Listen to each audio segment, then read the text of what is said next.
Yo, hello. It's time to play some vampire counts, Warriors of Chaos, and Wood Elves in a tournament hosted by B6. Much excitement indeed. We're checked in, we got our factions declared, we're ready to go. Fingers crossed we can win today. And then after this one, immediately after, we're gonna have a best of 9 series versus attack speed enjoyer. Let me actually just double check that it is attack speed enjoyer. Yes. I'll send him a message to make sure he's still good.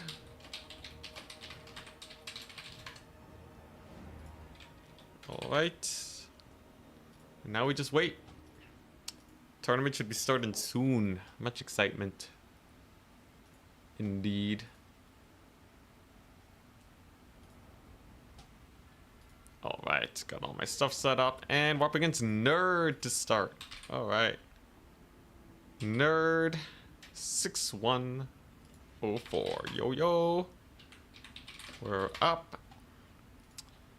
And let's give him the draft. I'm Vampire Counts, Warriors of Chaos, Wood Elves.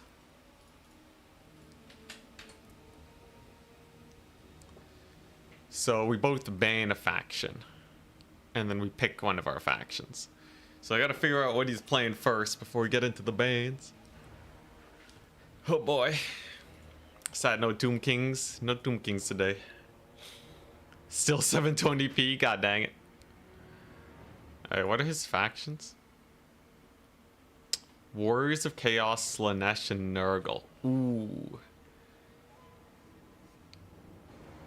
Okay. I don't want to play Slanesh. Well, actually, Slanesh versus Warriors of Chaos. I could get rid of his... Yeah, I think I just get rid of his Slanesh, right? It just makes too much sense. Chaos Dwarf Day when? I would like to try them at some point. Yeah. Yeah, Anticides online and operational. Yo, I'm so ready for this. Today's gonna be fairly try-hardy, so let's ban his Slanesh. Screw that business. And he's probably gonna play Warriors of Chaos, right? So he bans my Wood Elves. So it's either Vampire Counts versus Nurgle, or Vampires versus Warriors of Chaos. It's gonna be a Warriors of Chaos mirror matchup. I don't want to play versus Nurgle as Vampire Counts. I think that's way too risky. It's a Warriors of Chaos mirror match. Hell yeah. So let's do it. I'll ban Celestial. Alright. So, starting off with the mirror. Blob versus Blob. Blob is fun. Warriors of Chaos is a kite faction. Absolutely, they are. Super duper kitey.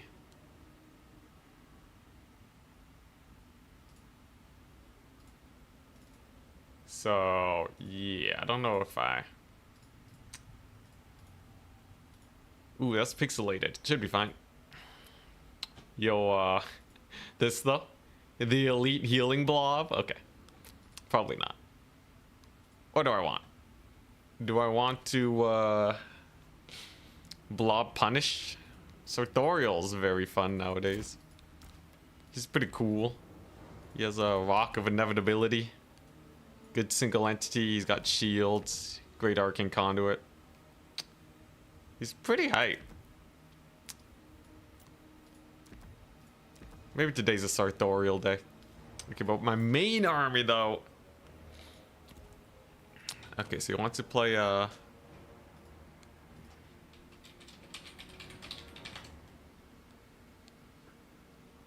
see, what map are we playing on?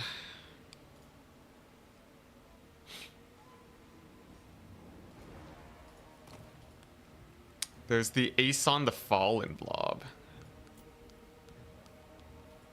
There's some Hell Cannon shenanigans. Do I bring a giant? Let's get a giant.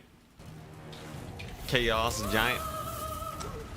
Want to see Festus, Shrine of Slanesh? Festus plus Shrine of Slanch plus Sila Mortis Engine. Oh, okay. I see. You want the triple mortis? Warriors Chaos. Triple mortis. I don't think I can do it this game, though. Too risky. Way too risky. Let's see here. Oh, you didn't include Ace on the Fallen, though. You can go quad mortis. Did you know that? Missing out. Not Ace on. Let's see here. Oh yeah, there's Doom Knights nowadays. Everybody's running Doom Knights. You want the Ace on the Fallen? The Mega Blob? I'm not gonna do it versus Warriors of Chaos because the chances that he has skirmishers and we just die is like way too high. Against vampire accounts, it'll be much more hilarious, but I must be ready for whatever he might throw my way. So far, initial build is looking decent. Let's see. What else do I want here? I want Jade Tomb. I gotta make sure I don't get Hell Canned. Doom Knights are very good. Oh, yeah. Yeah, Doom Knights are amazing.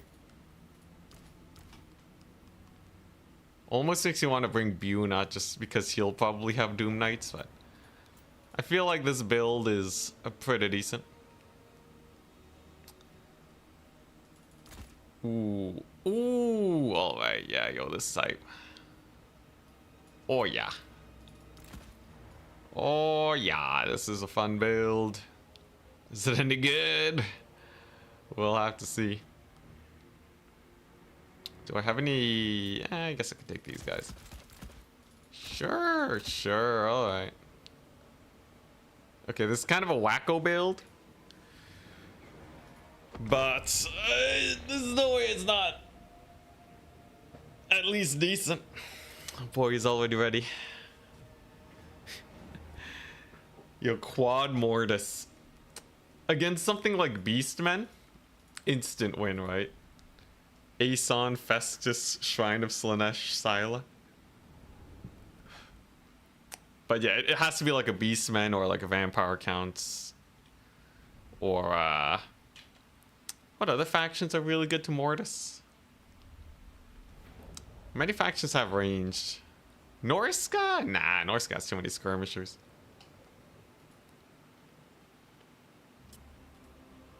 Alright. Here we go. So the plan is, if he has Hellstriders, there's no way he wins this initial fight. Ready? Good luck, have fun. If he has a Hell Cannon, it's dying immediately. I do have Ace on the Fall in this battle. A Giant, a Hell Cannon, and a bunch of Skirmish Cap. It does not get much more simple than this. If he does have something to annoy Sartorial, though. He does have something to kill my guys. It's a little sus, but no, he does not. Actually went heavy on the Rot Knights. Nurgle Sorcerer Lord. Okay, yeah, we're fine. We are ultra fine. Mostly Marauders. So just don't take the fight near the Marauders and we should be fine. And actually, a Giant would kind of be insane here. So the idea was these guys would kill the Skirmishers and the Giant just cooks. That's what we want to do. Sartorial with Doom Knights can just delete his Rot Knights. I think his Rot Knights get taken to Pound Town here. And then the Giant's gonna crush it. Skull Crushers of Khorne versus Rot Knights. I don't know how that actually pans out. I don't want to get countercharged here. We have to be a little bit careful. What in the Doom Knight is this build? They're so good at killing skirmishers, man. They got 95 speed. Keep it from the foe. Alright. And there we go. She brings in some Chaos Knight Lances. Here come the Doom Knights with their charge. So hopefully they just kind of kill it. If they don't, it'd be pretty bad. It's a good thing Doom Knights are insane. Jeez. Alright. Regiment of Renowned Doom Knights. Annihilating those guys. Fleshy Abundance is going to save them though. Let's see if we can just delete one of these Rotten Knights first and foremost. Chaos Knight Lances are not a big deal. I can mostly ignore them. And with one Rotten Knight already routed, we're pretty comfortable right now. Also, the Chaos Giant should be amazing. He summoned some doggos, which we know are not going to be very strong. Doggos are kind of whatever. We'll just ignore them essentially. And as soon as these guys get in here, Overcast Final Transmutation for the win. Easy peasy lemon squeezy. Just got to make sure we actually escort these guys off the battlefield. And there we go. Doom Knights with Final Transmutation. Name me a better combination. That's a painful Final Transmutation. Oh my goodness. Yeah, they're just getting annihilated. If I cast one more spell, I'll be able to get the Rock of Inevitability soon too, which will be a further debuff onto his units. That Final Transmutation got his Lord down to half HP. Amazing. So there go his Chaos Knights. We got our big boys coming in soon. All right, there we go. And his Lord is gone. Nice. Well, this was a pretty straightforward game, wasn't it? People say you had to micro a lot for Warhammer. You don't gotta micro. You just gotta have a filthy, disgusting build. That's all you really need. You just have to be kind of gross. Yo, the Doom Knight supremacy, man. Insanity. Alright, so yeah, the Giant's never gonna die. The Giant absolutely never dies because I have full mobility dominance now. He summons in more dogs. All right. I don't think the dogs will be able to do that much. Here comes the charge onto them Chaos Warriors. He does get a triple cap though. It looks like he's trying to get a win that way. I personally feel like without his Lord, there's no way he can win this. But we'll see. Ace on the Fallen will make this even more difficult for him though. He's just the ultimate cleanup crew. Very nice. So let's yeah, pummel that infantry corps. We have our Doom Knights over here. Let's get a bomb drop on yeah, some Chaos Warriors. And there we go. He does have some Chaos Knight Lances, which we know are also not going to do very well because Sartorial has his debuff again. There it is. So that's just a dead Chaos Knight Lance unit. Aeson's taking a little while to get summoned though, but anyways, it's over. Success! Huzzah! Doom Knights are good. Okay, so that's Warriors of Chaos versus Warriors of Chaos. Nice. Success. All right.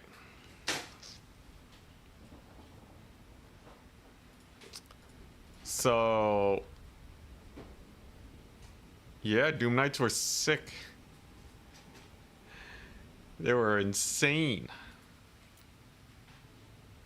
That's basically it. Yeah, they were just insane. All right, well, that's nice. Max Chariot. Chariot. Max Chariots plus double exalted corn marks. Dude, the corn marks? The corn marks? That's like the worst mark. Thank you very much for the donation. I'll add it to the list. For those of you that don't know, Corn Exalted Chariot is terrible. I assume you mean you want me to take these guys on chariots, by the way. Technically, depending on how you read your description. Well, first of all, you're limited to 4 chariots. If I don't put them on chariots, though, I can put them on a juggernaut instead, and they'll have 42 melee defense. It's like infinitely better than the chariot. Stream quality low.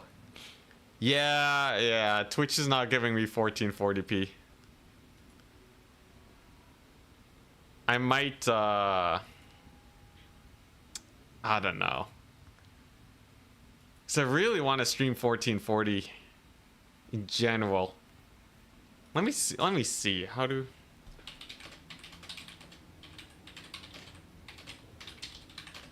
$1440p. How do I get Twitch to allow 1440p? You need to be part of the... So what is this?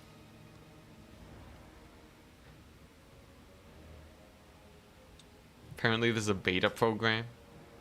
Is this real? It's just what AI is saying. Settings and then video. Okay, wait, let me take a look at this. Settings, stream.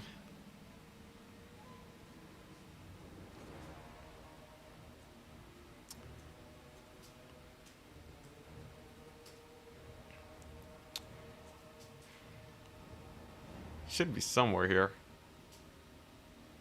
Let viewers upload clips, permissions.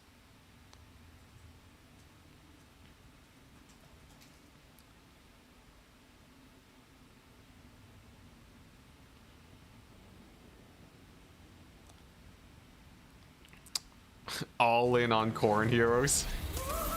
Full gear and juggernauts. Oh my gosh. Thank you, Decay. All in on Corn Heroes. For Full the Danish gear and krone. juggernauts. Sure, I'll add that to the list. Corn Heroes. How expensive do they get if I do that? That would actually, well, Deadly Onslaught's not bad. This is just an extra stat boost, and then that's not bad. So 1500 for, they're basically mini Vargulfs, right? Yeah, you can kind of treat them like Vargulfs. This would be better than, this would be easier than the quad chariot, I'm not gonna lie. Yeah, and the juggernauts. Switching to YouTube for now, yeah. There's always the YouTube. While I try and figure out the Twitch thingamajig. So let's see here.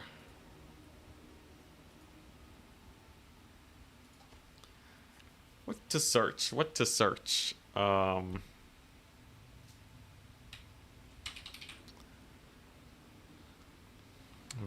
settings, channel trailer, video. Man, Twitch is... Oh man, sometimes Twitch, I swear. Like, I'd be fine if my 1440p gets compressed to 1080. But no, it has to be janky.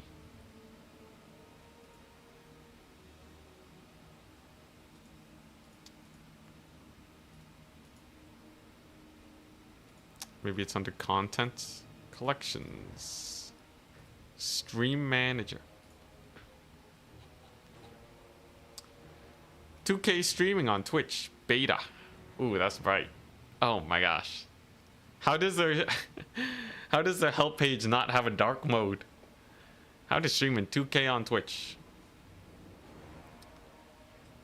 Make sure you meet the minimal system requirements with 2K streaming. Adjust your settings in OBS so that it's 2K.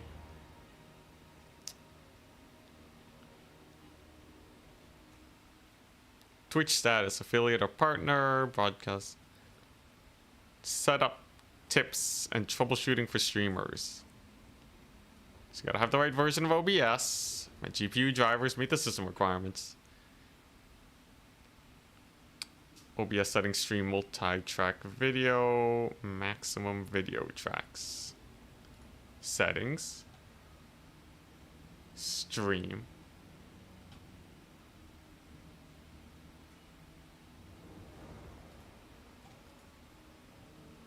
OBS settings, output recording, presets. If you're experiencing frame drops.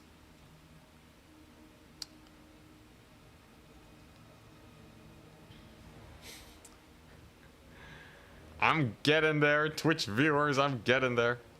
Is Isabella von Karstein any good in multiplayer? She's not that crazy.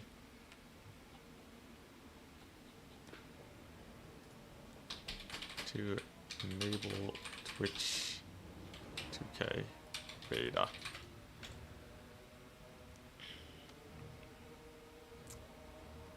It's just settings in OBS. You need an NVIDIA GPU. A good internet connection. I got that. Verify your system. Make sure you have a compatible graphics card. A minimum upload speed of 18 megabytes.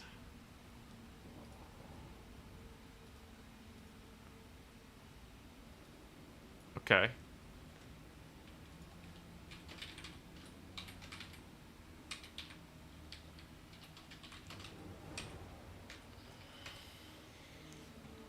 So if I just increase the bit rate, if Twitch stream, okay, Twitch, if the Twitch stream just dies, let me know.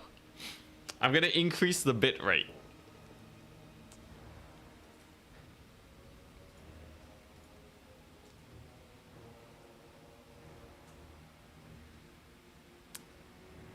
But the higher bit rate, it might just switch to 2K. Is it working? Is the data pouring through?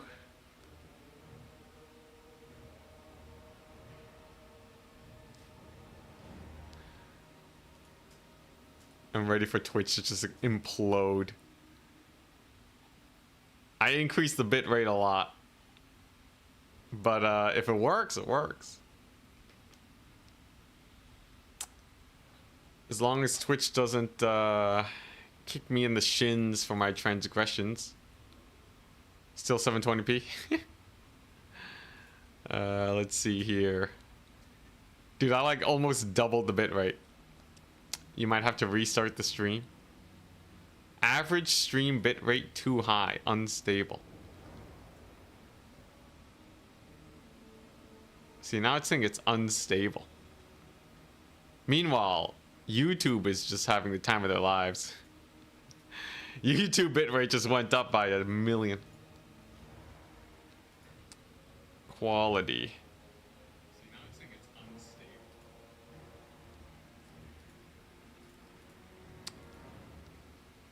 Yeah, we'll give it a second. It's too high. It's too much.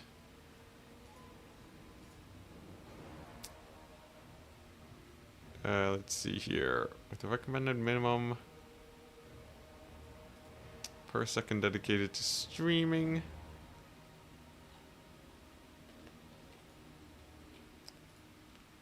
I've been accepted into the 2K beta, but still being capped at the normal settings. You have to enable enhanced broadcasting and set your output to 1440. Okay. OBS enhanced broadcasting was a feature that allows streamers to send multiple video qualities of their stream to platforms like Twitch, enabling viewers to choose the best quality for their connection. I see. So I gotta go to video.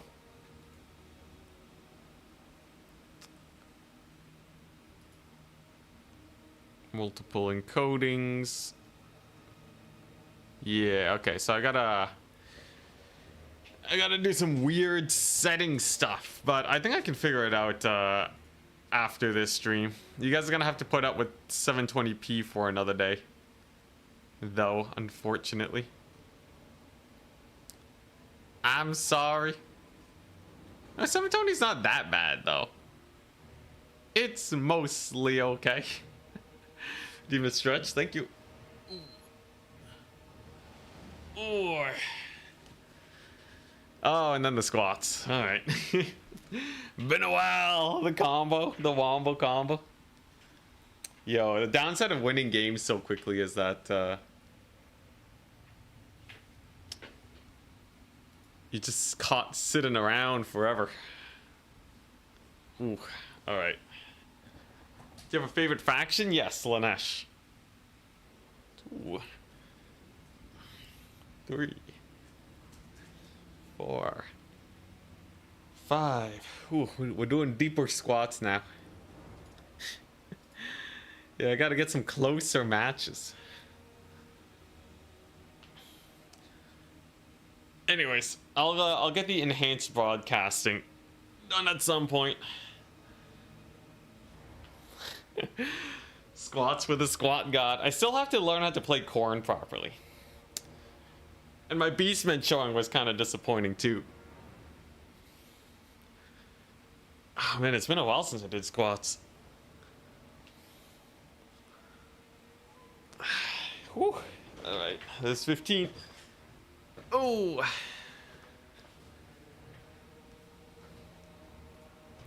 Well, I'm going to leave the higher, I'm gonna leave the higher bit rate for now.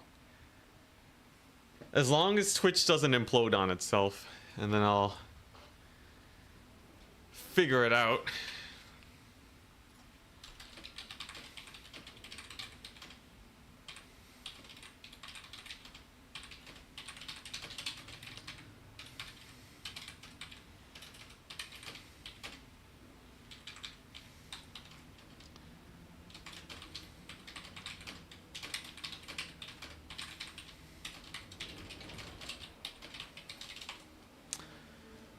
Let's see. So yeah, I'll load up the instructions. I'll load up the instructions. Yeah, 720p is like, it's okay, but I'd rather it not. Because like, my setup is fully capable of streaming at 2K. I got the internet connection. I kind of got everything set up.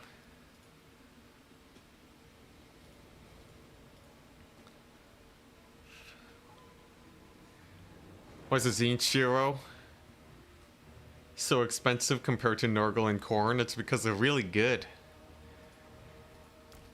They have shields, and they're way faster on the chariot. They are quite strong. But like a shield regenning chariot is kind of insane. Settings. Output. Streaming. Encoder is good. Rate control. Let's see here. Constant bit rate.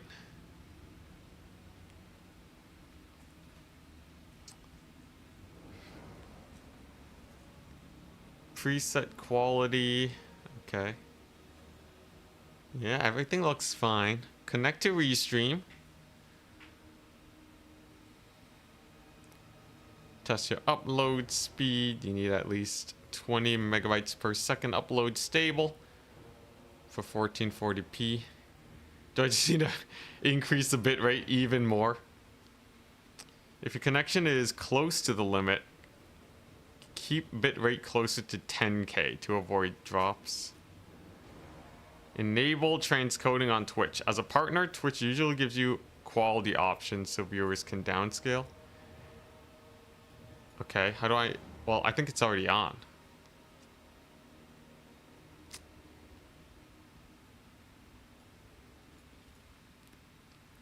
Confirm your Twitch dashboard says 2K beta enabled. Okay, so I can look for that. 2K beta.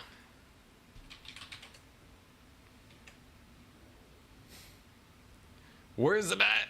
Let me in. Let's see here. Guessing he's trying to fix the stream. Yeah. We won our first match already. We won it super fast. Oh, I forgot the score. Terrible score last time. We're already 1-0. It was just Doom Knight maxing, pretty much. Imric, please. Imric would be fun, but he kind of gets outclassed by Altharian. He's usable though. I'll see if I can find a good situation for him.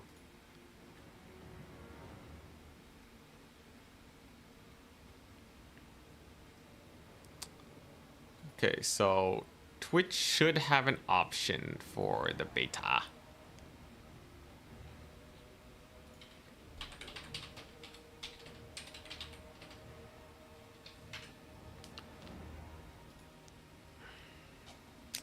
Now, where do I sign up?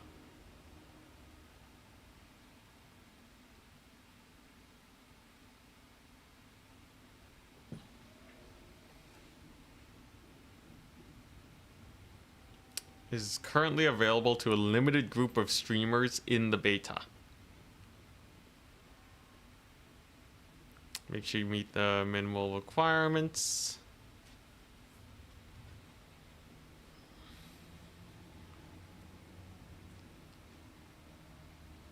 Get there eventually.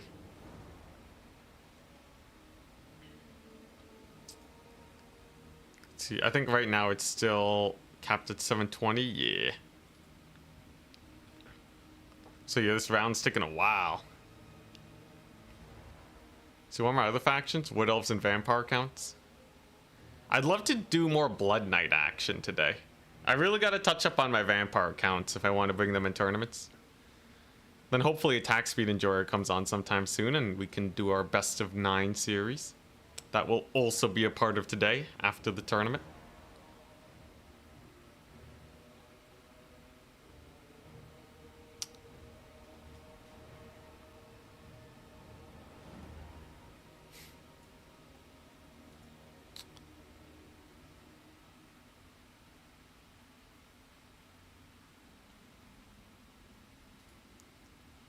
Okay, here we go.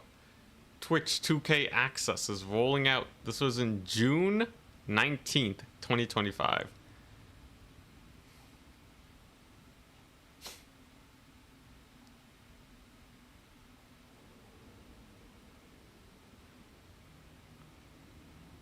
Regional restrictions, device browser support.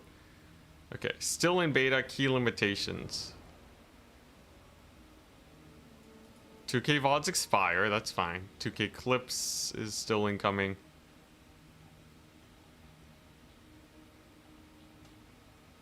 But like, how do I enable it? Everything here just says, yeah, you just stream in 2K and then you're good. Twitch recommends 20 megabytes per second upstream bandwidth. Okay, so I should... Okay, so it seems like I gotta increase the bitrate even more. More power. YouTube quality is gonna go through the roof, man. The bitrate is insane.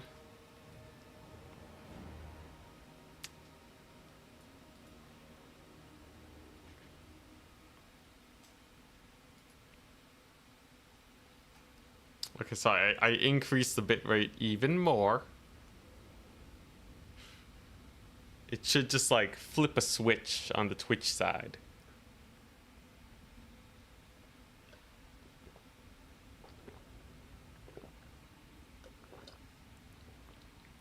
You look like you've been balling today? What do you mean by that? The one win? Unlimited bitrate. How high can I go before YouTube starts protesting?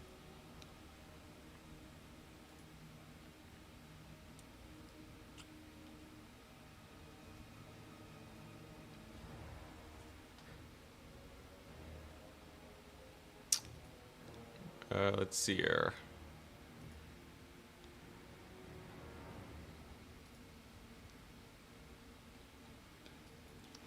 How to stream in 2K on Twitch.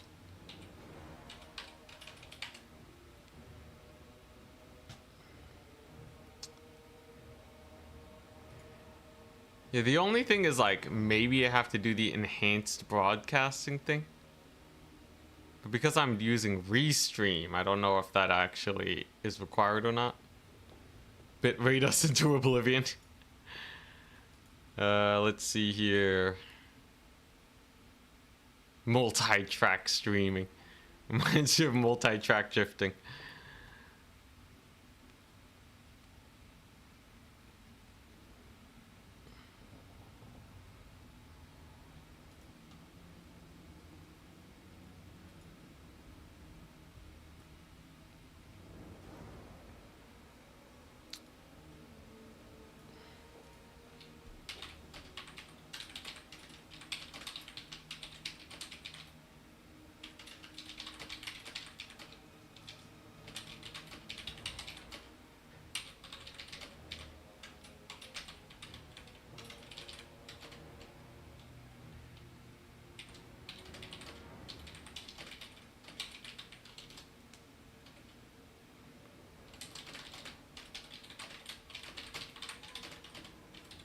Just searching up a little bit more while we continue to wait. Next round still hasn't started yet. Though it should be very soon. I think all the rounds are done. Yeah, so. We only need to wait a second. Yo, it's so nice that B6 is adminning today. Makes life a whole lot easier.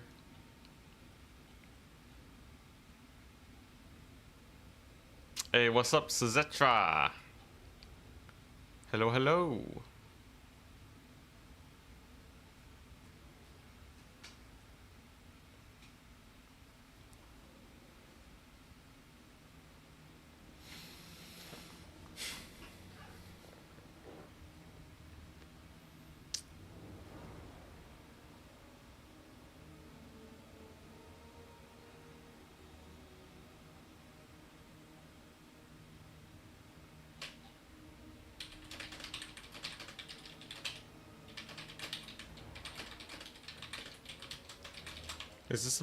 Is the 2K thing? Do I just have to wait for it? Twitch is rolling out 2K beta automatically to partners and affiliates.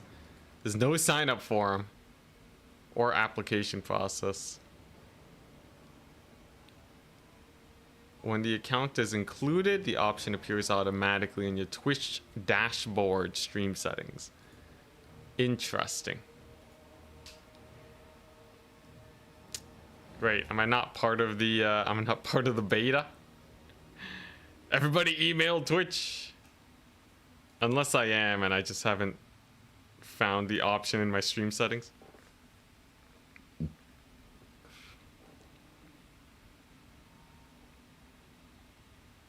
Let me take a look. Exclude categories, publish VODs. Clips and settings. Sub only mode. Yo, if I just keep streaming at 20k though, it's probably fine, right? Seems like Twitch is protesting a little bit, but it's not actually shutting me down. Wood elves, yeah, wood elves soon. Beta for what? Streaming at 2k for Twitch.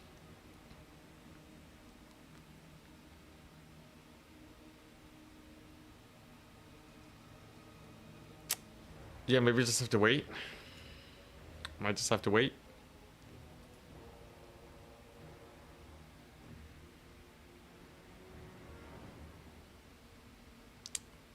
The option appears automatically in the Twitch dashboard. Stream settings.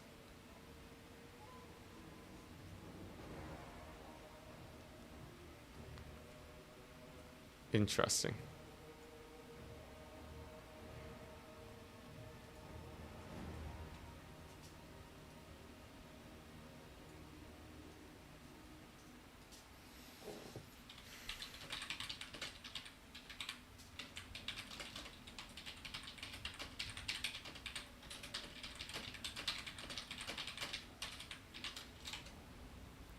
$2K's a lot. I'm down. Well, on YouTube, you already got it. I'm just trying to get it on Twitch.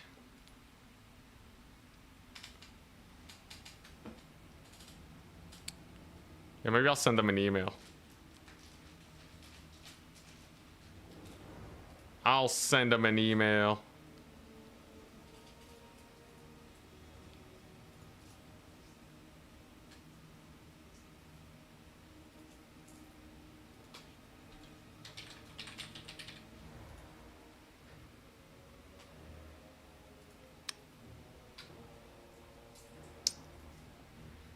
Yeah, I think there's no 1440p option until after I can get into the Twitch thingamajig.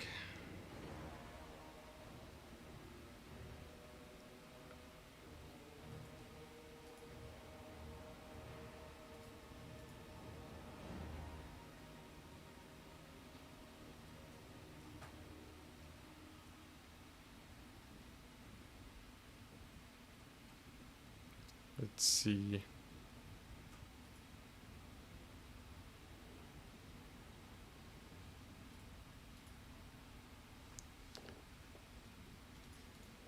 Oh man, their help form is very annoying to go through. They want me, I have to select a category, which makes sense. And then I have to select a subcategory, which, you know, makes sense, right? But then I have to select the detail category. So the subcategory, and in there, it doesn't have what I'm trying to request. Looks like I have oh no, attack speed messaged me. Nice. So looks like the best of 9 should be a go. Unless he's messaging me that he can't make it.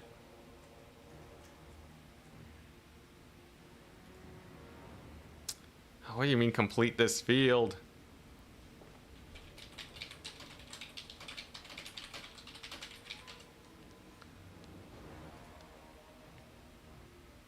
Why? Why is there not... There's not an other category? I have to be in a subcategory? Different question relating to broadcasting. There we go. Alright, we got there. It wasn't... It was in the middle of the list. Alright, subject. I'd like to stream at 1440p. Description.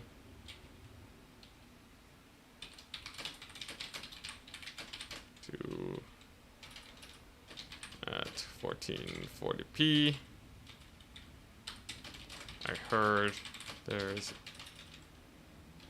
a beta I can get into. Would really appreciate it for my viewers. Date of birth. Why do they need my date of birth? Is this the right website? It looks like it's the right website. Why do they need my date of birth? What the crap is this? Is this for verification? I'm gonna ask for my social insurance number next.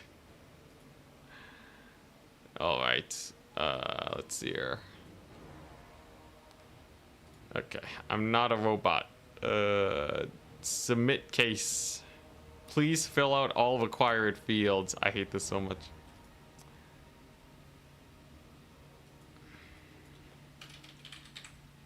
Alright, just send the email, please.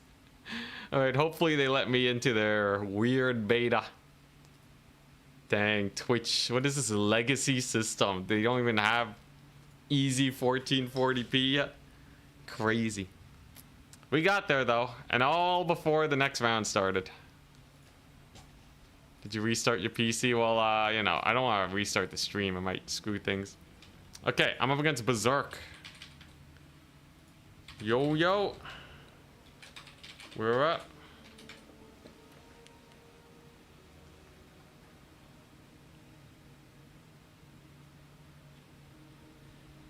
Alright. I'm vampire counts, warriors of chaos, wood elves. Pretty straightforward. Berserk's a mighty opponent, so I don't know how much we'll actually be able to meme against them. But I'm sure we'll be fine. Let's see, what are their factions though? Vampire Coast, High Elves, and Ogre Kingdoms. So if I just play vampire counts, I win, right? That should be like the easiest win. Except he's gonna ban vampire counts. And then it'll be like wood elves versus high elves or something. Or like vampire counts versus like... Well, if I ban high elves, it'll be what? Oh wait, no. It'd be my wood elves versus either ogres or vampire coast. Which would be interesting. Wood elves versus ogres is a little sus, right? I don't know. We'll see who he bans. I could play Warriors of Chaos versus Coast, but I don't know if that's a really good matchup at all. Seems like it's a bad one.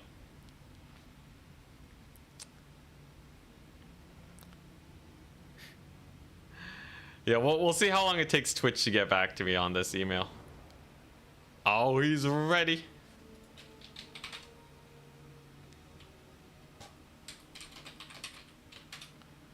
All right. So who am I banning? I think we banned the high elves.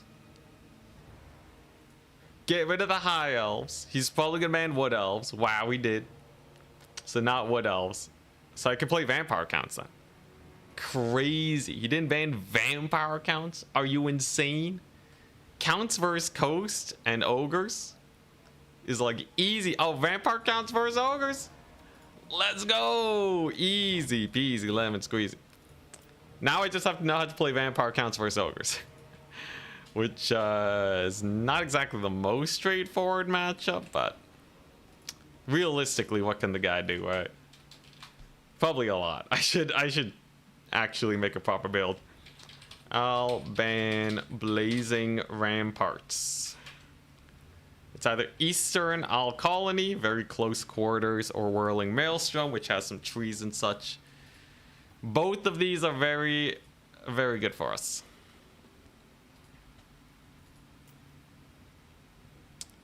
Today's stream is the best of 9. But yeah, it's the bonus. Attack Speed Enjoyer is only free after the tournament today. Let's use the Waldenhof banner. Alright, so do I have a saved vampire counts build versus ogres? That would be the best case scenario, because then I can just test it out. Vampire counts versus Chaos Dwarves, Empire, High Elves, Khorne, test, Khorne. Again, Lizardmen, Slanesh, Tomb Kings, Vampire counts, Wood Elves. And that's it. Alright, so I guess we're manufacturing a build then. He bans Whirling Maelstrom. We're on Eastern Isle Colony. Very interesting. So, Ogre Kingdoms. What makes them annoying? They have some extremely devastating charges, right? They can get some lead belches going. All very annoying.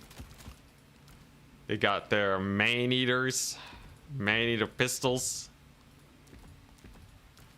Those guys can kill my single entities, which is even worse for me.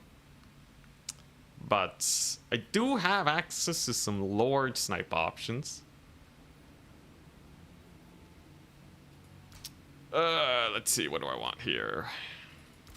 Are any of the vampire lords specifically very good versus ogres? Probably not, right?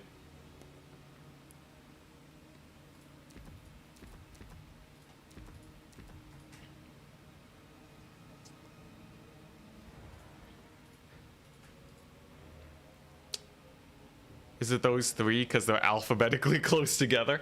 The 3 factions? No, it's 3 factions that I feel like are strong that I need to practice.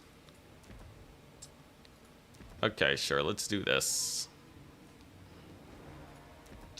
That should be pretty good. That should be pretty good. All right, so ogres. What is problematic for them? Are flyers any good versus ogres, or are they just gonna shoot them? Like, I feel like if I just dive in with Vargeist, it's just gonna get blasted. Strigoi, yeah, Strigoi's pretty hype. I feel like he has all the sniping tools that I'd probably want to use. Black Knight, Blood Knight Lances got cheaper. That's pretty hype. Black Knights are probably okay too. Yeah, wasn't one of these challenges to win with a Hex Wraith or something?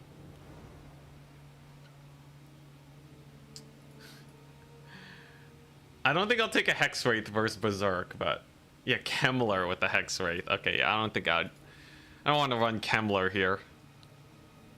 Seems a little suicidal.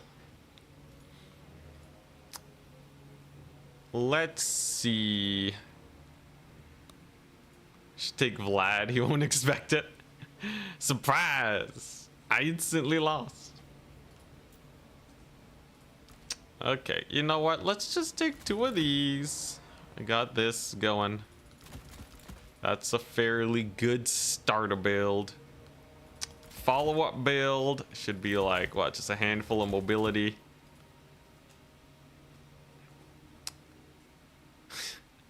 Man, the hex rates. I really shouldn't.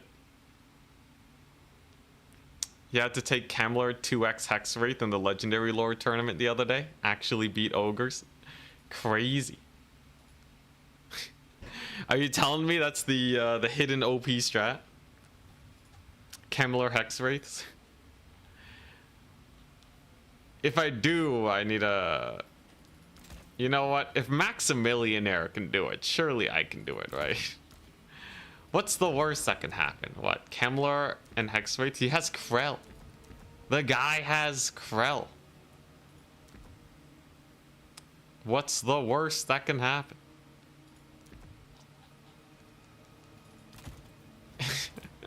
He just brings Buna. I immediately lose. I'm ready for it. Okay, so yeah, I want one of these. Get rid of one of those. Are doggos good against ogres? I kind of question if they'll actually do anything or not. Are Karen raids good versus ogres? They might be. Maybe they are, actually. That's pretty hype. Okay, is this everything I need? I think if I just micro well, I'll probably be good enough. It's ogres versus vampire counts. What's the worst that can happen? New question, why is Vlad so bad? Because strong players know to avoid him. Or muck him up with infantry. If you just pile on super cheap infantry on Vlad, it'll take him like the entire battle to kill the infantry. Another thing is vampire counts really rely on having some big, chunky, fighty, single entity bashing lords. And Vlad takes up that slot. So he's just, he makes it where you can't take a dragon easily. He kind of just sits around. And he's easily shut down. Poor guy. But yeah, here's the build. So we're doing it. We're trying to achieve one of those donation requests, which was to run Kemler along with a unit of hex rates. We'll see if it works. Ready, good luck, have fun.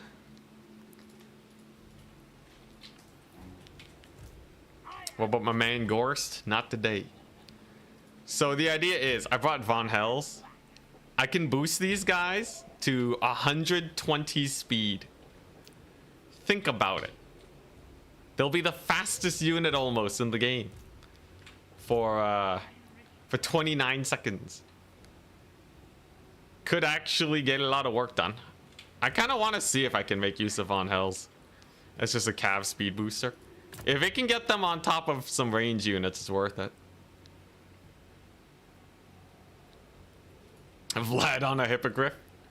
That would be strange.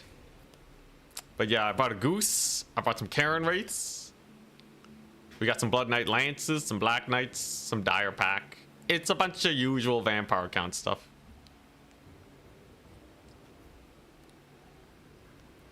Hi, we can't see screen, or you hide army setup. Yeah, I hide army setup because it's a tournament. It's a tournament. Von Hells, yeah, it doesn't boost charge speed, but getting my way into their backline should be good enough. So he's giving me the good luck, have fun. Gotta quickly check, yeah, Burning Head and Flaming Sword. Greasus. He bought Greasus with the Horde Master. All right. What a mad lad. So I'm going to hide my units over here. I guess I technically can't shoot Greasus to death. 13 units. 4. That's 9 units. It's 4 units unaccounted for. We're definitely going to move up with our White Kings. And I think we just don't fight Greasus. I think fighting Greasus would be a misplay. So let's get in over here. We're gonna pull back. Those are Gold's main eaters. All right. Very elite today, aren't we? And yeah, I'm just gonna kill everything but this little squad over here. Everything but that. Because I don't want them to farm value off of me. So let's go ahead and get that speed boost going. Let's get the Blood Knights. Him not having Buna's a really nice plus for me. There goes the cavalry. A mighty charge indeed. That did nothing. That actually did nothing. Okay. Love to see it. Gold's man-eaters have collapsed in on my lines, but they're okay mostly. We're gonna keep these hex rates alive. Gotta keep them alive. Gotta babysit them. And I'm just gonna keep pushing this flank side. In the meantime, we'll get a corpse cart. Heal up my my crypt ghouls and all that. And overall, this fight's not going too bad. Yeah, he's brought in his fire belly, but that's not particularly spooky, is it? Greasus is mostly being kept occupied. He uses Flaming Sword, the best spell in the game. Unfortunately for him, it doesn't really do much because I'm disengaging. Let's get another heal over there. Let's actually get the Krell summon on these guys. I would save them for Greasus, but I think it's better to hit up these Mournfang cavalry units. And yeah, I'm just gonna keep hammering this flank. I don't really need to do much else. These guys don't have magic damage, and he already used his little buff there, right? His little flaming sword buff. So they're just gonna die. They are just gonna die. Very nice. Those Noblars. I guess I'll just chuck a Scab's Wrath at them. It's 200 gold value. You might as well. Look at that. Pretty good deeps on the hex rates. Mournfang cavalry going down. They are being slowed and all that. I do have to be a little wary. He keeps spamming dismember on my hex rates. Not a big fan there. I can keep him patched up though. And so far so good. Like he's wildly out of position with most of his units. He does chuck a pretty nasty burning head my way, but actually kind of whiffs it. And his Mournfang cavalry is now down. The power of the undead prevails. It turns out undead indeed is very good versus the ogre kingdoms. Very nice, very nice. As Greasus leaves here, I can move my cavalry abound into a slightly better position. Blood Knights here should be able to get a pretty swift charge on that cavalry if they decide to commit to that charge, which it looks like they actually are. I'm gonna save up a heal for these guys. I'd rather they not die. And his Mournfang cavalry, they just disengage. All right, I can live with that. We can totally live with that. This far point should be pretty easily captured. I don't think Greasus is gonna be able to do that much. And his Mournfang cavalry is about to eat it. Full surround, baby. Very nice. Let's get that heal off. And yeah, the leadership just sucks for the ogres. It just sucks, man. Rip ogre kingdoms, apparently. As Kemmler continues to heal. He's getting a lot of work done. He does get a pretty solid burning head on my doggos, though. But it's still a pretty bad situation, right? That's the big old terror out. Very nice. The hex rates, they cook. I wonder what the value is right now. Seems like they've been doing actually not bad. I've been babysitting them a lot. Oh, there's a rampage too. But his Mournfang cavalry just can't do anything, right? That's kind of the big problem. If the Mournfang cavalry can't cook, it's kind of over. You kind of summon them in because you are trying to win that melee engagement. And there you go. It's just a mass rout. He's triple capped. He's about to lose his caster too. Amazing. And we should be able to chase him off all going well. Let's just keep playing keep away from his main eaters. Looking pretty good over here. And then I can summon in a dragon at some point just to get a little bit of terror bombing going. Oh, he gets a flaming sword on them. Oh my goodness, he got the flaming sword. I repeat, flaming sword is down. They're still dead though. They are still dead. How very unfortunate for them. As long as Kemmler lives, I'm happy. No, Blood Knights do go down. A little bit of a loss in cavalry, but with the triple cap and lots of value, we're still very comfortable. And as soon as I get the goose going, as soon as I get that Terrorgeist, he'll be in some big trouble. There we go. Terrorgeist is important because it can snipe his single entities. That way you can't just leave Greasus here indefinitely. That would be most annoying. Losing my cavalry though is kind of rough. He did hit him with the greasy boy. And okay, pretty good scab scrap. Nice. He still has to deal with the White Kings though, right? And just an enormous amount of zombies. I don't think his cavalry is really good enough to do that, but we'll see, we'll see. This one unit of bats will be really nice too, because it can escort guys off the battlefield. It can shut down his ranged, all that stuff. Let's not get Kemmler murdered. You can see he's trying to get into position to murder this guy. So he's gonna run for his life. Run, Kemmler! Run! The speed boost to negate the thing, but he rampages him. Oh my goodness. Alright, so he's on the Kemmler hunt. Will he die is the big question. It looks like possibly, quite possibly, Kemmler will actually die here.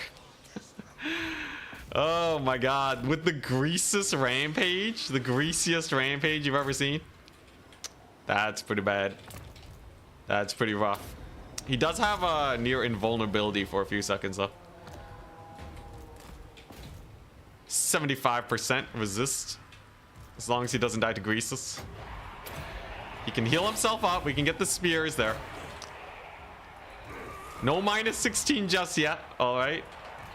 Just, yeah, just give him some time. He'll get out of there. Come on, Kemmler. Ooh, actually, I can get a sick breath attack on this little ogre bull blob. That could peel them off me pretty well, actually. So we've cleared off his main eaters. That's good. Then I'm gonna need to start progressing my way down here. I don't really have much to scab scrap. I guess that. Kemmler continues to survive. But the attack landed. If we can rout off these basic bulls, maybe Kemmler lives. He died so fast. Alright. Alright there, buddy. I see how it is. So that's pretty embarrassing, actually. Should not have lost Kemmler there. He's gonna dumpster my dragon. He's gonna kill my black knights. That's a huge loss of value that should not have gone down. At the very least, I still have a double cap. And I should be able to, I should still be able to hold on to the points. That's a huge value grab, though. And Greasy Boy over here is gonna slow down the goose. He does 1,000,000 damage to it, too. I gotta be real careful. Goose might be able to escape, though. And if it does, then we have a chance. Okay. The goose lives! The goose lives! We have a chance! Very nice. Alright. So we're gonna use this thing to beat up his boys. He got the he got the fire belly back. Rip. That's gonna hurt my Karen rates a lot, actually. Pretty good breath attack, though. I really wish I had routed off this fire belly. That's why I sent Kemmler on him, but he cooked up pretty hard. We're almost at the point where a single capture wins it, though. And the Karen rates, they do live. And I can resummon Kemmler soon. Looks like indeed this matchup is very good for us. Because I'm kind of throwing. Kind of throwing just a smidge. Just a smidge. Do I even need Kemmler back at this point? I don't even know if I need him. Okay, so we lose the Karen race, but whatever. Whatever, bro. There's no way he kills the infantry in time. I have so much infantry. We are made out of infantry. There they go. There's the zombies. Nice. I'm starting to steal his back point. Hell yeah. Yeah, I don't really know if I need Kemmler back or not. I think I can just start spamming more infantry. Undead do not care about leadership. They just don't really take a lot of crumbling damage. So I'm gonna settle for that. We're already starting to recapture this point. There's no way he steals this one from this many crypt ghouls and corpse carts and such. So that's not a big deal. And yeah, despite everything, it looks like my opponent will still be losing. Kinda got sus though. That rampage is hilarious and terrifying at the same time. Turns out Greasus can put a thumping down. 1800 value, oh my goodness. Really? 1800 value Greasus, it's kind of insane. But Mournfang Cavalry is just really bad at clearing infantry. And it looks like he's kind of out of summons. He might be saving for something big, I'm not entirely sure. In theory though, Ogre Bulls should be able to get a lot of capture weight on, but I guess there's just rallying. Maybe he just doesn't have the units back yet. Gets another slow on my dogs. This guy. Infinity slows, I swear.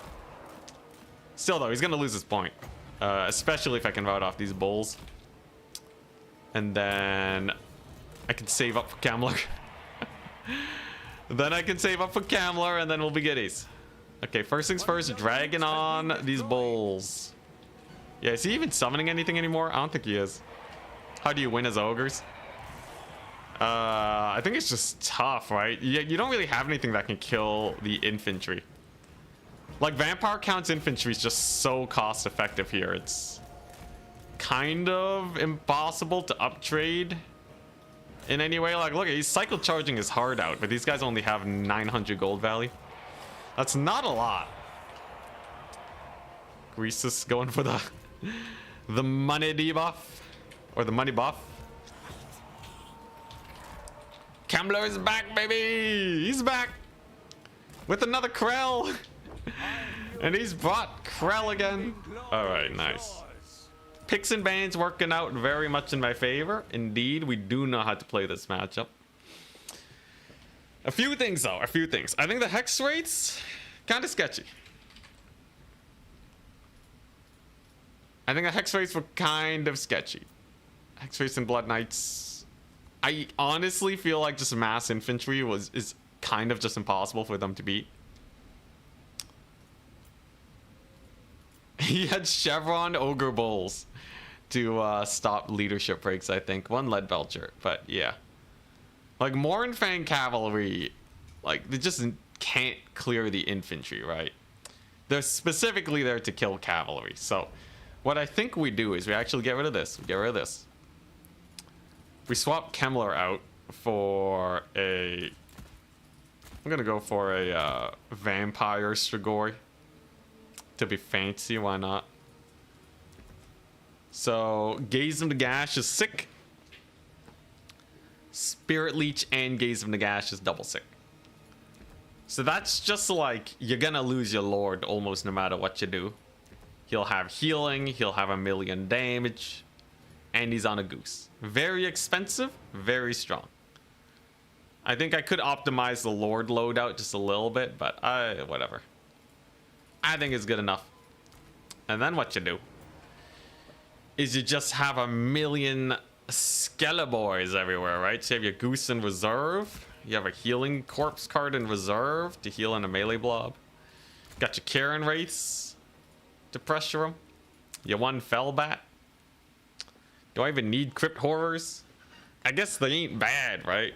Crypt Horrors are probably pretty good to just keep on grinding. Like, if it's gonna be a melee fest, these guys will do fine when supported by infantry. I don't think I need that many Karen Wraiths.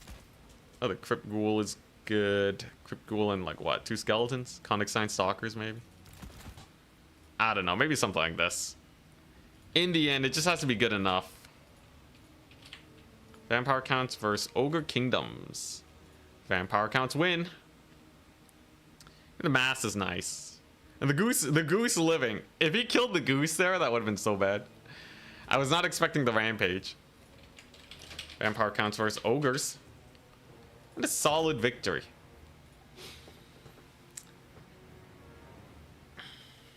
Hex rate's OP because they made him waste money on flaming sword. I think they really want burning head. And then they really need flaming sword because they won't have Buna or anything. So like if they don't, this is like if they don't bring the magic damage, you just whip out the hex race and it's almost just insta loss, right? And the Terrorgeist just eats Mournfang cavalry for breakfast.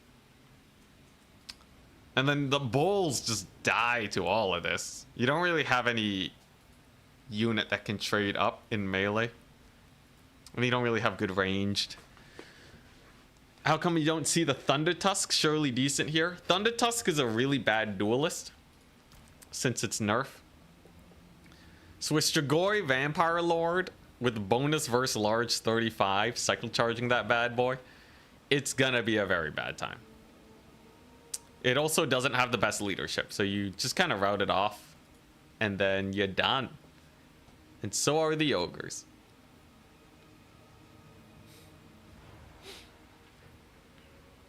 Oh hey, and that actually fulfills this request.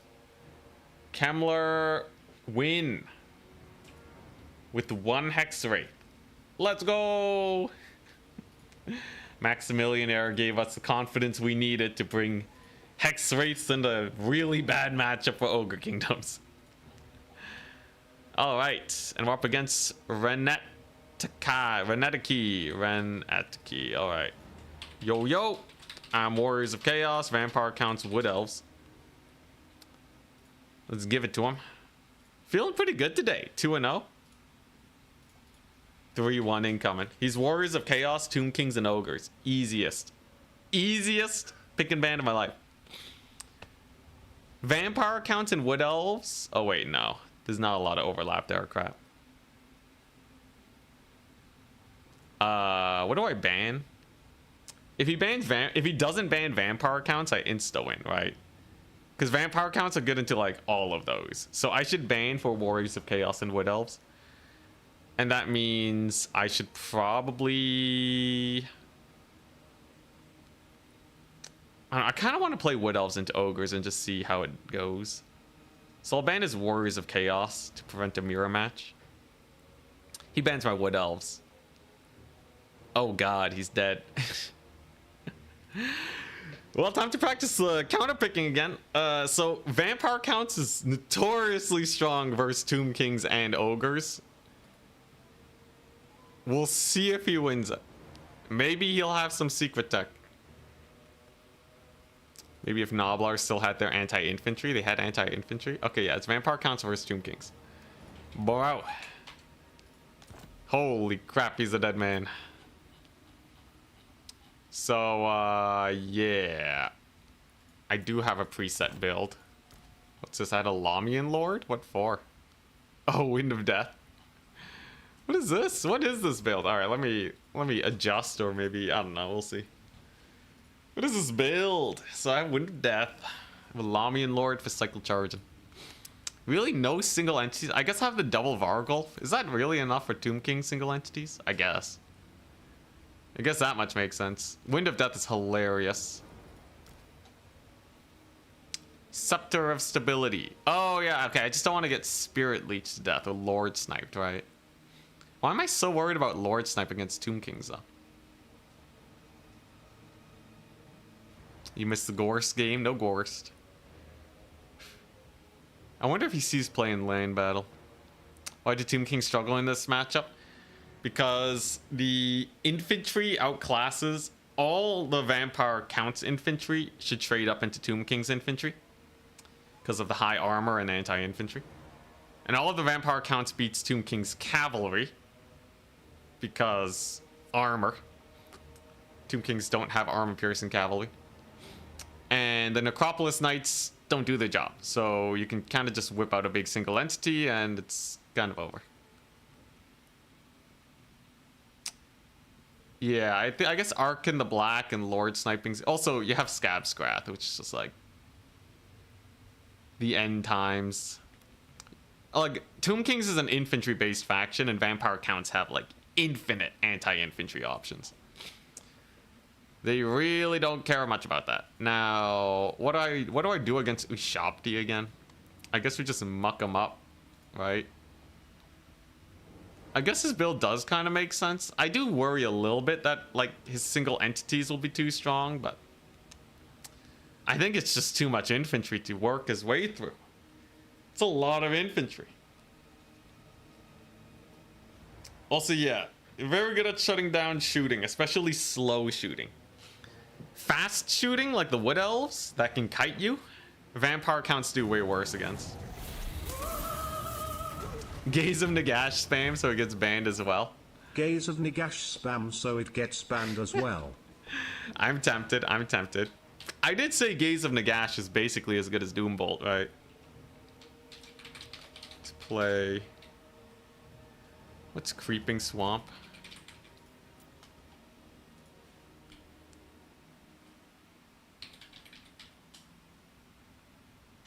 Yeah, sure. Let's play Creeping Swamp. Sure. Let's try that.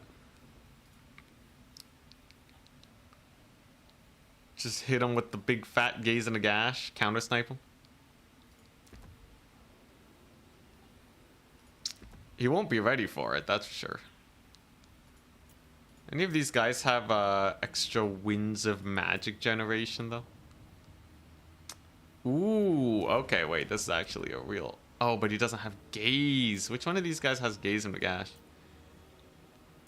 I could go Blood Dragon. Blood Dragon with Gaze of Nagash. He has to not get shot to death, though. Which is always a little sus, but... This should do. Jeez, Blood Dragon's expensive, though. Hella expensive. Manfred and Necromancer, Forbidden Rod. I kind of have to take the White Kings here. I don't think I can just throw. But, realistically, all I need is just the Gaze. It'll be eating up all my magic, but I think that's fine. Either that, or I go for, like, an Isabella. Isabella has a Blood Chalice.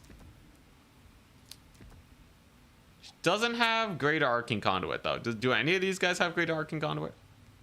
Also, Forbidden Rod got super nerfed because its price is through the roof now.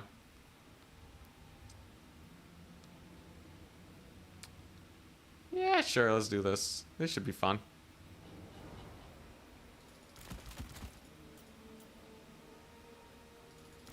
This should be a good one. Vampire Counts versus Tomb Kings. Pretty chill matchup. Don't know why I have Dire Pack in this, though. I feel like Dire Pack don't really make a lot of sense because they actually take damage from Horsemen. Okay, this should be good, though. It's a very favored matchup. Casket of Souls. Casket of Souls, I should just be able to kill it immediately. So Gaze of Nagash Overcast, if you're directly on top of your opponent, it should do as much as Doombolt. The difference, though, is you have to be much closer for it to work, but yeah.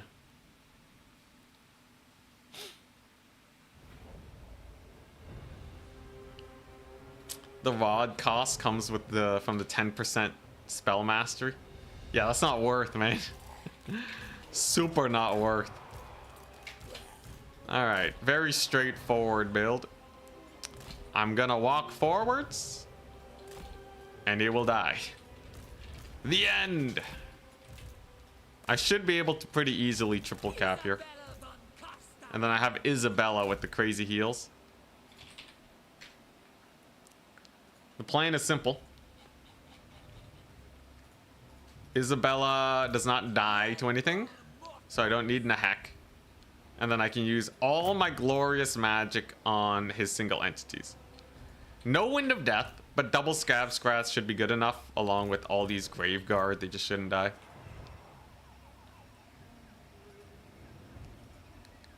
I recall someone killing their own Marauders for Spell Mastery. I never said it was good. Alright, here we go. He goes for Skirmishers. They're good for capturing. They don't really do much else. He has Chosen of the Gods and a bunch of infantry. This ain't too good for him. Grand Hierophant Kotep. Alright, so assuming I know what works, I should just be able to kill him. Assuming I know what's good. He summons in some infantry. Kotep's gonna get it though. He does have his, you know, Sandstorm ability, which is a little interesting. Isabella with the jukes. He's on a chariot. Okay, does this land? How much damage does this do? Decent. 14 winds of magic. Only got him down to, only took a quarter off, not half. Not as good as the Doom Bolt. Unfortunate. It'll take a couple more of those and he's dead though. Which I will happily take. Isabella's chilling. I'm happy with him using up his ammunition here on Isabella. She's fast, she's mobile. She doesn't really care about horsemen. Unfortunately, my army's slow. But yeah, he's not gonna ever chunk through these Graveguard with horsemen. So we're just gonna get into the fight. I have no big single entities really for him to even shoot at. So he's already down a lot of money because there's also these Shopdi over here, and we're gonna use our Scab Scrats on the Skeleton Horse Archers just to get him out of here nice and quickly. As you can see, Ushopti do not do very much for his Graveguard. Who would have guessed? There's our double Scab Scrat on them. Annihilation Nation. Yeah, they're just gone. Oh my gosh. Absolute annihilation on those poor guys. And that's gonna trigger his passive too, which he won't actually heal very much from. A good start for me. Now we just gotta make sure Isabella doesn't die. But she should be able to hound down Kotep. We got the zombies over here. A triple cap is done. And corpse carts are on their way. This is looking pretty bad already for my poor opponent here. This is looking pretty bad. He just bought tons of shooting against tons of infantry. The Vampire Count's Mantide is really difficult to deal with. Though he has surrounded Isabella, but she's not really gonna die. Oh, he had Stalkers too. Oh my goodness. Well, I guess it's not a lot to micro. Hope you guys are doing well. There's no point summoning anything other than infantry, because he has counters to all of them, right? So you might as well just stick with this. I'll get Scab Scrath on these Nahakor horsemen soon. Isabella will live. And then she will continue the hunt on the Kotep. He's already at almost half HP. That's good. White Kings getting ready for that sick double Scab Scrath. Cavalry's just gonna chill. And yeah, there's not enough deeps, right? I will say though, this thing is definitely way worse than Doombolt, right? Because I'd be able to cast Doombolt otherwise. Being able to cast even when in combat is a big plus, I am realizing.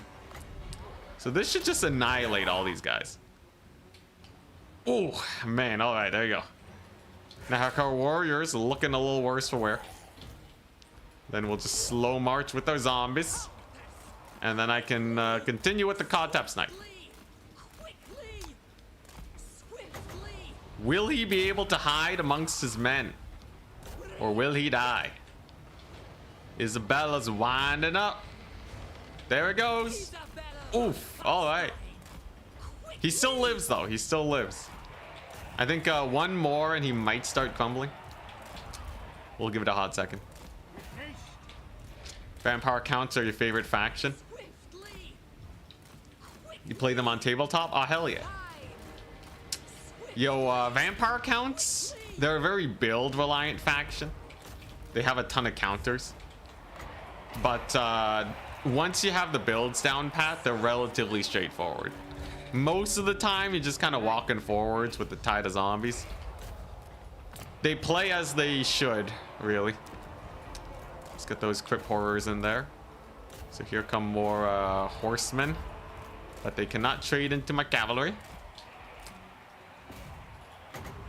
Cod tap, your time has come. Beat him up.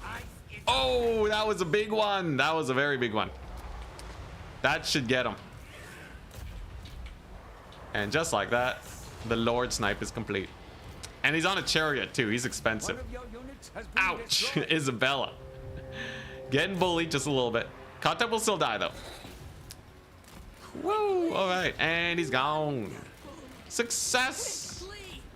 Their leadership is dead. Oh man, dude, the Lord Snipe. You love to see it. You love to see it. Lord Snipe is good, man. Would have been really nice if you had a Setcher or something too, just something real big. And of course, Isabella being able to heal herself up is a big benefit. Helps a lot with the Snibbita Snipes. There we go. Watch him just resummon Cod Tap for more Skull Storms and it just wrecks my infantry. Very likely not, though. I do kind of wonder, though, if he's going to, like, swing his horsemen around to stall, like, to capture the points. So I'll get a couple dudes over there. Just to make sure that doesn't happen. Then we're going to double Scab Scrat and just kill all these guys. Mega value. And yeah, he's opting not to summon Cod Tap. Okay. Makes a lot of sense. Most intense vampire versus vampire battle. Yeah, not really a lot going on here. I think vampire counts is a very decision heavy faction. Not very heavy on the micro side of things. Because like most of the time you're just kind of sitting in the blob. You want to make sure your cavalry is gonna live and stuff, right? Like there's a lot to do, but it's usually not super urgent. Much more important to make sure that you're optimizing your abilities, not blobbing up too much for like burning heads, that kind of thing. And of course having some really good single entity micro. That part's very important. Bro, ever since I captured the 3 points, he has not been able to push me back. It's just the endless tide of death. Though, I do feel like bringing in mass skirmishers here was a really bad idea. I feel like the mass skirmishers did him real bad. Maybe he was expecting like a big single entity build. That is something that I do every once in a while, but most of the time when I play vampire accounts, it's man-tide. Very infantry heavy style. Let's get Graveguard in there. Isabella's just cackling. Still at full HP too. What a terror. Has he brought Cod Tap back? He has! Beat him up! Kill him again! It's not worth it. I don't have the magic to kill him again, but I think it's funny to just start beating him up. Hey, quarter HP gone. Kill him multiple times over. Why not? Oh, he gets a slow though. The sirens. The sirens just dropped. All right, nice. His Ushopti are dead. These are not the summons. And then we're back on the hunt. Can we catch him though? The siren slows, so it kind of makes it a little harder to catch him. Black Knights are fast though. They're the fastest cavalry on the whole roster. Yes. The surround. 66 speed, but with the charge bonus, they got him. Brutal. All right, nice. Honestly, I think the Gaze of Nagash like wasn't hitting fully, so I don't think it was like crazy or anything there. But good to see. Good to see that, you know, we did get the kill on him, and that did help us out. Another solid win. Today's a good day. Ready to face attack speed enjoyer after this one. Isabella got 1600 value, which is quite nice. White Kings paid for themselves, and the infantry was just a pain in the butt forever. Interesting to see the zombies pay for themselves in this matchup. I guess they're pretty good in melee against Skeleborgs. Yeah, it just seems kind of rough, right?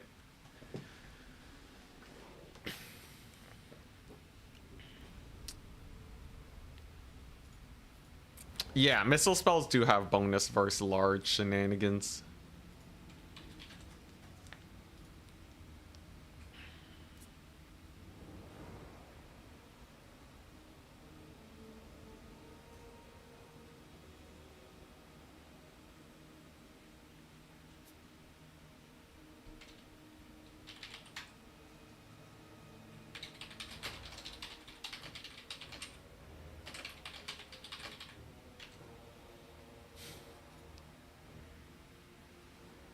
Cyberbullying. Oh boy. Yo, vampire counts in a matchup that's good for them absolutely will feel like cyberbullying every time.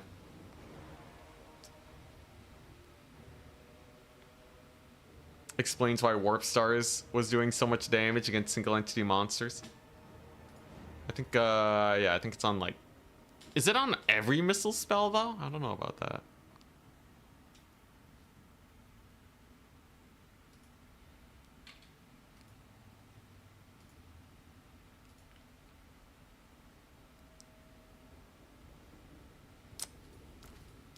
Anyways, yeah, Gaze of Nagash, it was okay. I don't think... Kotep is pretty squishy too, right? Let me check. Grand Hierophant Kotep on a chariot. He only has 5,000 HP. That's kind of weird. On a horse, he has 4,300. Is it just like weird chariot shenanigans? Let me check. Because I'm pretty sure Gaze of Nagash should be able to like delete his face if he's on a horse. Let me check. I know chariot hitboxes are super borked. Tomb Kings. Yo, I can't wait for the patch, by the way. And I can finally pin maps again. Alright, let's take a look. So, that's vampire counts, right? If I have Isabella and he's on a horse, I'm pretty sure he takes way more damage. But the chariot might have actually just saved his butt. Because it was dealing a quarter damage to him. But I'm pretty sure on a horse, he'll go down to half HP. So, like, the chariot play might have burned, like, 30 winds of magic that game. Let me see. So, like, take a look at this. If I'm, like, directly above him, right? If I'm directly above him. Yeah, look at that. It's, like, disgusting. I know he has more HP, but I don't think that makes up the difference, right? I don't know. Maybe there's just, like, a little bit more explosion damage hitting him or something. How much damage did that do? Isabella did 1,500 damage. So we'll compare that to the chariot and see if there's a difference. 1,500 damage.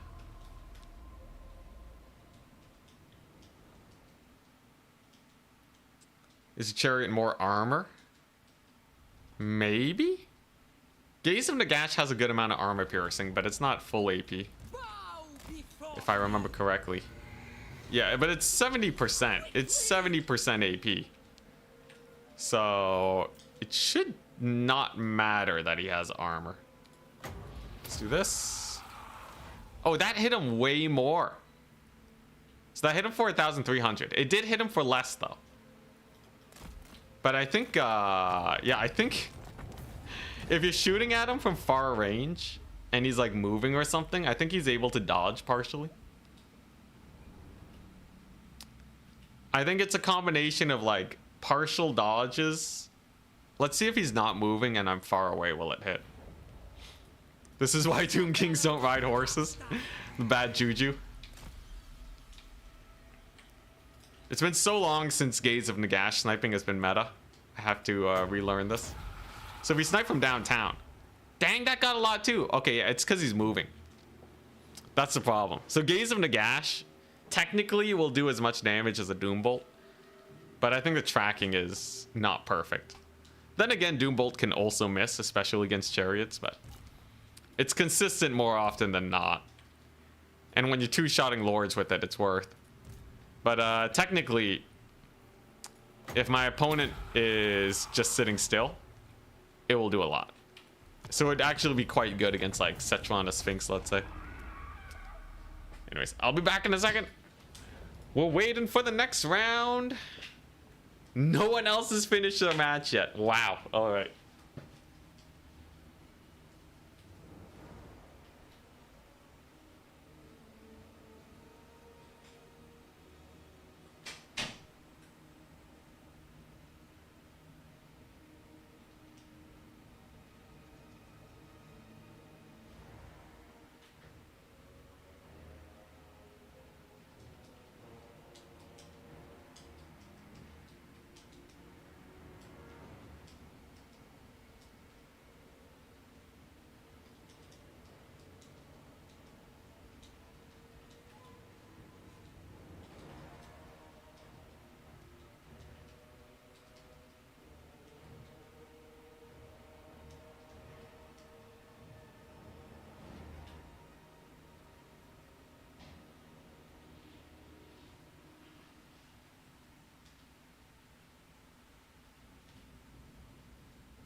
Alright, and we're back. Oh. 5 more matches need to be finished. I should get some water. I'll be back. Again.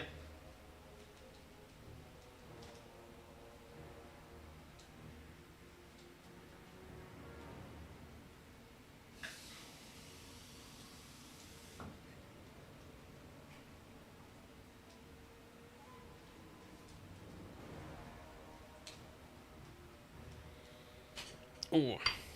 Yo, a lot of people run caught up. It's kind of sad to see such a falling off. But I think Cod Tep is a natural evolution of Horse Cetra. The meta just keeps swinging between like going for super expensive lords and super cheap lords. In theory, you always want a lord that is slightly stronger than your opponent's lord or way weaker. Slightly stronger to win a fight or way weaker so that they wasted all the money. So I think you kind of get like a power creep of lords. Using the term the wrong way, but like they just slowly scale stronger and stronger as the meta progresses until it hits a tipping point and then it goes back to weak ones. Although, I think more often than not, it is cheap lord spam. Because cheap lord spam is just super safe. You just bring not a fighty lord, right? Everybody goes like, you know, like foot leader and like a lich priest of like lore of light. If they made it where lord sniping was permanent, a lot of the cheap lord meta would actually fall off. Cause like you literally don't care if they die. They're just not worth sniping.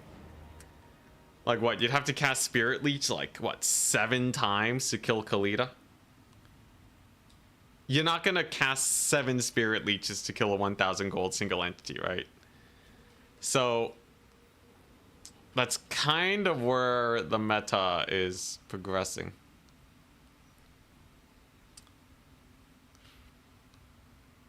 We'll see though. Patch next week. How expensive is max out Tamarcon? Pretty expensive, no? Though cheaper than you might expect because he's not a spellcaster. Dude, he's cheap. 2,800. As a pure duelist lord, though? Yes. He just doesn't have a lot of abilities. Abilities are so expensive in this game. But, yeah, you don't really need Rotting Host. You don't really need Nurgle's Favorite Son. The 40 seconds, this is the one that you would take most often. You probably don't need the Black Cleaver. You can bring him down to 2,500. Redeem 15 squats? Oh my goodness. Again, 30 in one day? I do need to practice. I've been skipping leg day too much.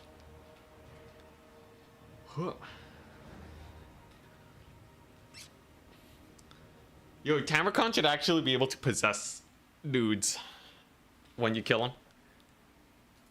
I feel like that mechanic would be too complicated for CA though. Can you explain why your stream has 1080p quality restricted? It says it's location restricted. I've never seen that on any stream. Weird. It's 1080p but restricted. I am streaming at a higher bit rate, which might be making Twitch angry at me.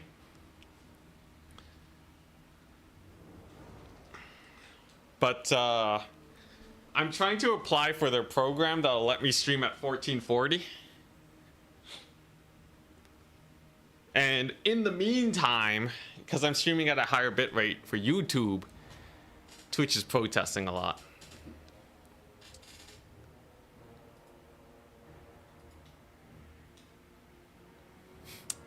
Thrones of Delay PTSD. Dude, I can't believe we're gonna get like one DLC this year. Or I think we technically got a DLC at the beginning of the year and technically one at the end of the year. But like 10 months between DLCs is insane. Yeah, most people have said their maximum is 720 today. Ooh.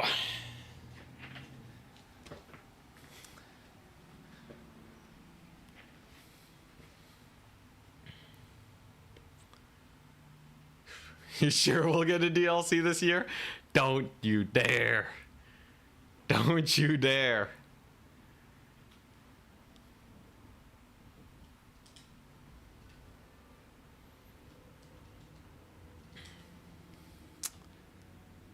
Neferata FLC is coming this year. It's all worth it. Neferata would be nice. Vampire counts could use more in the roster. I think Vampire Counts has been pretty samey. I guess they did add Graveguard Halberds, I guess. Next round should be starting soon. But yeah, sorry Twitch chat. I will get there eventually though. I sent an email out. Hopefully they allow me to stream at 1440.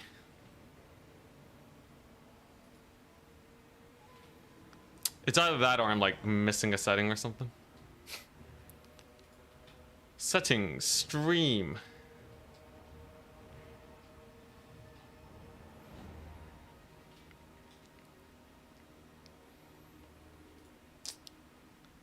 YouTube should be super crisp though. All you YouTube viewers, you should be having a great time.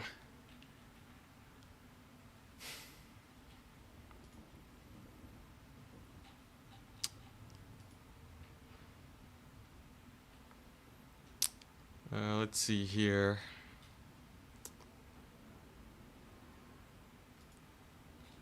Yeah, just double checking my settings. I don't see anything.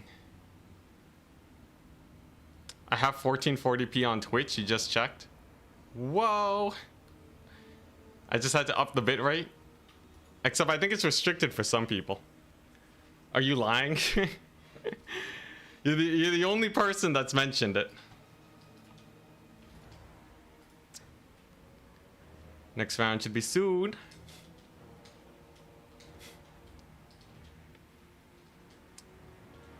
Yo, Alberic having a voice actor after being a meme for so long. Are you on Twitch Turbo? Me? I don't think so. Is Esterific on Twitch Turbo? Is that what's doing it? Quickly, everyone get Twitch Turbo.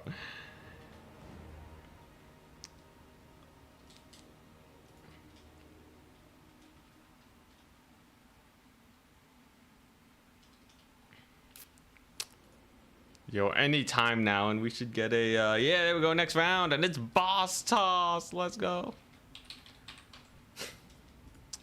Yo, yo. Boss toss. Warriors of Chaos. Vampire counts Wood Elves. Everyone's been banning my Wood Elves and eating a fat Vampire counts match in the face. Which I'm personally fine with. But I would like to get some Wood Elf games in today. Norska, Skaven, Kislev. Wow. Vampire Counts versus Norska is probably okay, right? Wood Elves versus Norska is a toss up in my head. I'd love to try it though, but I bet he's gonna ban Wood Elves. Kislev, however. Vampire Counts versus Kislev is good. Vampire Counts versus Skaven is great. I might just leave like Skaven and Kislev. If I leave Skaven and Kislev, like, he's probably gonna pick Kislev versus Wood Elves. Ooh, that's kind of sus, right? Kislev's got to be good into Wood Elves. They gotta be. Let me check the stats. Wood Elves. Oh, that's the worst matchup. Okay, I see. You know what? Let's leave Kislev. Regardless, I kind of want to, or we could leave the Norska. You know what? Let's leave Norska. I'll ban Kislev. I don't want to get the Wood Elf worst matchup. That invuln cavalry is kind of insane. So he's either playing Norska or Skaven. The thing about having Vampire Counts and Wood Elves in your lineup is they gotta ban one and they're probably facing the other, which is just pain and suffering. He goes Norska, who would have guessed? So, that means that we have a pretty fun match on our hands. This one I could actually see myself playing in the tournament, so it's good practice. Borderlow Landings, Jalnir's Cave, Glinty Tooth, Alban Borderlow. Alrighty, it's Wood Elfin time versus Boss Toss. Oh boy. Wood Elves versus Norska is, I feel like it's okay. Norska is pretty resistant to kite though, right? Yeah, apparently Kislev's the worst matchup for Wood Elves. He wants to play on Skollendir's Cave. Fine by me, wide and open. Okay, so how do I not get rushed down? Like that's the gist of it, right? Just don't get rushed to death and then it's mostly fine. There is one thing, and that's Fimir. So Fimir, as of late, have been, they've been real annoying, man. They've been super annoying, Fimir. You know why? Because they got 50% missile resist. And I don't really know what I'm supposed to do against that. So, there's that.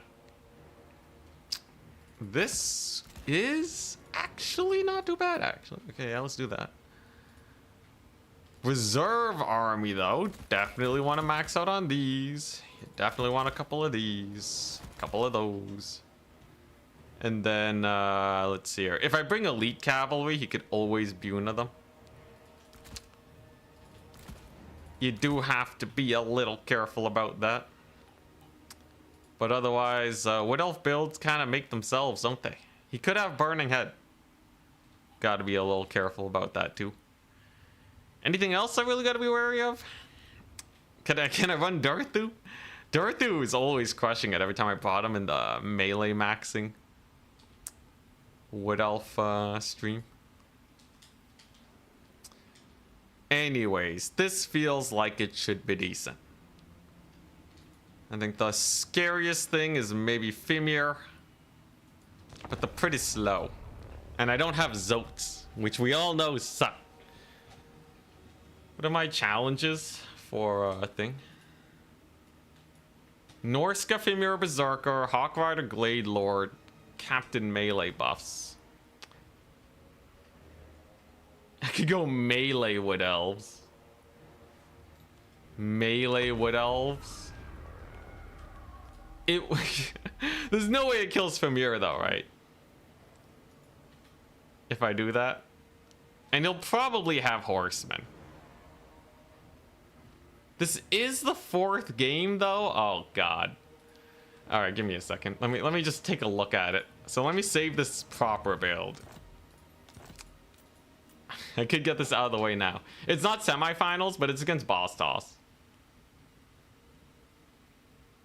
And I can finally get so Hawk Rider, Glade Lord, and just mega melee it. So Glade Lord and a Captain. How do I feel about this? Is it viable at all?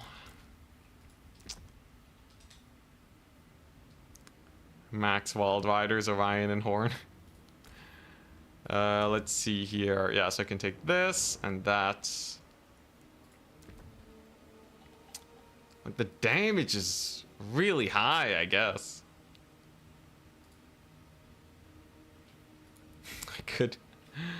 I could just go ham. Just go real ham with this. Oh my gosh. Okay, and you know what?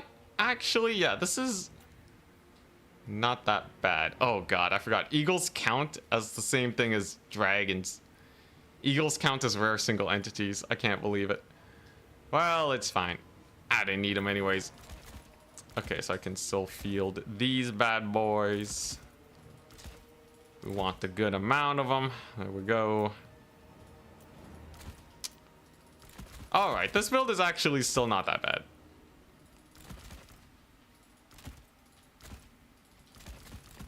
I think it might be slightly suboptimal, but I don't think it's that bad. Let's see. Does this have everything I need? Can I kill skin wolves and the like with this? Probably. Probably. It's also a perfect spend, which I'd love to see.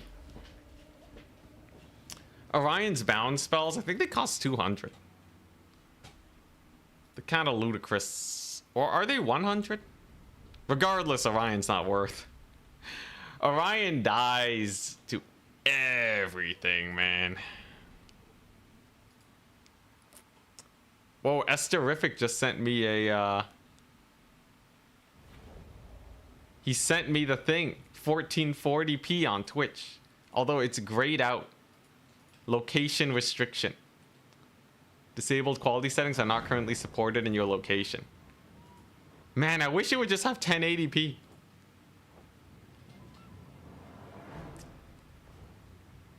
Ooh. Obese Chicken just sent me a replay. Yo. We can cast that one after this game. Let's see here. Warhammer 3. Replays. Oh, hell yeah. All right. So, build is simple. It's a Cav Max. Who would have guessed? Except, I have a dragon. And double eagle. Why is this good? Because they have a million stat buffs. Guardian Aura. +5 melee attack, +5 melee defense, Colossal Strike, Helm of Discord, Deadly Onslaught, Foe Seeker, he has a breath attack, another 5 melee attack. In theory, I can make my Wild Riders insane. He went for a bunch of dogs and 2 Ice Wolf Chariots. I have no infantry, so it doesn't matter very much to me. First order of operation, we kill Wolfric. It's a lot of dogs. Guy has a lot of doggos. Keep it from the foe. Also a good amount of infantry. He has a flaming sword caster. Wow. So no Buna. That's very nice. And I can just start sniping Wolfric, right? He's pretty chump change. Don't have to worry about him that much. Doggos, we can start bullying. And I believe... Okay, what am I supposed to do versus this many dogs? That's a lot of dogs. I think I want to just summon counter cavalry. I think that's what we're doing. Yeah, we're just gonna bring in the counter cav. We're gonna keep sniping Wolfric. And being annoying. We got the bird squad. So let's go ahead and capture this point. And now that the dogs are shut down a little bit with so much extra cavalry, now we get 1 dryad. The 1 dryad is to just fight marauders so my cavalry doesn't have to. Standard hammer and anvilin. Wolfric is slowly dying. Slowly but surely he's going down. Just getting a little bit of a cycle charge action over there. We have a lot of time. He's already at half, you know, 10% HP down. Half HP. Yeah, he's at 10% HP down. That's not too bad. Though he's really going for it. Sending in the Ice Wolf Chariots. All right. He's committing. My guy. All right. Pretty spice. Pretty spice. So he just wants to send in the Wolfric. Interesting. Get some good dog micro. Surrounds my cavalry. Pretty painful for me. But Wolfric's about to die. He has taken massive damage from the hero squad. He's down to half HP already, but he does manage to escape. I see, I see. There's the chariots, though. Chariots are brutal. Wolfric, though, he's getting hunted. I can go for his little caster over there, too. That should go pretty well. There's the bird. The colossal strike. Yo, is the melee actually going to kill Wolfric? That would be sick. This guy's buffing up over here, too. We don't have to blob up here for this to do well. There we go. Nice. And Wolfric's gone. Well, that's actually amazing. That's actually really good for us. Holy crap. Wolfric is straight gone. Holy. Alrighty. Alright. Well, I'll take that. Let's bring in the ranged. Keep hunting this poor guy. Yeah, beat him up. Wolfric ain't got nothing on us. Dragon Lord continues to tussle, to grind. Archers can get in there. And I don't think Wolfric's gonna make it out. He does summon a unit of horsemen here. So I'll have to be a little wary. But as long as you stay up in the air, I'll be okay. Come on. I just gotta escort him off. And as soon as he's gone, leadership breaks should be abound. He will be able to resummon Wolfric before the battle's over, though. He's a very cheap lord. So I will have to be a little careful about that. But other than that, Wolfric is now gone. Let the leadership routes begin. And so they begin. So dogs, of course, are not very good. Once their lord is gone, right? It's just going to be leadership breaks 24/7. We see a mass route over here. It's good. Can Keep summoning in cavalry, I guess. Yeah, these dogs should rout very soon. There's that little buff, and then we'll heal. We just want to keep her dancing and dodging. Gets a pretty good burning head, though, on my forces. But he's still mass routing. In the end, it's still a little sus because my opponent has a bunch of tickets. But as long as I can capture one of these points sometime soon, I should be good. More dryads will definitely cook. Here comes the dragon breath on the marauders just to get them out of the picture nice and early. And there's a mass escorting. All right, solid dogs have routed. Overall, not too bad. If I can kill his caster, even better. Jesus, chariots though are annoying. Very annoying. Let's get that colossal strike though. I should be, if I kill his caster, he's down real bad. So I just realistically have to capture these points. Caster's suffering pretty hard. That eagle is a menace. You'll love to see it. Should be able to fight off a manticore too. No problemo. Flank capture point is secured by the 800 mark. Nice. Dude, the Glade Captain's actually insane with Colossal Strike. She shatters him. Wow. Alrighty. Alright. That's sick. She actually just straight shattered him. Dang, man. Dang, lady, calm down. Alright. Still have to close out the game, but that's a huge dub. Because I don't have to chase him now. He's just gone. Absolutely amazing. I suppose he's still saving up for Wolfric. Time will tell if it will be enough. Because he's not that much capture weight. There he is. My opponent's hunkering down on the last point. But I have a lot of time here to just play for value, right? There's a heal. We have some idle cavalry that can get work done. He just lost his little boy over there, right? And of course, we can just kill Wolfric again if we have to. So there goes the chariots. Nice. Ice Wolf chariots are pretty spooky. But they ain't too bad. They ain't too bad, all things considered. Looks like he might be able to secure this point, though. Still, though, I have a lot of time, right? I'll have almost, like, what, 5 minutes? That should be good enough here, especially if he doesn't manage to capture this point. So there goes the Manticore, huge. And will I have enough here to stall him? It appears not. However, I do still have my single point over here. He gets a boat off. He gets a pretty nice boat on me, too. So the battle ain't over just yet. Lots of horsemen over here. Many of which will get caught, though. And for what? A temporary point capture? That's not going to help him out too much. I think we'll be okay on that front. His chariots also haven't routed yet, which is very important.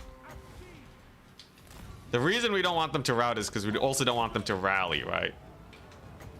Should be able to get a nice breath attack there. Let's group up for the group heal. Nice. And this point shall be recaptured. Very good. Then we bring in the horse skirmishers over yonder. And then I can probably just kill Wolfric, right? Like, I have a Dragon Lord. They're pretty strong. Shouldn't be too worried over there. So we've broken the double cap.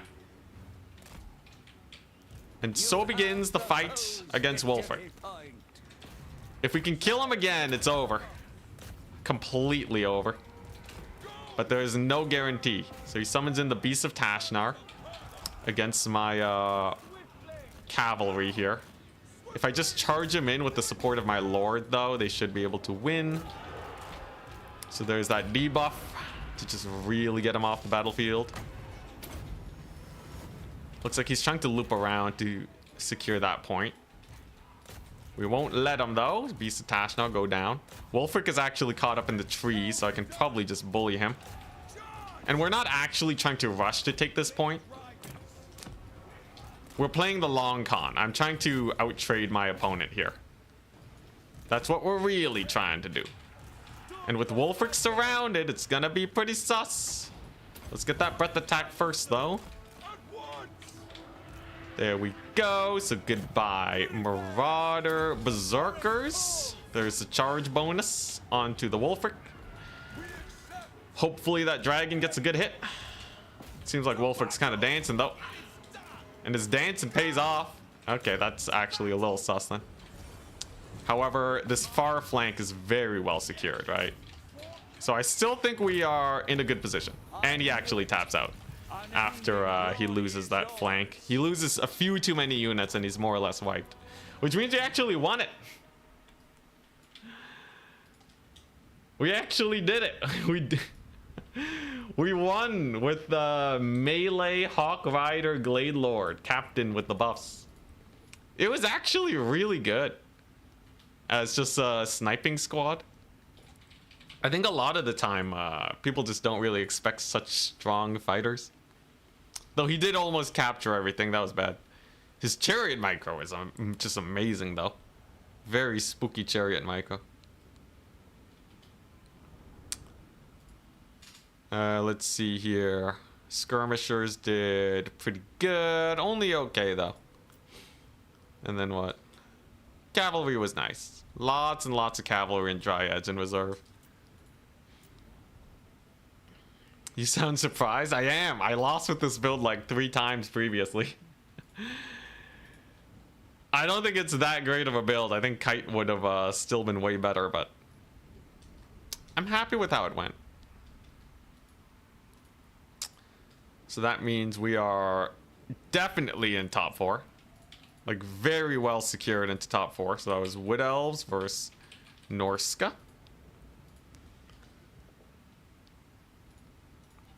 Your first multiplayer match ever was against Boss Toss on ladder and you won? Oh dang, he was testing stuff. I see. Yo, builds will get you a really long way in Warhammer.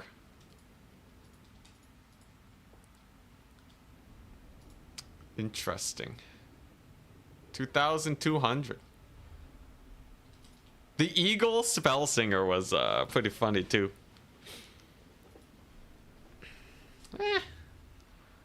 You can call it luck. I still think, you know, bringing the right build is... I guess, like, you know, it's lucky he was practicing and testing out stuff.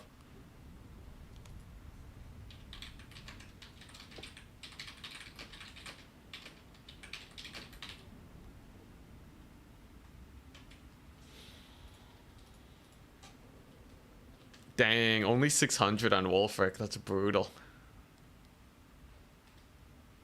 Pretty spooky though. Norska has a lot of mobility, so he was spamming Ice Wolves. How'd they do? Honestly, not too great. Okay. And then the Skin Wolves wouldn't have done well with Wolfric dead. Colossal Strike though. I might just have a Glade Captain with Colossal Strike in my Wood Elf builds. Because they kind of just poke away. And then if you ever send in your Lord, they'll just kill him. This lady has bonus versus large 35. It's massive. So you probably don't need Guardian or Dance of Loark or anything. Or even Horn of Isha. Like, I would just take her as like a super counter sniping single entity. For 1,350, she's more or less a Vargulf, but flying, anti-large, and with the ranged attack.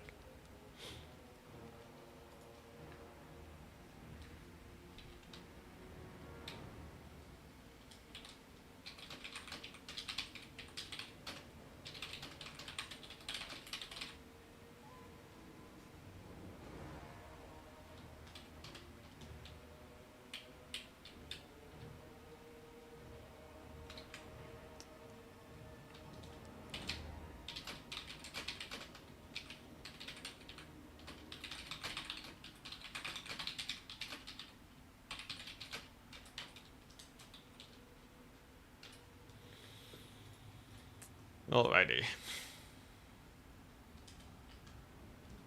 Yeah, less than 600 value on 2 summons. Brutal. Absolutely brutal.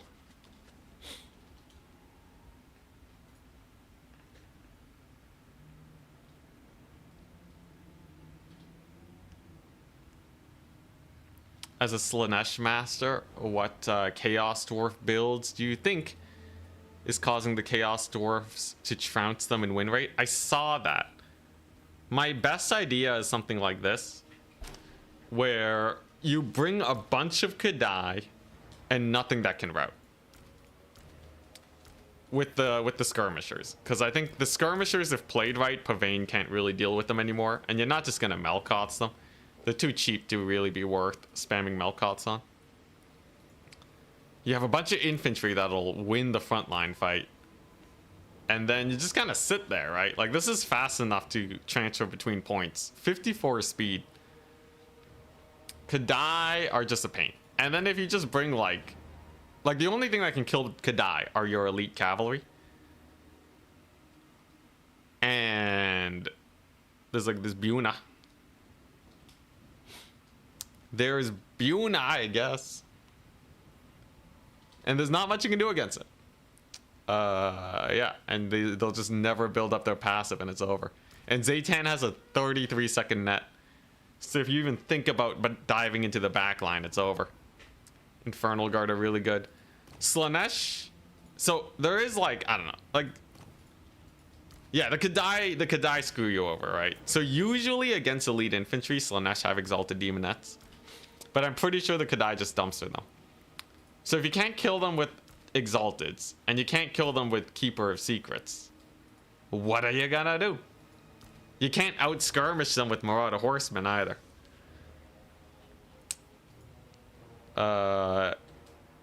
Yeah. All your monsters are demons. If you can somehow get a really big alpha strike on the Kadai and somehow just delete them, maybe. You could alternatively just try and capture a lot of points, maybe even like a Sigvald. I don't know. But Slanesh has a hard time versus factions with a really strong front line. And a bit of ranged. A really strong front line and a little bit of range is all you need to dumpster Slanesh.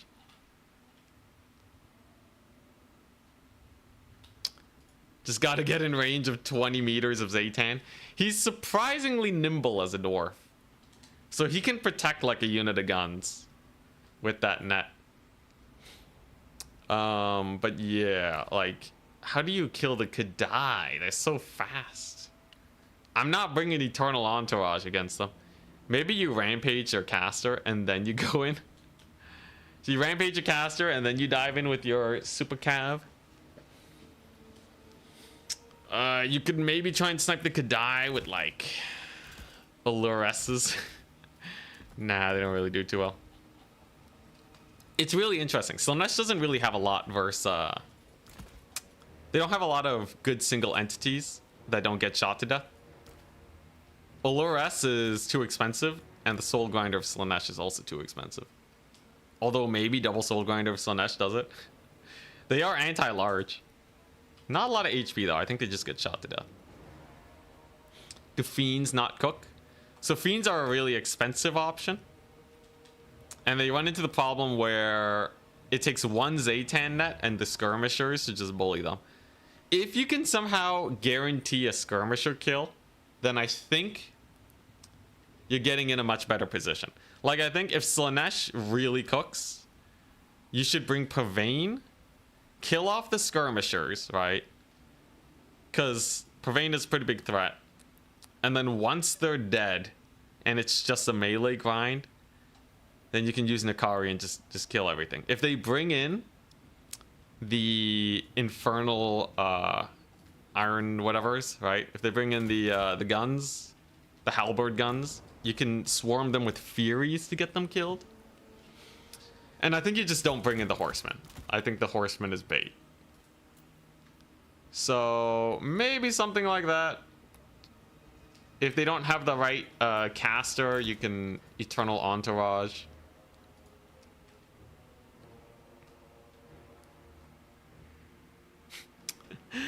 Yeah, Chaos Dwarves are both lethal ranged as a goblin with a bow. Dude, those skirmishers are so good.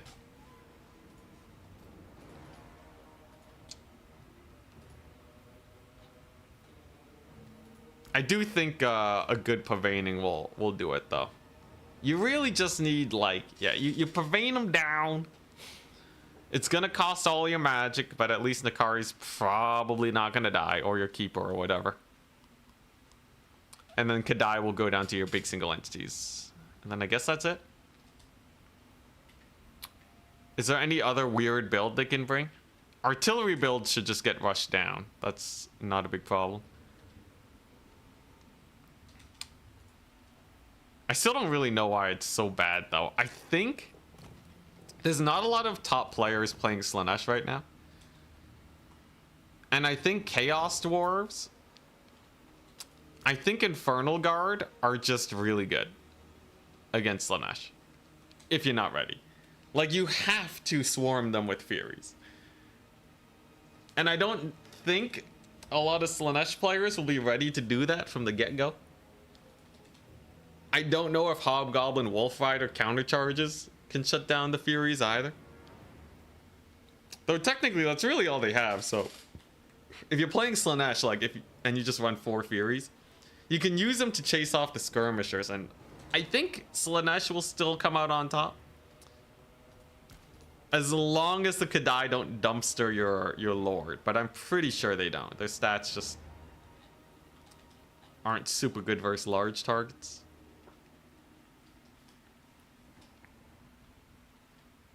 Are the units that you should avoid at all costs because it's so horrible? Yeah, about 50% of the units in the game. Here, let me name a few that are either completely superseded by other units or terrible. Skullcrackers. Bolt throwers are really risky. Blunderbusses, really risky. Hobgoblin archers, real rough. Normal cutthroats without range, don't really, yeah, you shouldn't really take them. Bull Centaur renders, like, the great weapons are just better, right? Beastmen, don't go for Spawn, don't go for Cockatrice. Don't go for the Jabberslythe, probably don't even go for the Incarnate. Don't go for Vanilla Cygor either, this one's just better. Giant's very risky most of the time. The Beastmen roster's not too bad. Lizardmen's been getting a lot of updates, so they're actually in a much better position lately in terms of their roster. You know what? He's actually been doing real good, bringing up a lot of units of speed. A lot of the lords, though, you just don't take. Don't take Tic-Tac-Toe. Don't take Oxyotl, Gorok, Acroxagore Ancient. Don't take Nakai, Tehenuin. Most of the Slann Mage Priest magics. Don't take this. Actually, some people run this guy with nothing because he's cheap. But yeah, most of those options are terrible. Definitely never take Croak. And don't take the Skink Oracle unless you really know what you're doing. The Skink Chief is also pretty bad. For the High Elves, all of their elite units are terrible. Don't take Silver and Phoenix Guard Swordmasters. Most of the regiments of renown in the game are not really good. So you don't really take the Scions of Mathlan. You never see the Pure Main Company. You never see the Grey Shadow Warriors. Sisters of Avalorn tend to underperform. Archers with light armor, just... you don't need them. They don't really do anything. The Ilthamar Chariots are like, just... delete their source code. This... no one's been able to make them work. Same with the Tyrannok Chariots. Slanesh is... or not Slanesh. Oh, actually, Slanesh. Actually, most of the armor is okay. Though most of the Hellscourge units are just really bad. Their Secret Chariots are also pretty bad. There's no reason to take their Chaos Knights. No reason to take really any of their Chariots as Slanesh. Also avoid their spawn. Yeah. What's wrong with Lord Croak? He's too expensive. His magic is balanced so that it's competitive with other spellcasters. So it's not stronger than any other magic. But he costs more. It's also not a very diverse lore of magic. It's just all damage. Which is good. But like Croak is just a spellcaster that has one spell. So even if he was competitively priced, you still wouldn't take him because sometimes you want more than just damage spells. And the windup takes a really long time. Like, I really don't know why he costs so much. Did you enjoy the combat in Warhammer 2 or 3 more? Warhammer 2. Warhammer 3, so they branched off Warhammer 3 early on in Warhammer 2's development. And Warhammer 2 got a ton of polish to how units control. And in Warhammer 3, they decided to change it. They changed everything. Yeah, and that just kind of borked like everything, man. I think single entities were more or less the same, but melee combat was really weird, especially with the Cathay formations. Range units were super janky. You can barely get artillery to fire a lot of the time too. They just kind of point in the wrong direction. But Warhammer 3 has a lot more going on that just makes it a generally better product. And it's close enough to what was going on in Warhammer 2 where it's fine. Spells were crazy in Warhammer 2, but everyone had spells, so it kind of balanced out. And then, of course, there's like, you know, Lord sniping shenanigans, so you could potentially snipe their caster and then they can't delete your elite infantry. There were some matchups where you would actually still see elites, or at least half elites. Most of the time, though, it's true. It was definitely a very big spell meta. Lots of pendulums, lots of burning heads. Slight tangent, seen any of the Dawn of War 4 stuff? Not really. Not really. I don't think it really captures my interest that much. You haven't played Warhammer 3 in a few years, but remember a lot of complaints. Yeah, so they did. So CA fixed a lot of stuff to their credit, but it's so slow, man. At the rate they put out patches, they fix like they half fixed ranged attacks a couple patches ago. And by a couple patches ago, I mean like 8 months ago. They half fixed ranged.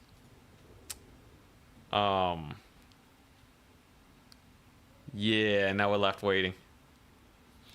But it's like half fixed. Like most of the time, especially if you're playing in campaign, range units will do what you want them to do.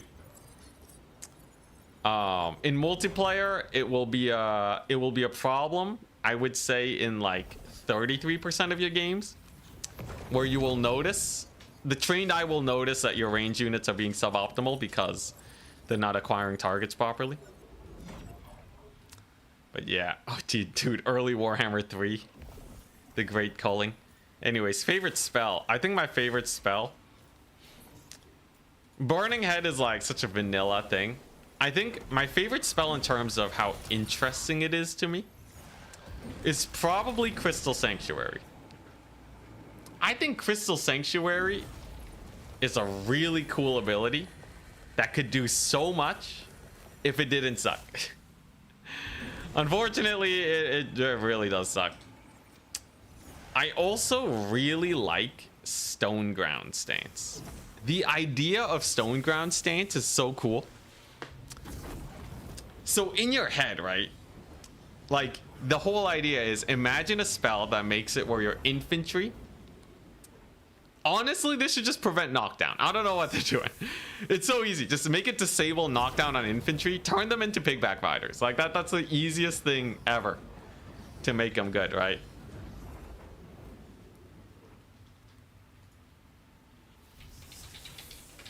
I'm gonna write that down.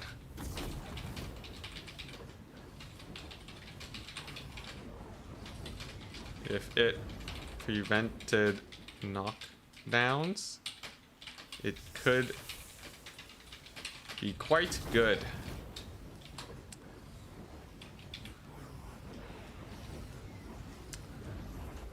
I would actually be so cool if Stone Ground Stance turned you into pigback riders. No one uses it though, because it sucks.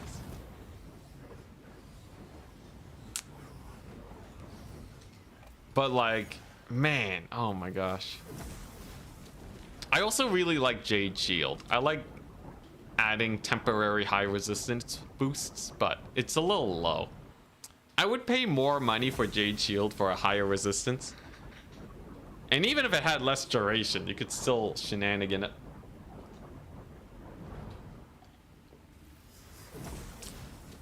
Does it do anything fun for a cav charge? No. Stone Ground Stance has like it's barely noticeable, and I think it also has a long wind-up time.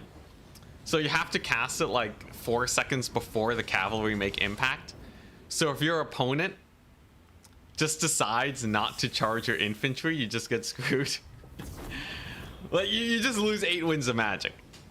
That could like delete a unit of demons instead, you know? Like you have to be really good at the game for a chance to mitigate a cavalry charge mildly.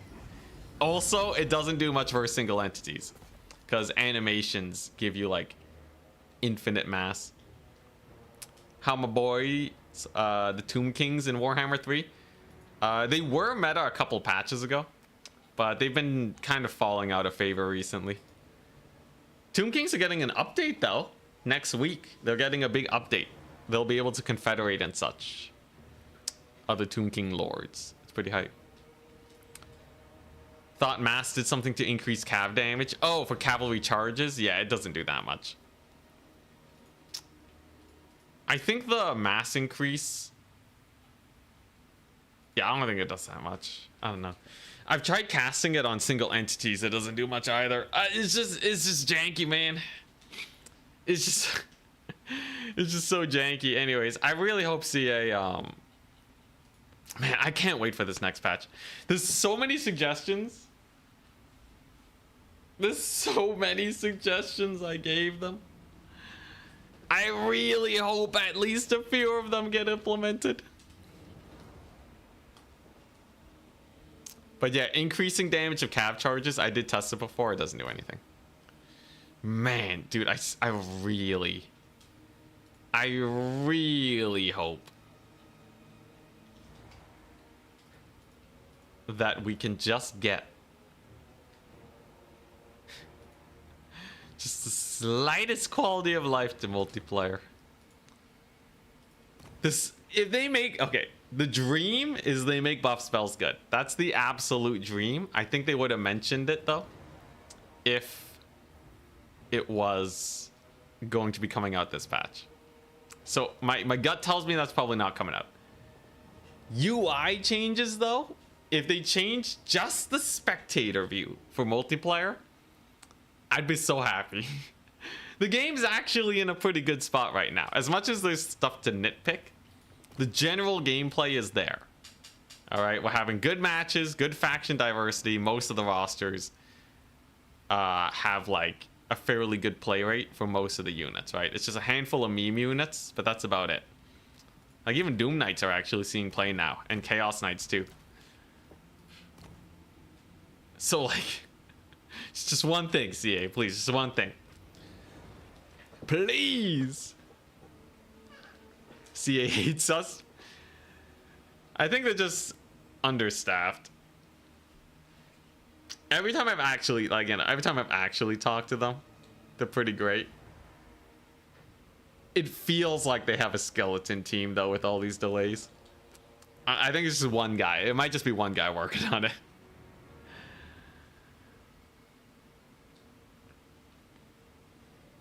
I don't think they're gonna do much for multiplayer, says Stefan. I still got my fingers crossed.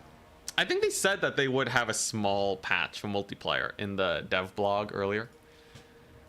If we go to the dev blog, in August, update 6.3 is bringing some overdue quality of life improvements to Tomb Kings and Lizardmen, and revisions to generic starting traits.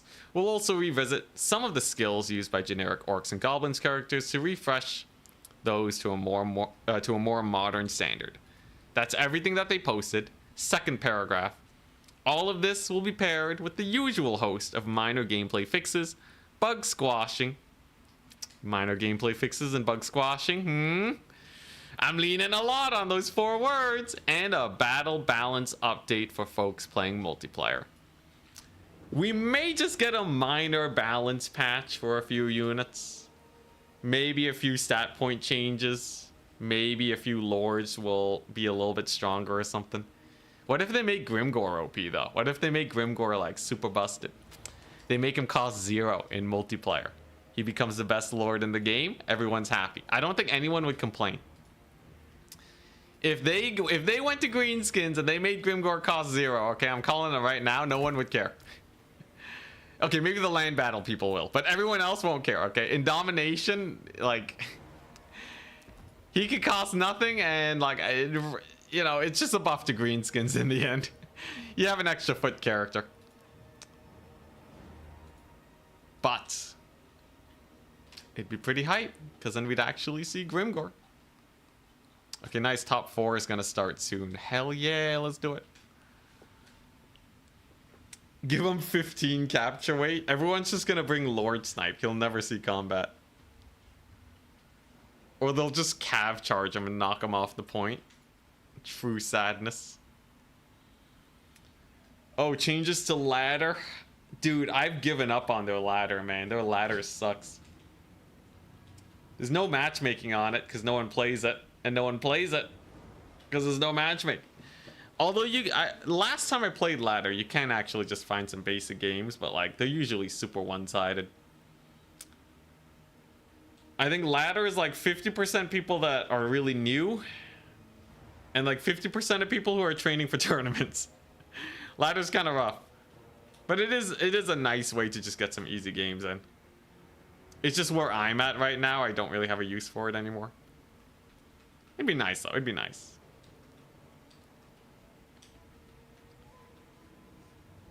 Make Savage Orcs cost 0. I would love for some units to just cost 0. Like, just make it where Vampire Coast can take 1 bloated corpse, but it costs 0. And you can just send infinite waves of bloated corpses. Like, why not? They don't do anything anyways. Just make it an army ability, right? If some factions can have free army abilities, why can't some factions have free units? I'm just saying, Tomb Kings can summon a unit of Ushapti basically for free. Hell yeah, we're up against Boss Toss again. Yo, we're up again. It's Boss Toss time. So, alright. Now, what were his factions again? Norska, Skaven, Kislev. Alright. Norska, Skaven, Kislev. I think we just ban Kislev again. You think he's gonna do Norska into Wood Elves again? He might. Maybe he'll change it up though. There we go. So there's the Kislev ban. He bans Wood Elves.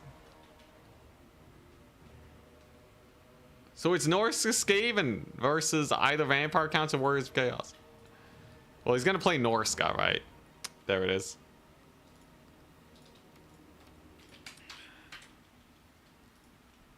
Interesting. Everyone wants to play against Vampire Counts. I really gotta channel my inner Maximillionaire. Okay, so I'll ban Bloodgrove is not too bad. Moor is okay. Crystal Lake. Wait, which one is Moor? Decrepit Moor is this one. Yeah, I'll ban... Wait, no. I'll ban Moor. Yeah, Decrepit Moor is terrible for Vampire Counts. Alright, here we go. Vampire Counts versus Norska. In theory, it's a pretty good matchup. Yo, the nuclear bombs for Skaven. I feel like it'd be really cool if you could pay money for the army abilities instead of them just being raw free. Because then they have to nerf all the units to kind of accommodate for them. Although apparently, like, you know, in theory, all the factions have like some free buffs. Like the dwarves have their magic resist. The high elves have their melee defense, melee attack boost. You want to play Grove of Slaughter? I mean Blood Grove, okay. So we're up against Boss Toss again. As the Vampire Counts. Do I have a verse Norska build here? I don't think I did. Vampire Counts versus Norska does not exist. I do have some alternatives though. Norska's very similar to Corn, but just cold instead of hot. I guess we'll start off with the Vampire Counts versus Corn as a baseline and work our way from there. Go full Blood Dragon. Blood Dragon's pretty hype.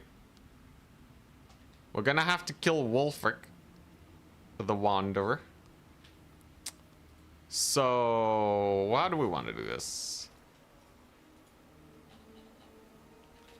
I think you kind of, yeah, you kind of have to take this. Boss Toss is a really good rush player. Vampire counts, however, they're not really a faction that you rush. He'll have a lot of mobility though, and he'll probably have a lot of horsemen because you kind of have to fear the Mortis engine here. Mortis engine on your face. It's potentially very bad. AB6, what's up? Boss Toss has a nasty Norska versus vampire counts. I imagine he can play pretty fast, right? He'll obviously have Burning Head. Let's see here. What infantry would I have to worry about? Could he go melee grind? Is he gonna go for just a bunch of range units? Mass range would be quite something. Yo, if Grimgor had like a taunt ability. Well, okay, so technically he does have a slow. I personally think foot characters should have way more mass in this game. In the sense that foot characters should be able to just walk through infantry blobs.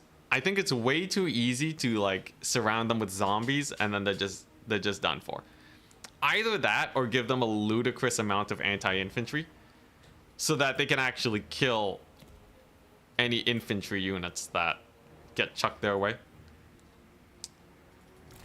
That's kind of what I feel. And you know, maybe give them like a really high increase in speed when they're charging into melee. So like if you get within 20 meters of them, they will have like this charge attack that kind of closes the distance. But I don't think CA is going to do that. It's by design. Tar pitting is a classic tactic in Games Workshop tabletop games. I think if they are able to be tar pitted, they gotta be good at something else. Because if you can tar pit them with infantry, which is in basically every battle, and they can be out mobilitied by skirmish builds, what do they do? What do they do exactly? Pretty sure you kind of run out of options. They should be significantly cheaper if that's the case. Dude, that's threatening. He's ready. He has the build. He has the deets.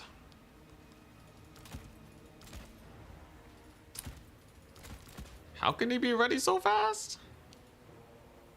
Okay, so skin wolves will be a problem. I don't really know if Vargeist even cook here.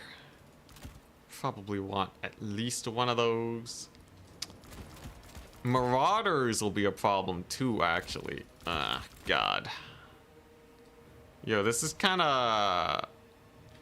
It's a real question if I can win the frontline fight, I think.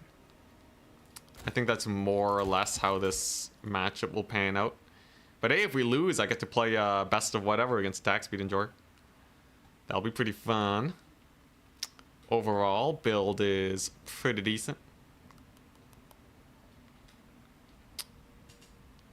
Anything here I'd want to change? Not really. Or do I? Or do I? Is he just gonna make some crazy plays with skin wolves? I feel like the odds are actually kind of high that he'll just make some insane-o skin wolf plays and then I'll be screwed. I think the only way I can counter that is with like these shenanigans, but even that doesn't feel the greatest. Monster Mash, I'm kind of limited on single entities. You know what? This is not the worst. Yeah, this is not the worst. All right, give it to me. Boss toss.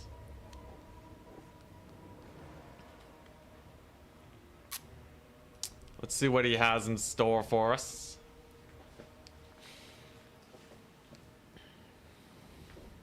Black Orcs unbreakable within 40 meters of Grimgore. Oh my god, that would be so sick. Giving Footlords more aura buffs. That's pretty nice. Like the unkillable slayers for dwarves. Don't Blood Knights annihilate Skin Wolves? I think he would easily overwhelm Blood Knights. They're a little too slow, so I opted not to go for them.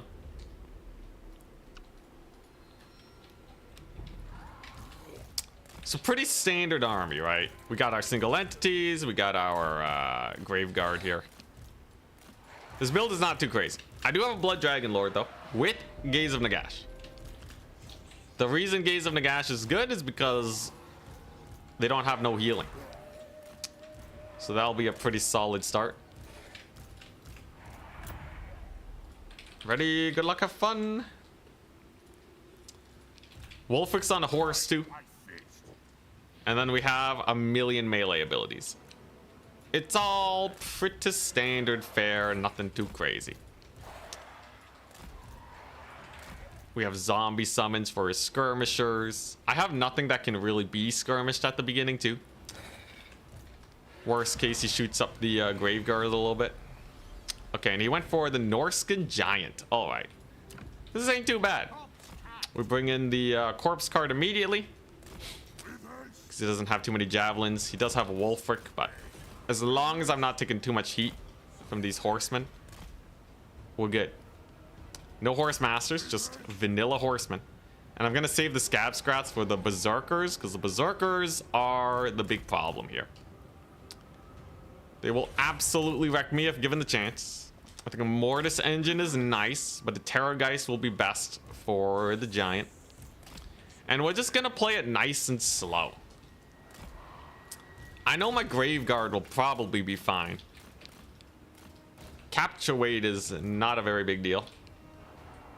And a second Unholy Lodestone will definitely do well. Ouch. Got a pretty good volley there, though. I'll have to heal up with my Lord near the Unholy Lodestone. Unfortunate, but not the worst. Giant is a menace. And I just gotta not overextend, I think. Chariots will be annoying. I'll probably need Devils of Schwarzhaven or the Goose or something to deal with that. Here come the White Kings, though. White Kings will be good. I just gotta make sure we don't overextend at the beginning. I have a lot of time to just sit back, relax, and summon in more units. It's not like I have to worry too much. I do have to be wary of the Giant, though. The Giant will wreck my world if given the opportunity. I don't have a lot of mass for these chariots either. Gonna need to dissuade them from diving on in. Are they gonna commit to that fight? Could be a really bad trade for them if he's not lucky. Ouch! Ooh, quarter HP for a couple zombies. Brutal. Oh, almost half HP down. Oh my gosh. He didn't have the horsemen nearby, which is what hurt them the worst there. So we're just gonna tentatively move up. There's no point overextending here, right? Now he gets a charge. Now he gets a charge with the chariots. Pulls back. It is a pretty big vigor drain on them, though. So you don't always want to just keep cycling them like that. Devils of Schwarzhaven are here. And of course, we got healing. I got to make sure I don't take a lot of skirmish damage while we manage that situation. And I'm just kind of building up for 6 scab scrat, I think. So what are we doing? Or you wanna use Wolfric here? You wanna boat me? I'll scab scrat you. There's there's that. Scab scrat is pretty brutal. We kind of have these 2 mini blobs here. There's a breath attack. And we're going to charge that giant. And then we're not going to charge the giant because he has a bunch of horsemen here. Horsemen are pretty annoying. We don't want to deal with that just yet. There we go. So that should be able to bog him down now. And now we just kind of go for that big fight. Not the worst. Not the worst engagement ever. Lord's taking a little bit of heat that I don't like, but overall the giant is certainly taking damage. He did kill my boys though. He did actually kill them with the chariots. The chariot micro is very well played this battle. We really gotta get him killed here, otherwise they'll just annihilate me. Thankfully I do have some doggos in here now. He's brought in the skin wolves, but overall trading wise, it's not the end of the world. As his marauders are certainly taking a lot of heat. The zombies in there are getting a decent amount of work in. There's another chariot though. I think it's time we bring in that mortis engine. We bring in the mortis, because here's the thing. Mortis engine. Ouch. Jeez, that White King's getting brutalized. I should not sick them on the giants. That was a bad idea. Yeah, the mortis engine should be able to do a lot of work here. I'm a little worried about this grind though, right? So he's starting to really beat up my lord now. I think we will summon some bats just to disrupt these guys. How are the doggos doing? Doggos are kind of worse for wear on like that. So far, so sketchy. I do have the bats, and I do have a potential play on Wulfric, right? Though overall value trading is pretty bad. I should be able to get a big breath attack here. And then of course the bats are in, right? He does disengage with Wulfric though. But the Lord Snipe is still oncoming. Here comes the Mortis engine. That's going to be pretty good. Wulfric takes a massive hit. And he leaves his troops for Madeeps. He leaves his troops for my dragon to hopefully terror out him. Dang, Vargeist getting brutalized though. It's a little sus. Let's just keep spamming infantry though. It should be able to do all right. Lord is, yeah, we did get the routes. That's good. And of course the Mortis engine lives. I do have a lot of infantry here. And I think that's going to be my out. Especially with the Lord helping out. It should go pretty well. He's got another zombie summon over there. Lord should live. White King is just, he's just chilling. I guess he can hunt Wulfric. As long as the Mortis engine's in here, he's going to be taking a lot of damage, right? Whoop. Dodge with the Mortis. Mortis micro is super important for any Vampire Counts player. There we go. All right. And it looks like it's going to be living mostly. That giant, though, is just a menace. I didn't catch my bats either. I think they got kind of brutalized. And the Mortis is actually kind of going down, too. I don't like that. He has javelins. Oh, jeez. Okay, that's pretty bad, then. I don't like where this is going. His skirmishers are cooking me up. Mortis engine might be doing fine, but Lord is actually a little occupied now. That's pretty bad. Wulfric still lives, too. But I do have a whack load of infantry. So maybe they can hold these points. If the Mortis engine lives, that's my big out, I think. Mortis engine kind of has to live, though. We've killed off all his berserkers. Okay, Mortis engine stabilizes. That's huge. He's gonna try and get the giant on it, but it kind of overextends. That's nice. We've got some spears in here. That's good. God, the chariots, though, are such a pain. The chariots don't stop. Okay, Mortis lives, though. Mortis lives! I repeat, the Mortis is alive. I should be able to rout off these skin wolves with some terror. It's a good burning head, though. Okay, White King is just, yeah, trying to fight Wulfric. He actually brought in a manticore for him. What a guy. Skin wolves at least are gonzo. Alright, that's good. We're gonna slowly capture this point, then. That should be a chariot kill. Very nice. Come on, you darn Mortis. Live. He's sending in all the horsemen onto it.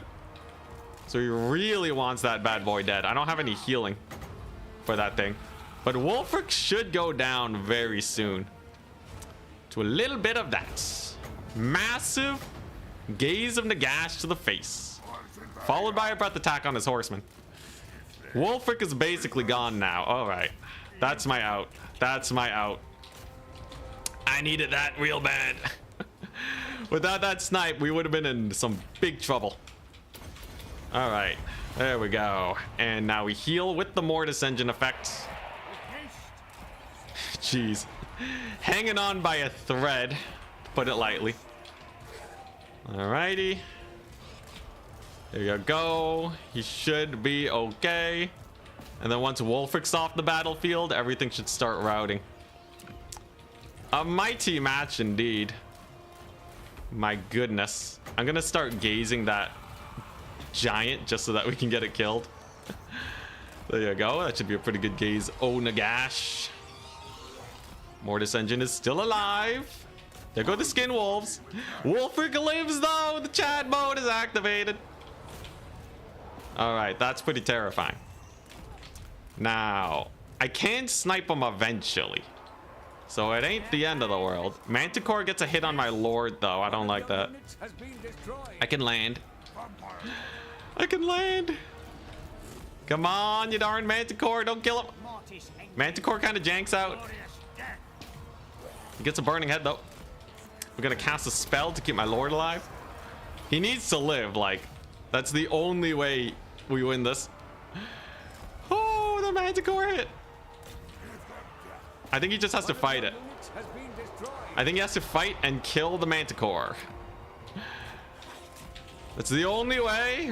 Manticore's rampage. Oh, but the rampage kills my lord. Brutality. Yo, is Wolfric gone yet? Holy crap, he's not dead. Wolfric's still around. The Mortis Engine lives though. The Mortis Engine does live to tell the tale of Wolfric the Wanderer. It will continue to heal while my dogs nibble at the giant's feet. What a match. We're gonna use the bats to rout off Wolfric. And then as soon as he's gone, we have a chance here. Mortis Engine has to cook though. I have so many bats piling on in. Come on. Come on, baby. Dude. Oh, and the Mortis dies. Yo, Wolfric. Wolfric got the 1 HP. What is this BS? Dude, 1 HP Wolfric's crazy. We could have won that if I had gotten him off the battlefield properly. I still think it would have been a close fight, but that's kind of crazy that he stuck around. Oh my goodness. Now it's a little bit too late without the Mortis Engine. Killing off the White King early on was a good play on his end too. I'll still play it out though, just in case by some miracle he slips up and we can win this. But on a triple cap, it's gonna be pretty bad. Oh my gosh. Dude, if I routed off Wolfric, I think we totally could have gone him earlier. Because, like, it was the big tipper fight here. Giant was also just a menace. I didn't really have anything for him. Almost wondered if I should have just cav maxed it, but such is life. Fire Mage is getting a lot of damage. 1400 value. That's a good value. Anyways, it's over now, though. He got us. Well played. GG, well played. The Wolfric snipe was pretty jokes though. In the end, I just didn't really have anything for the giant. 1700 value is pretty good. Very good versus the Grave Guard. I think if I played slightly better though, we could have won. Feels pretty nasty though. Mass Berserkers. They did get buffed recently. And then, of course, his caster. I could have just tried to snipe his caster instead, since he's pretty snipeable. Killing off Wolfric is such a boon, though. I definitely took too much damage on my lord, also. There's a few things that I change up, but I think this build is almost there. Especially as a non-vampire accounts main. GG, well played. He does win. Oh, yeah, I didn't check out the Javelin value, my bad. I kind of just wanted to check out the build. So Giant is a big menace. Let me see. Let me see. I kind of threw away a few bats. Devils of Schwarzhaven are okay. I think the Ice Wolf Chariots really help him out. Considering he kind of misplayed with the Ice Wolf Chariots, it feels like this might be a good matchup with Norska. I don't know. Let me see. That was a fun game, though. Close one. So the Graveguard were only okay, right? He was kind of just burning them up. I think I do need something to kill off the Berserkers, though. I could try some Hammer and Anvil. Could just take a ludicrous amount of Black Knights. Like, it wouldn't be impossible to just start with the Goose. So like if he goes super hard on the infantry, well, I guess I do need to worry about the javelins, though, right? He has a lot of horsemen. Why no Blood Knights? I felt like they would have just died to Skin Wolves, because they only have 70 speed.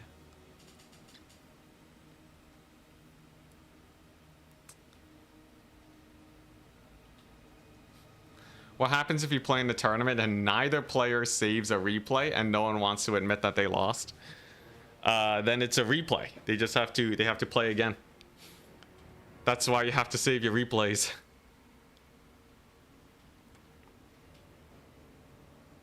But like auto-saved replays is a thing, so you can usually just do that.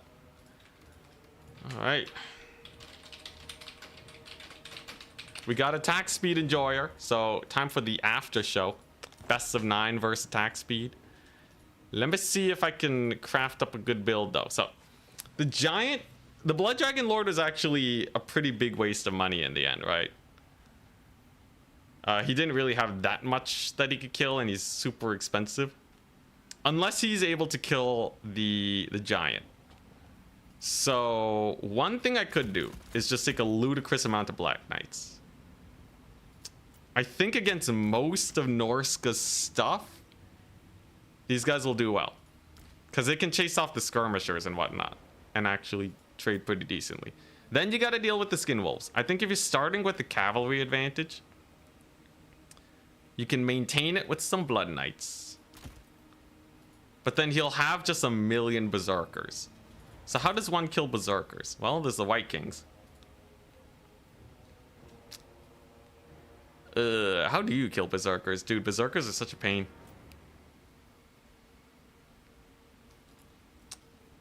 I like the Goose. I do think you need cavalry just to chase off the horsemen. Like cavalry and Fellbats, and just go hard on the mobility. And then you can use the Mortis engine for the single entities. I think that's fine. But do I need better infantry? Probably not. I kind of like Skeleton Spear, so I'll save that. Vampire Counts versus Norska. And then I will also...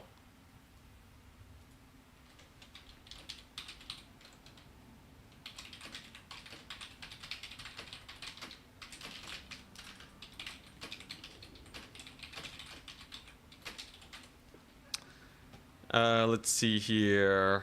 Yeah, and I also should just copy his build, right?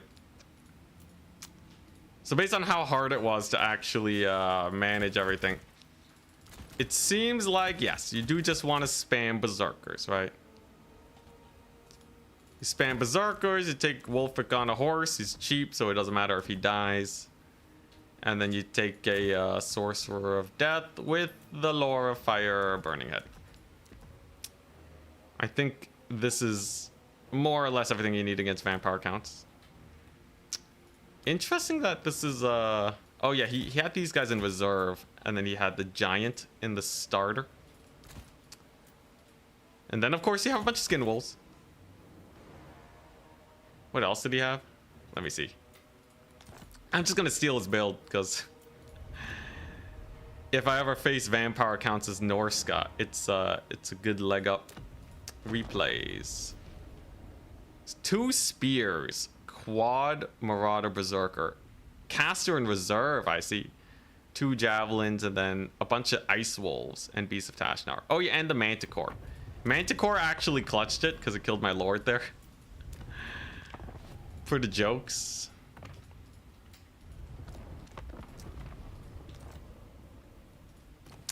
Yo, the manticore clutching it is pretty funny.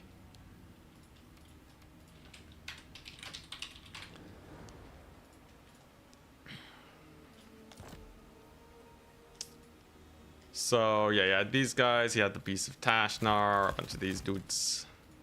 The Ice Wolf chariots help so much, I swear, because they can just bully the infantry. So what else did he have? Yes, and 2 javelins. I'm missing something. Oh yeah, and the manticore. And I think he had this guy probably on horse. Although I feel like you can take him on foot and he'll be just as good.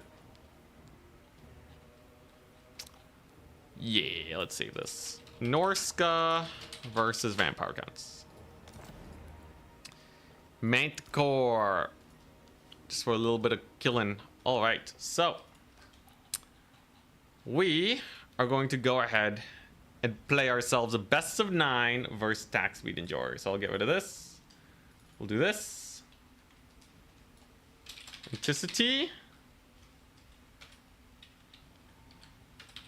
versus RTK's finest. Oops, RTK's attack, speed, enjoyer. Excuse me. So we're doing a best of 9 series against each other. So I need to have some pick band system. It's gonna be the simplified, or the faster 3x3 matrix, where you get 3 matchups out of 1 matrix. Okay. So maps are as such: 1, 2, 3, 4, 5, 6, 7, 8, 9.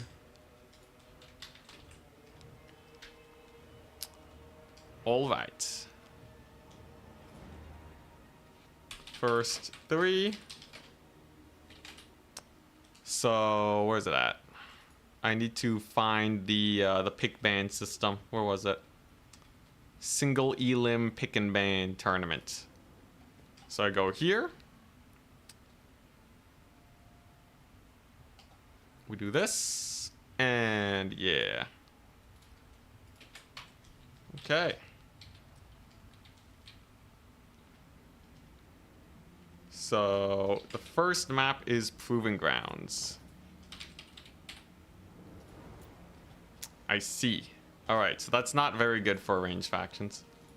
So we pick 3, then ban 3 matchups each. All right, here we go.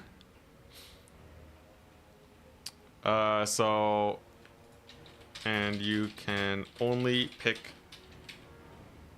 factions you haven't played yet.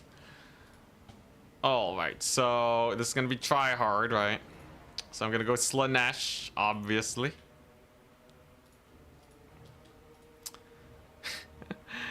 We'll see. Will it be a 5-0? He goes Wood Elves. So what's good against Wood Elves? Obviously this faction. If I triple counter Wood Elves, it's good. Time to consult the donation builds. Nah, this is gonna be try hard for sure. Oops. So his second faction was beastmen. Okay, so in theory, I feel like beastmen are not that good.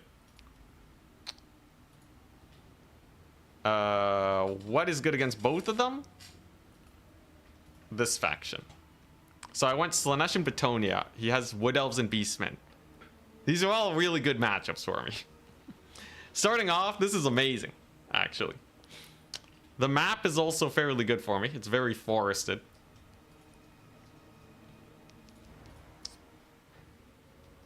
Do you have time to cast the other tourney finals also? I kind of just felt like playing games. Okay, and he randoms into Norska. Okay. He meant to go Nurgle. No problem.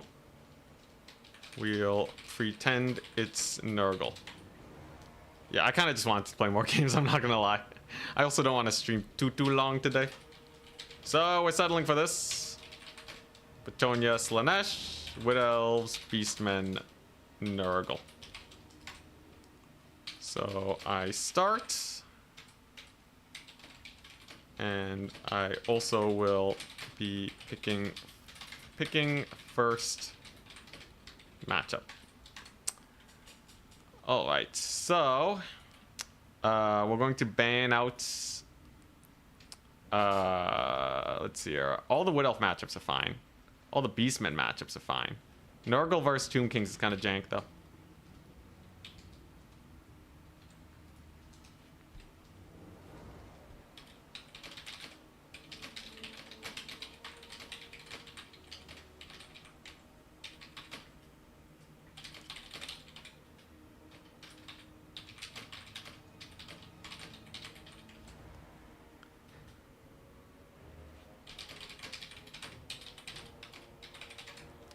Alright, so he bans Tomb Kings and Wood Elves.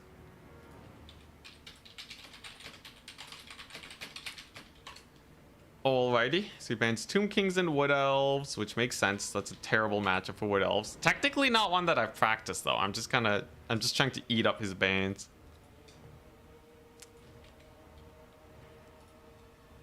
Hey, what's up, Opacho? We're playing a best of 9 against attack speed.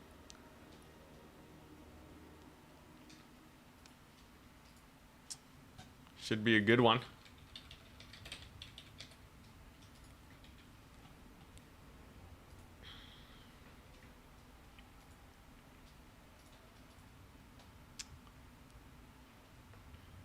Nurgle and Slanesh. That makes a lot of sense. I feel like my matchup spread is really good here. So I get to ban one more matchup and the rest we have to play. Nurgle versus Bretonnia is a weird one for Bretonnia. That feels just kind of awfully risky. But it's also Nurgle. How much do I have to worry about Nurgle? Because it's probably not that much, right? What else would I ban? Beastmen, Tomb Kings, Slanesh, Beastmen, Bretonnia, Beastmen. Let's see here. Wood Elves. I can beat his Wood Elves with Bretonnia, probably, if I play it smartly. Honestly, it's all kind of fine. I might just face his Beastmen 3 times in a row with this pick and ban. Let's see here. Okay, if I was playing in a tournament, right, like, I think I would ban his Nurgle versus Bretonnia. And then I'll ban his Wood Elves Bretonnia or Beastmen Slanesh. You know, I'll ban Slanesh Wood Elves. That's actually a really bad matchup. Okay, so the remaining matchups is Wood Elves versus Bretonnia, Tomb Kings versus Beastmen, Bretonnia versus Beastmen, and Slanesh versus Beastmen. He banned Bretonnia Wood Elves. So literally, it's 3 factions, Tomb Kings and Bretonnia and Slanesh against Beastmen. At your service! Interesting. Alright. Alright. Crazy lad. I'll pick so for the first match, what do we want? This map's not the greatest for Tomb Kings, so I'll pick Slanesh versus Beastmen for game 1. I'll take it.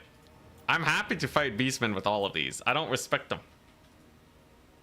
But we gotta make sure we play it properly and we don't throw. Thank you very much, Aldub. Adobe, I think I remember you saying it was pronounced Adobe. What's up? Welcome to the crew once again. How's everything going? Very well. At least I think this is not your first deck handing. Do you pick a new set of 3 factions each round? So we pick 3 factions. It makes a 3x3 matrix of matchups we both ban 3 matchups so that only 3 remain. And then we play all 3 of those. We do that again 2 more times so that we have 9 games, and then you're done. This pick and ban system does allow people to play the same faction many times in a row. In this case, Attack Speed Enjoyer gets to play Beastmen 3 times in a row. But it's still pretty fair because if I didn't want that, I would just ban the matchup. So I think we're fine here. Beastmen is a spicy faction.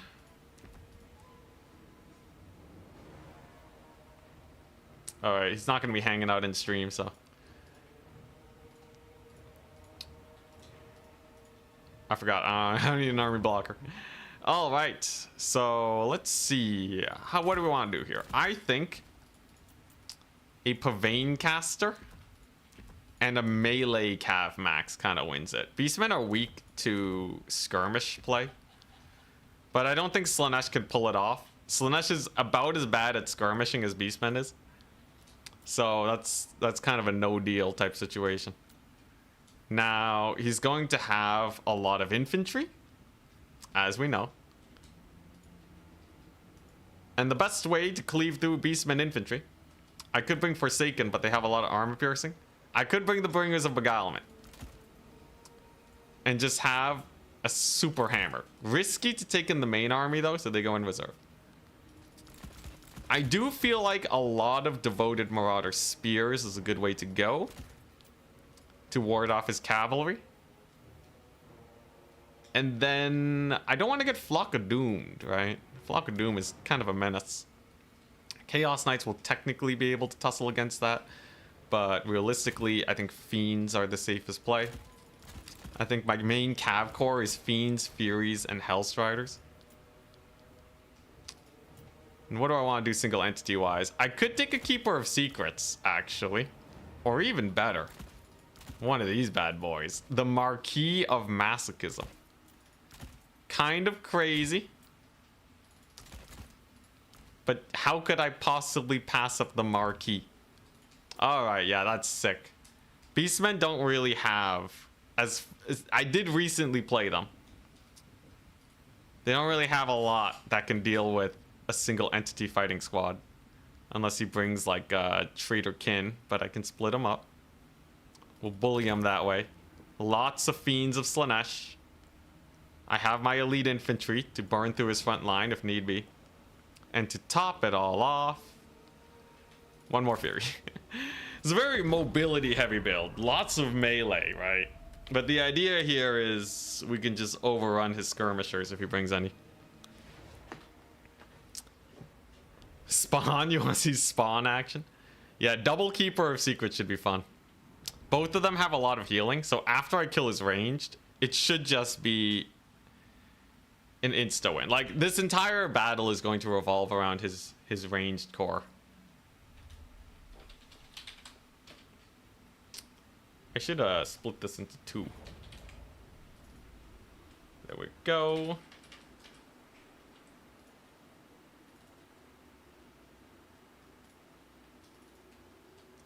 Oh crap. Copy, paste the paste duplicate. There we go. Whoops.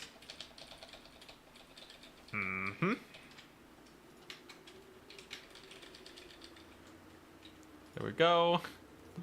Formatting, my favorite. And I want this to be aligned to the right. Nice. It's me versus myself.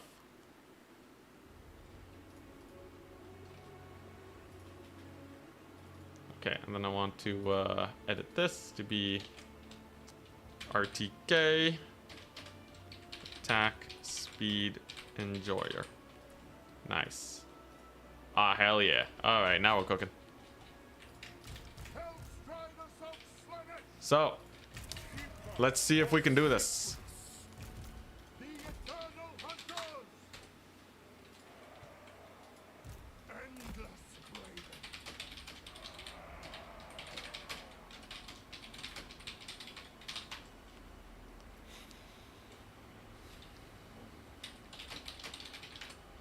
All right. This map is an oldie. It's not the prettiest map ever, but it's a fun one.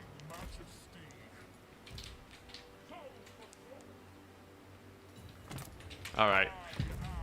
And so it begins. So he has Malagor the Dark Omen. He has Flock of Doom. Who would have guessed? Very standard fare when it comes to beastmen. He has a unit of Gore Herd. All right. What's new? Right? What's new here? So he actually has some Ungors in here. So the first things first, he's really weak in this section, right? Doesn't have a lot of support here. I should be able to just barrel on in and kill all these guys. Because he doesn't have anything. He doesn't have a single entity. There's just nothing here. So we're just going to pile Driver in. He's going to try and salvage the situation. But a little bit too little too late. Because now all these guys are rampaged. And then we rear charge them with the Hellstriders. Hellstriders don't have devastating flanker, but they're very painful. They can get a lot of damage in. We're going to keep on cycle charging. Malagor does have a leadership boost though, which is kind of annoying. He does land Malagor though. What a mad lad. All right. And do I want to take this fight though? I don't think this is a smart fight to take. So we're actually just going to disengage from it.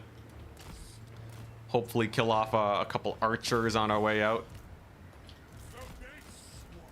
I don't think my single entities will die here. They are pretty hardy. They're pretty fast. Malagor does manage to take up into the skies though, and clearly what I need are the Bringers of Beguilement, right? I need that super elite Slaneshi infantry. Because he has like no range and no way to really punish them. So we're gonna bring them on in. We're mostly going for a wipe them out victory condition here. No Centaurs to speak of. Really light on the mobility and even single entities this battle, which is interesting. But with no skirmishers, we do overwhelm them pretty well. Demonettes are coming on in, and he does summon some Centaurs. Of course, makes a lot of sense. How will we deal with them though? We definitely got to get a good surround. Let's see here. What's the best way to do it? I think Pavane is a good start. Pavane should be able to get a lot of work done. I might be able to just straight up rampage them if we're lucky. Does get a pretty nice Flock of Doom. I do have my rampage. Yep, and they do just commit to that fight, so yeah. They're just gone. Very nice. All right. His lines begin to fold. All I really got to do at this point is continue winning the cavalry engagements, and I should be relatively fine. Some rear charges over here will get a lot of work done. He's going to spam more Flocks of Doom, but they're not that bad. And the Bringers of Beguilement, man. He has nothing left that can actually fight against them. As long as we kill off his cavalry as they come in, I am a happy camper. Look at those Bringers. They're cooking. Definitely want to chase off units, though. Lord kind of exposed. Let's actually pull them back. It's getting a little sus. He actually has a lot of mass here. Kind of sus. That's a good rampage, huh? Bringers of Beguilement are in there. All right.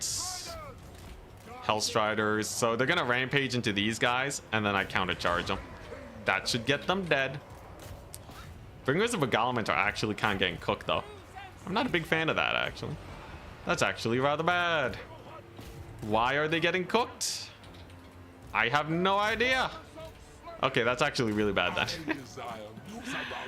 All right, interesting. So the Bringers of Beguilement are dying. That's not very good. It's not very good at all. Centaurs have actually survived that onslaught on the flank side. I see. So the Beastmen infantry are cooked pretty hard. That's very bad. How did they take so much damage? Okay, they did a lot of damage back too, but geez Louise, that's not the prettiest thing ever. I'll have to recapture points and play it a little bit slower. Thankfully, we have a hell of a lot of fiends. They'll be able to chase them off. I should be able to debuff these guys, which buffs up the bringers. And then, you know what? I just don't want to get them counter charge, so I'm just gonna net them. We're just gonna net them. And that's gonna have to be enough. Kind of sus as a starter, though. It's a good route, though. The more units that I can chase off on the route, the better. I'll have a net for these Centaurs soon, too. But they really did a number on me, didn't they? Okay, so there we go. Big routes. There's that net. Slanesh is very good at just getting picks. Right? So that's a Centaur routed off now. Okay, nice, nice. I still have to work my way through the infantry squad. But the pickings are good. So there they go, they're dead. My lord is still alive. Solid, solid. Fiends are really, really good. And I can probably start spamming out Furies, I think. I think Fury maxing here will be very nice. Alright, solid, solid pickings. Gets a Flock of Doom. Doesn't do that much damage though, these guys are goodies. I really wish I had better infantry. But I think we're sticking with literally just Furies for forever now. Alright, there they go. Malagor I should be able to catch here. So that's pretty nice. We get a little bit of a route. Goodies. Alright, that's not too bad. That ain't too bad. I just gotta pull back and then start capturing these points. He has mostly infantry. Whoa, jeez. Fury's almost died. Hey, maybe I can bully Malagor. Should be able to get a pretty good charge on his face. Hey, nice. Okay. Malagor can't get beat up. Lord's gonna debuff him. If I kill Malagor, that would be huge. Recapturing, getting back to a double cap should not be too impossible either. And Lord is doing his bestest. Malagor is taking a little bit of damage, but honestly, not that much. I'm not too impressed with how much damage my Lord is doing. Eh, he did get knocked over. He's low, but he ain't dead. And that's gonna be a problem. We're gonna have to speed boost our Lord out of here. At the very least, though, we've killed off these fools. Lord will be able to survive, and I will be able to capture one of these points. And a double cap is not too bad at this point in the game. I do have yet another net. We can pavane these guys, net them down, and get them killed. So that's another Centaur down the drain for my opponent. Slanesh is very good at pulling it back, man. Do not underestimate their ability to pull opponents apart. Yeah, look at them fiends. They're doing great. Very nice, very nice. Should be able to just hammer down on this location and get them done. I need to keep building up my army abilities though, because that's the only way we're able to continuously trade here. And then maybe we bring in the Eternal Entourage. I don't know. At the very least, I gotta make sure we're not triple capped anymore. Yeah, so my army abilities are doing great. Like, that's not a problem in the slightest. It's just all this darn infantry that's everywhere. Very good. It's a big old massacre over there. So I'm going to kill off these Centaurs with that ability. Furies can handle those boys. Nice. He did summon a little bit over here. We're pulling back in value against all odds. He actually summoned a unit of archers too. That's really good for me, because I can just get them killed. But time is of the essence. So here they go. The Blackhorn Ravagers are trying to survive. Is he just gonna hunker down on one point and try and live off of that? Like, my single entities are still pulling back in value. Okay, there they go. So Blackhorn Ravagers are down. A little misplay on his part. And we will be able to get that double cap very soon. Nice. He summons another Ungor Spearman too. That's actually really good. I'll take that. Maybe we can even catch Malagor if we're lucky. So Blackhorn Ravagers are going down. Ungors are Ungors. They really don't do that much. He's actually opting to desummon now. Okay. Honestly, he's making a lot of misplays by allowing me to recapture everything here. So he's forced to now land Malagor. Totally fine, totally fine. I might be able to resummon the Bringers of Beguilement, but with how they did earlier, I'm not too confident in their ability to do stuff. That's a good capture, though. We're all over his backfield right now. Lots of misplays. The Slaneshi comeback is coming. I actually just need enough capture weight here, right? Bringers of Beguilement are probably not bad, but I think Eternal Entourage could do a lot better. It really depends on how many Flocks of Doom he has at his disposal. Oh man, it's so sketchy. You know what? Bringers of Beguilement. Here's your second chance, sisters. Your second chance to make it big in life. So I gotta make sure he doesn't re-secure these points too quickly. Malagor, though, I should absolutely be able to get killed. So here's what we're gonna do. We're gonna rampage him. We're gonna prop our Furies above his face. And then we're gonna murder him. And we're gonna absolutely murder this guy. And then when he's dead, then we should be able to win it. So he's gone full box formation here. But here's the thing about the box formation, right? My lord can rampage everything. So we're gonna do that. There we go. Eternal Entourage is in. And here we go. It's time. It's time, baby. The big collapse of Slanesh is here. Can my lord get it done? All right. Ladies are in. Will it be enough? We're gonna net him down. We're gonna give my lord a little bit of leadership. And just like that, massive routes abound. There goes Malagor. He's dead. Holy rampage. Holy rampage. All right. So that's just like everything dead there. All I gotta do is stop these Centaurs and then it's basically over. Malagor got deleted off the face of the planet, man. That little bunker was torn asunder. Oh my gosh. I have 2 minutes. I have 2 minutes to deal with these Centaurs and then we're good.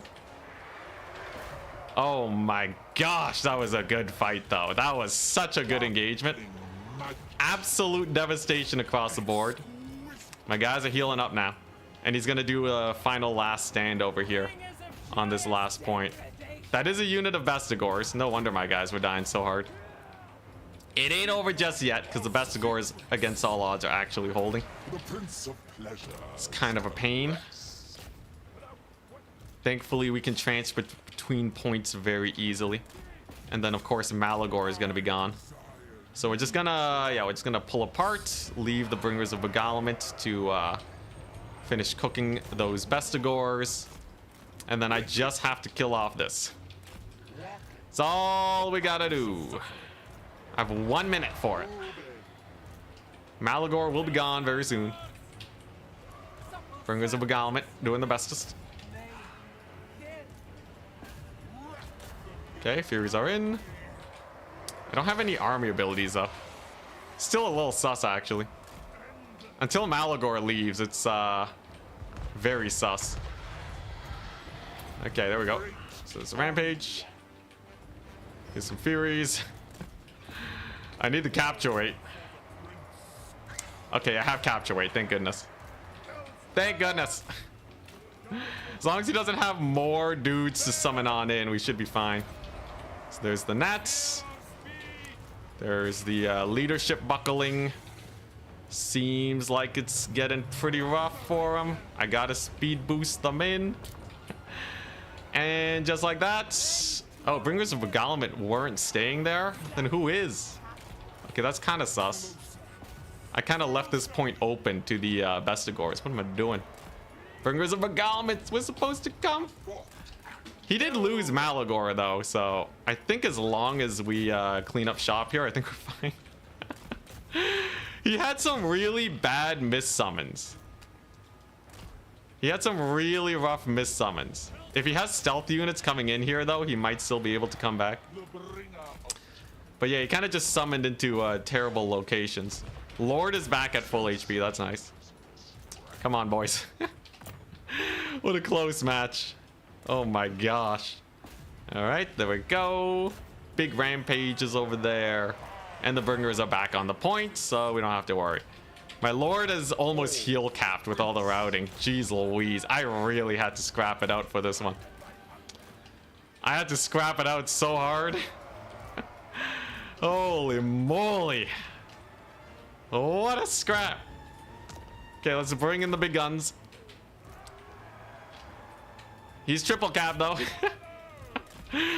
Oh my god. I can't believe we won that. Jeez, man.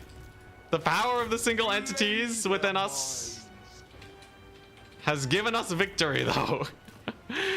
Jover status negative. Yo, oh my god. After all those throws, the army abilities of Slanesh, they're so good, man. I was just killing Centaur after Centaur after Centaur. And then their ability to retake points is huge. So he's starting to mass up over here to try and recapture that point. We saw that coming miles away.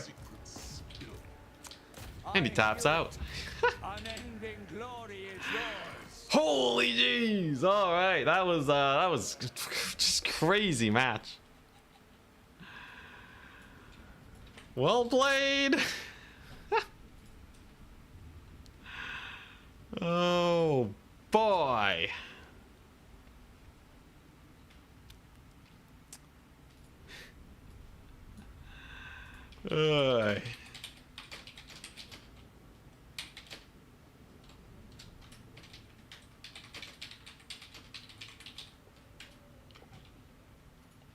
All right, so that's game number 1. It goes to us. Glorious. Jeez Louise. That was sweaty. That was a very sweaty game.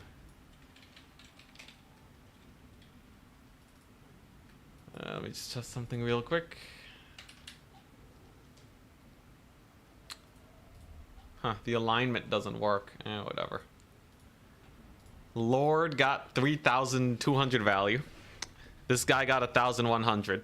Other Keeper of Secrets didn't do that much. He wants to play beastmen Bretonnia next. Yeah, so he had Mass Bestigor. No wonder they were holding so well. It's Mass Bestigor with Malagor giving them leadership. So I needed to kill Malagor to get them broken apart. Box, all I see is fear and dead beastmen. Oh man, dude, breaking their brace for the Cav surround. Oh my god, that rampage ability is so sick for bunker breaking. Oh man, he was really close to winning that though. All right, beastmen versus Bretonnia on Jade Tomb. All right. I'll be back in a second. I need a breather. That was such a crazy match.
time for some Bretonnia action. Bretonnia versus beastmen on Jade Tomb. Here we go. Chair with some egg creeping behind. That's Jimmy. Thank you very much. He's our mascot. He's a giant banana. It's great. Ugh. Reminds us to stay positive. For I have never seen him frown.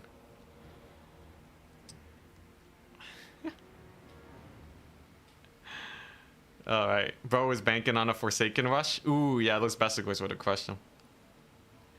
Plushie is an agent of change, confirmed. His name's Jimmy. Alright, here we go. Beastmen. So, we actually did beat Beastmen once with the Mantide. I don't think we can do it again, though. One thing that I really like, though, is the Alberic Massacre play. So, Alberic gives a bonus 12 versus large, which makes his yeomen and his knights errant absolutely insane. You can effectively just spam these guys and you're fine. We also know Beastman's super weak to kite. So if I just go quad yeoman, quad other yeoman, and then just spam the typical Bretonnian infantry tide, it's going to be pretty hard for him to actually advance and take me out. He might have a pretty spicy front line, though. We'll have to see.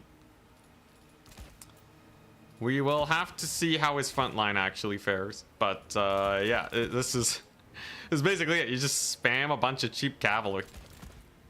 With the support of Alberic, they will never die. Of course, you can't forget your caster. When you're running Alberic, it can do very good, running a little bit of healing for him. She can just be on a warhorse. Beastmen don't really go for Lord snipes or caster snipes. And what else do we want? So, I could bring the Aura of the Lady. But it's a little pricey. Maybe I'll pass. We gotta get more badges. 1 year ain't cutting it. Oh, yeah. Yeah. At some point. It's been forever since I added more badges. The Hippo Riders. You know, Pegasus Knights are not the worst first Beastmen. I could go Knights Errant and Pegasus Knights. Maybe 1 Hippogriff Knight, just for you guys. And, yeah, and they just have a spicy Mantide, like 2 Peasant Bowmen in reserve, just to shoot up his infantry. And you're basically fine. Because his front line is not going to be able to do that well against this much cavalry. Although, maybe they will, right? This is a lot of yeomen at the start. I kind of want battle pilgrims, I'm not gonna lie. Or even a foot squire. 1 battle pilgrim, 1 foot squire to hunker down on the front. And then I can take a yeoman in reserve. This feels a little bit better. Just because I know Bestigors are annoying. Bestigors can just... They can romp around and tank your cavalry charges, which is what he did last time.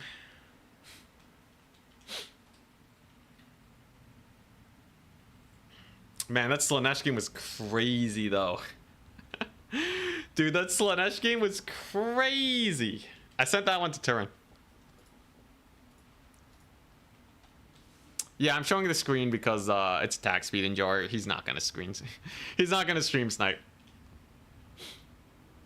Although, by default, I'll probably, for most people, I'll leave the screen blocker up in case they want to like hop on stream or something. This is just a show match, though. There's no stakes. Good practice.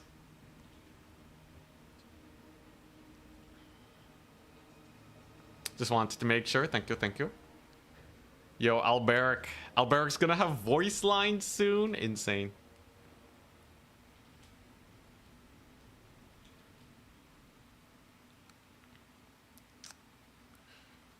I still can't believe I won that Beastman game. It's so much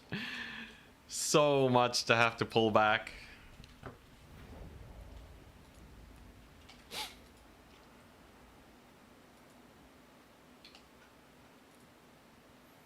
All right. Here we go. So we'll see if my Bretonnia build's good enough. Previously, I would say this matchup was pretty even between beastmen and Bretonnia. But beastmen have only gone nerfed, and Bretonnia keeps getting buffed. So, feeling like the Bretonnians are pretty happy here. We'll see, though. We'll see.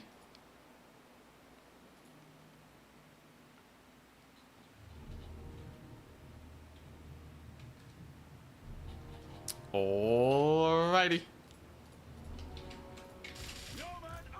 So, in theory, the yeoman should just crush it. If he goes for a Cygor, it's gonna be at big risk of just chilling for most of the battle. I should just avoid it until I can summon my archers, who will then be able to kill it. We screen with the peasant front line. They're really good at just body blocking. And then just a spear in reserve to defend. This is all great. Everything about this build is amazing.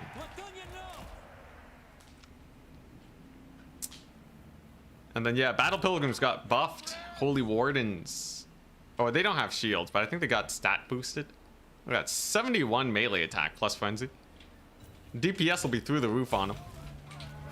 So he does have some basic infantry here at the very beginning. Am I worried? No. Mounted yeomen are absolute beasts. It's super hard to actually catch. He has gone for the Eye of Morsleab, though. So this is why we have our peasant bowmen. They're specifically here to outtrade the Eye of Morsleab, because otherwise it's just gonna bully me forever. And that, of course, would be very bad.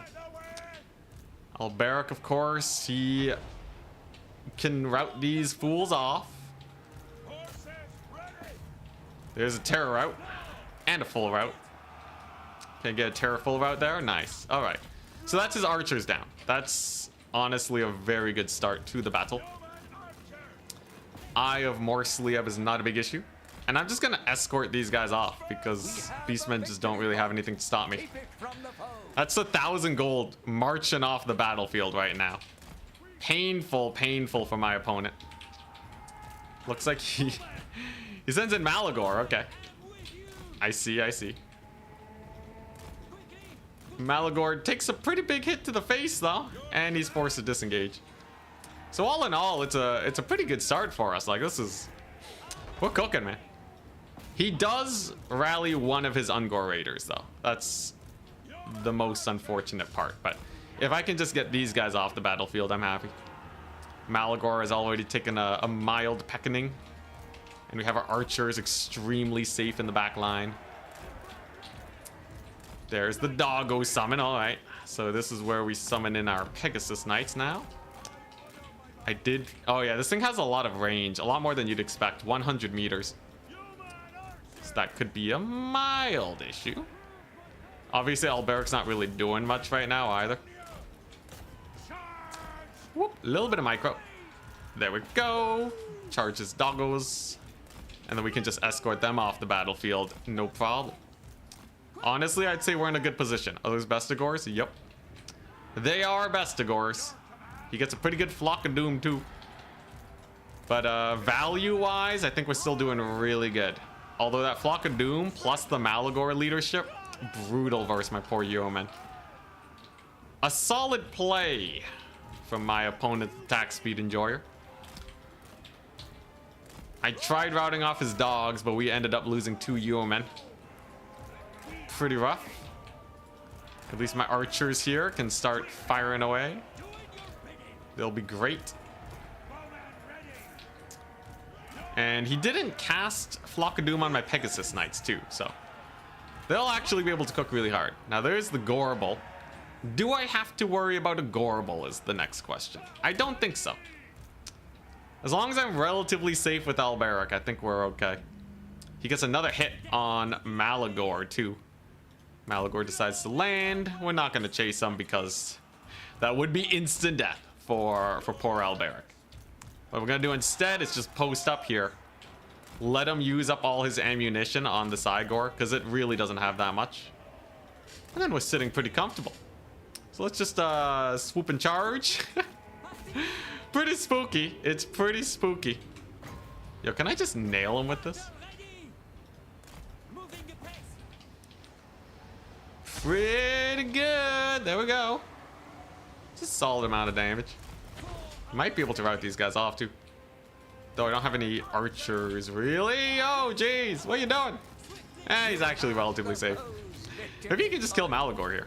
It's a little risky. Yeah, okay. He actually pops the net for that. He doesn't have any cavalry to counter, to punish Alberic though, so I feel like he's just screwed. It's a pretty nice block of doom over Kislev. Okay, and now here's the big engagement. So he's decided that enough is enough. He wants to take the fight,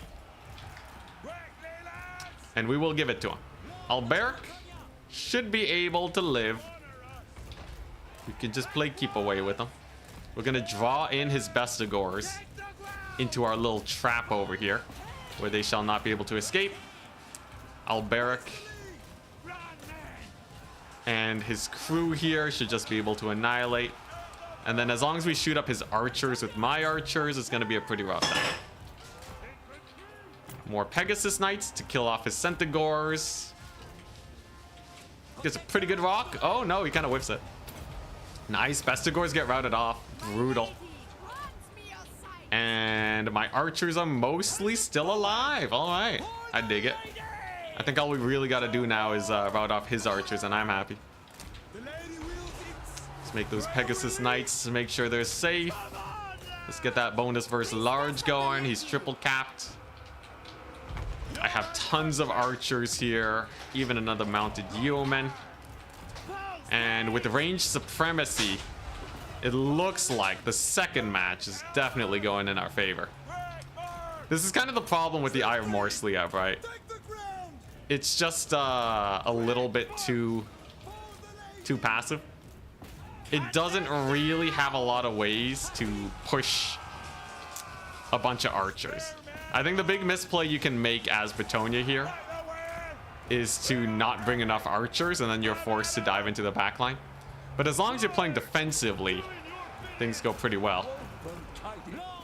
He does capture the point though, so I guess the battle's not over just yet. Brings in Centaur throwing axes, which I'm actually not that worried about. And if we bully Malagor, it could be really bad. Though, okay, nice warp gaze. So he gets the warp gaze in there. But man, I just have too many archers, right? I'll have some Hippogriff Knights too. And that'll truly be the end of him. Okay, where'd Malagor go? He landed! He landed! He wants to kill Alberic. I think this is his Hail Mary play. If he's unable to kill Alberic here, it's over. And of course Alberic is just a raid boss, right? He's just a complete and total raid boss, so he'll just kill everything in that blob there. I can pretty easily recapture this point too. Hippogriff Knights are almost in, and they'll be the big deal breaker. And once again, Malagor is looking pretty rough. Is there anything he can do? I don't think so. Hey, and we got our point back. Nice. Yeah. Rip Beastmen, man. If he had 3 Beastmen 3 times in a row and loses with them 3 times in a row, that would be very rough indeed. Malagor is gone, man. He's dead. Yeomen have captured the points. He's starting to break through a little bit in my lines, but dude, these Hippogriff Knights, it's just a counting clock to his doom. If only we could actually hit Malagor. All right, there we go. Hippogriff Knights are in. Now, no amount of elite units will be able to do anything. And the Eye of Morsliev only has 1,000 value. That is about as perfect as can be. Malagor is getting escorted off. All right, what's left? Anything? Yeah. You might have some money in reserve. One of the big problems you can run into here in a late game is if you have your range units out of position and they start getting caught up left, right, and center, you can potentially lose a very solid advantage. So the main thing I'm focusing on right now is making sure that I have defenders for these archers. If I can just maintain that, there really should not be a big problem. Should be able to kill that Gorbel. Ah, crap, lost my caster though. But his lord is gone. So misplays aside, I think we're still good. Ticket wise, we're doing good. Archers are still alive. Yeah, he's actually breaking through that front line quite a bit. Pestigors are in there too. Gotta be a little careful. I think I can make use of these Hippogriff Knights though. And of course Malagor is gone, right? So everything's just routing for the hills. So we're just going to use the Hippogriffs as a strike squad to pick apart at his units. Never really committing them to a full fight. I don't want them to get murdered or anything. But just charging in when something's about to rout. Routing them off the field and playing hyper efficient with them. That's basically all I gotta do. Good Corn Gore hold though. Oh geez, Alberic's getting really low. Alberic's getting a little bit low. It's fine though. We got heals. I'm noticing a severe lack of Centigores too. I guess that nerf to the Centigores really hurt them bad. Before, people would just spam them out 24/7, but now they just don't see play. Anyways, Eye of Morsliev is now down. Glorious. And he taps out of another game. Pretty good so far. Pretty good so far. Alberic was great. 2,300 value. Peasants did amazing with the Grail Relique booster. And yeah, it was a very good idea to bring some Foot Squires and Holy Wardens. Skirmishers did okay, and this was actually one of the only games where I got solid value on Pegasus Knights. But the archers though, 817 and 597 value apiece. Oh boy, they did good. Solid, solid, solid. See what played. So now we move on to the next map. The next map is Bleak Spire Labor Camp.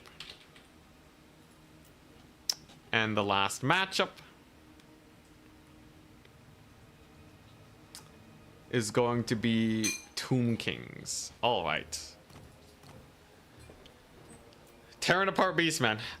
Actually having that day where I played Beastmen, it opened my eyes to all of their weaknesses. Gorgons are from Silence and the Fury. I'm not sure. Peasant Tide never disappoints. Yeah. All right, now one thing I really want to try is that Necrotect strat. So technically, a Necrotect can give a permanent Helm of Discord debuff. Is this the best of 9 yet? Actually, I should change that. Best of 9 versus attack speed enjoyer. So Necrotects can give a permanent Helm of Discord debuff, and they only cost 700 gold. If you take them on foot, they can get some pretty hilarious work in. So let's see here. This is Tomb Kings. So the idea is you stack them with your skeleton spears. And you just go super heavy on skeleton spears. Another fun thing that I like to do, Horse Cetra. A lot of people like Kodtep, but Horse Cetra can actually fight, so he doesn't have to worry about Malagor or anything. In fact, I could just War Sphinx him, like the good old days. But a Gorbel would be so much worse, right? So Horse Cetra it is. Bonus versus large 20. You bring Jaffs and Incantation of Vengeance. Yeah, you bring the 3 cheapest spells to spam the Restless Dead army ability. And then you get a reasonably priced Horse Cetra. He's like a mini Archaon, not nearly as tanky, but very strong indeed. You want 2 chariots in reserve, just in case he has no cavalry. And you gotta do an infantry cleanup. And once again, we're gonna kite him. Skeleton horse archers. You get this dude, the Blessed Legion of Petra, to force him into your backfield. 1 more archer over here. And then the rest is just cavalry control. So like hella skeleton horsemen into the horizon. I don't think he can pull off a monster blob. But just in case, you need to make sure you have like the Eyes of the Desert or something. Most of the time, skirmishers is enough to beat all the beastmen monsters though. Clean up shop, we bring in the Kepler Guard. I think that's essentially all I need. Maybe I have a little bit too much cavalry, but they're pretty cost effective. When you cast your spell, what's it? The first spell, Overcast, it gives you bonus versus large. It gives you a mighty amount of bonus versus large. And it helps him trade into Centaurs.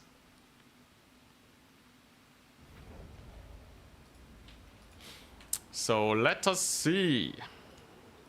What does attack speed and joy have for me today?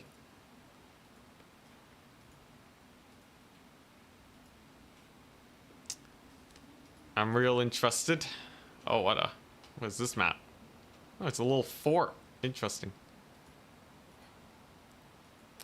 I'm hoping, well, even if he brings Bestigors, in theory, the Van Braces of the Sun hard carry, it'll be impossible for me to take the high ground. He's just too mobile. But the low ground should be a field day for him. So that's what we're gonna play for. Lots of skeleton horsemen. Let's bring in these guys. And I don't want to go ultra wide because I want to make use of the Van Braces as much as possible. One of the great reasons that Tomb Kings is good here is because they don't have to worry about Burning Head for once. I think factions with Burning Head have a very strong correlation with winning against Tomb Kings. But yeah, this feels alright.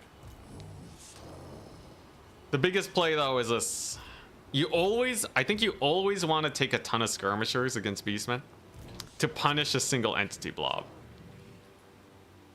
They're also fast enough to keep away from the cavalry, and if you can shoot their Ungor raiders, it's great. So your ready's up. Malagor once again, who would have guessed? Malagor is an extremely meta beastman lord. So we're gonna roll on in over here. Gonna get a solid initial volley on some of his gore herd. Pretty decent damage. And we're just kind of poking around. These Ungors take a lot of damage from the archers, but these ones are shielded. So what's he gonna do? I think Flock of Dooming these guys early on can be a misplay. If they are allowed to, you know, if they just eat up your magic, but they don't actually lose entities, Beastman is kind of chilling. Double Gorble, though. So that's his anti-Cetra strat. Okay. That means we basically want to mob him up with infantry. Unfortunately, I may have made a slight misplay.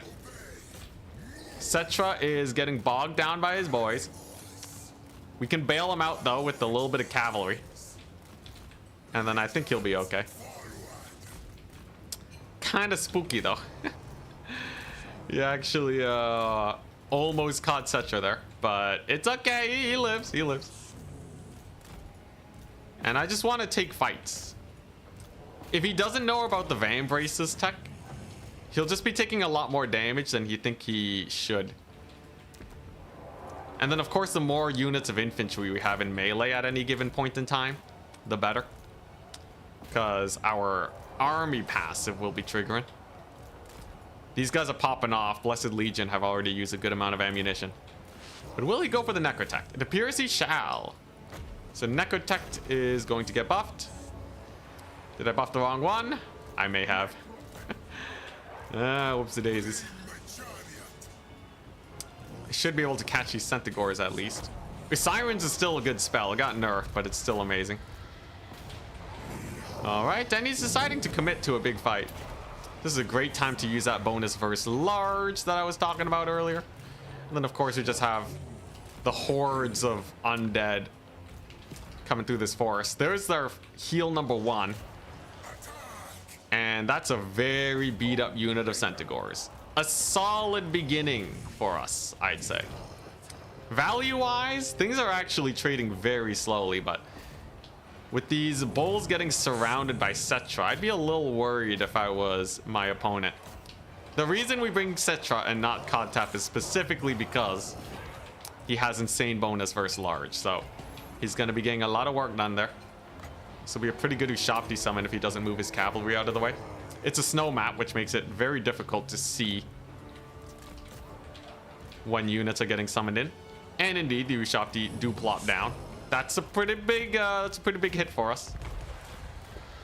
His Gorbol simply cannot hit Cetra. Cetra does not serve.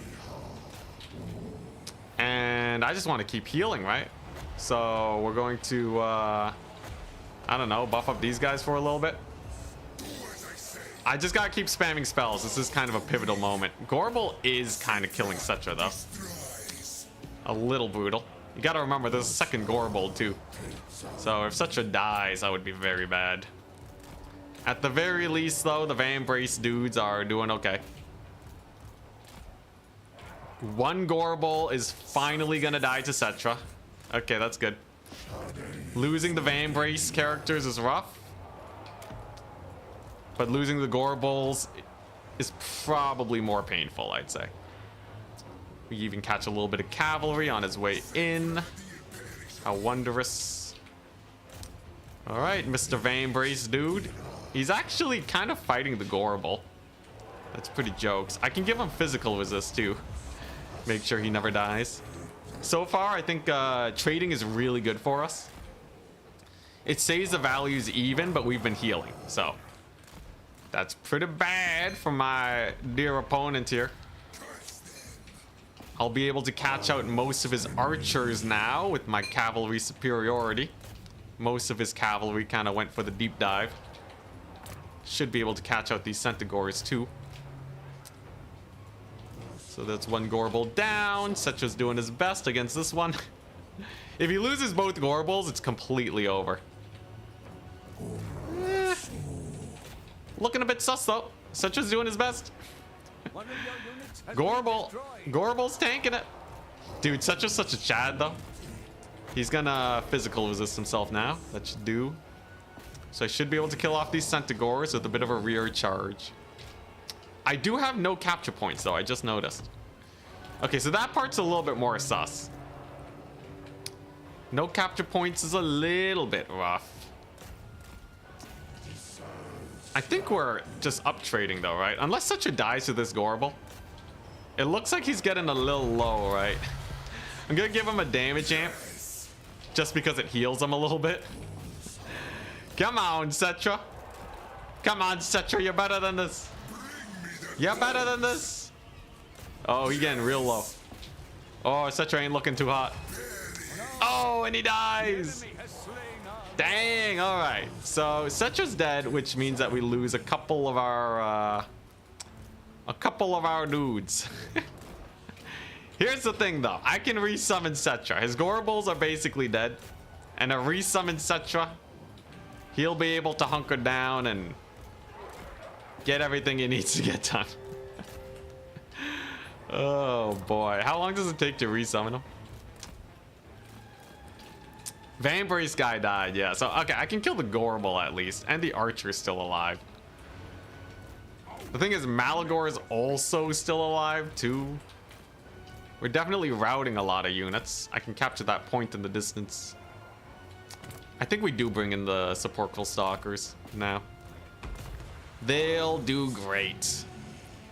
Archers just gotta ignore Malagor. And then I need a cleanup crew of cavalry here to kill off these archers. Alright, here we go. So capture point is secured. On the high ground, we have our Eyes of the Desert. Eyes of the Desert are a complete game changer here. Horse archers, nice. So they routed them off. Because here's the thing. He's probably only going to be able to spam cavalry now. Okay, no, he actually summons in Corngors. All right. You have the foe's victory. But, yeah. Eyes of the Desert are just super good into all this, right? We'll just target fire them there. Do I need Cetra? How badly do I need Cetra? It's probably a good idea to have them because of the magic. But we are getting kind of slowed down on the time scale. I can stall the Corngors for basically forever, though. Cetra's awfully expensive. But I will have time. This battle is going to last a while. It's gonna last a little while, right? I should just summon them in. Eyes of the Desert are doing a good job. Kepler Guard are doing a pretty good job. We have one capture point, which slows down his thingamajig pretty well. Geez, Cetra's expensive though. Alright, Cetra, come on, you got this. Oh, actually, Kepler Guard are killing it. Oh my goodness, Kepler Guard are doing so well. That's really good. So I'll summon in Cetra and then I'll use some units to stall him over there on the flank. It's gonna be a close one. I don't like that very much. Just gonna keep stalling the Corngors. Just keep stalling them.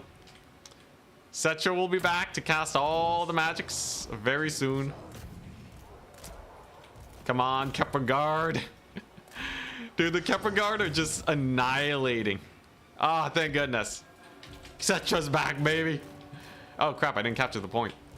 Ooh, that might lose me the game if I'm not... If I don't do it just right. Although I will be able to capture this one. That's not good. Okay, so Cetra's gonna have to go there then. Okay, mild misplay, mild misplay. I do have some horsemen though. So that point shall be mine. This one over here with the Corngors. I can stall them with my skeleton horsemen. We do capture this one over here. So that's very nice. And the race is on. First things first. Usiren's on his feeble cavalry. And I'm just gonna summon in a skirmisher on the high ground, and then he's not capturing that. Not without a lot more effort. Eyes of the Desert, they still live. And we do get the capture. Barely. Oh my gosh. Jeez, alright. What are these games, man? These are some hella close games. I do manage to capture it, though. Triple cap is on, and we're good. Holy moly, though. Dude, the Necrotect. Necrotect helping with the capture. What a Chad. Alright, there we go. As long as I keep spamming cavalry here, he's not retaking this. The thing is, he might spam some Centaurs there soon. And that will be mildly painful. Instead, though, he decided to go for Pestigors. So there's a good shot from the Eyes of the Desert. Let's send the boys in. Give them some fizz res. Alright, and the high ground is more or less secured. Love to see it. Might even be able to route these guys off, maybe? Crap, those are Corngors. They're not gonna take a lot of damage from that. I might be able to route them, though. Do I have terror? No, but it doesn't matter. Because it turns out beastmen have the worst leadership you've ever seen. The Corngors actually route before they go to half HP. That's a massive pick. I think their stats are debuffed to like nothing too. Yeah, you see that? As long as the Necrotect is actually hitting them, they have like no stats. Oh crap. But the high ground is getting picked apart now. Okay. So the big issue here is I have to be able to kill off these Centaurs on the high ground. Because if they capture the point, we're just dead. Simple as that, right? It's just completely over. So that's what we're gonna have to do. Capture weight is looking pretty good over there. Of course, I'll be able to spam out a bunch of stuff, a bunch of cavalry, but it's gonna be a little sus. Now we have more archers coming on in. Cetra can probably get some work done there too. Don't count him out. I can't believe these guys are still alive. What a menace. And okay, it looks like he's opting to go for this capture point now. Now he has a limited amount of time, my opponent. So if I can just hold out for a little longer, I think we do actually win this. I can't, man, the Kepler Guard, man. Kepler Guard is such a menace. And he's summoning in non-melee Centaurs too. Skeleton Horsemen are just a menace because they refuse to die. They have like the slowest crumbling rate ever. I don't know what it is about them, but you just can never really get them off your units. So he will lose his Centaurs on the high ground. I think the high ground we actually have just enough defenses there to hold it. So all I really got to do now is make sure he doesn't take this flank point. I just have to be positioned to deal with that, but it seems like instead he's hunkering down on the high ground. So I will just commit my forces there. Because, yeah, you see that summon? He's really committed to it. So I can't really afford to lose it. I can't really afford to drop this high ground point. So we're just going to keep summoning in units. He's still summoning in. And the way you play this out is to just match whatever units your opponent is summoning in. As long as you summon wherever they summon, if you have a value lead, you should be good.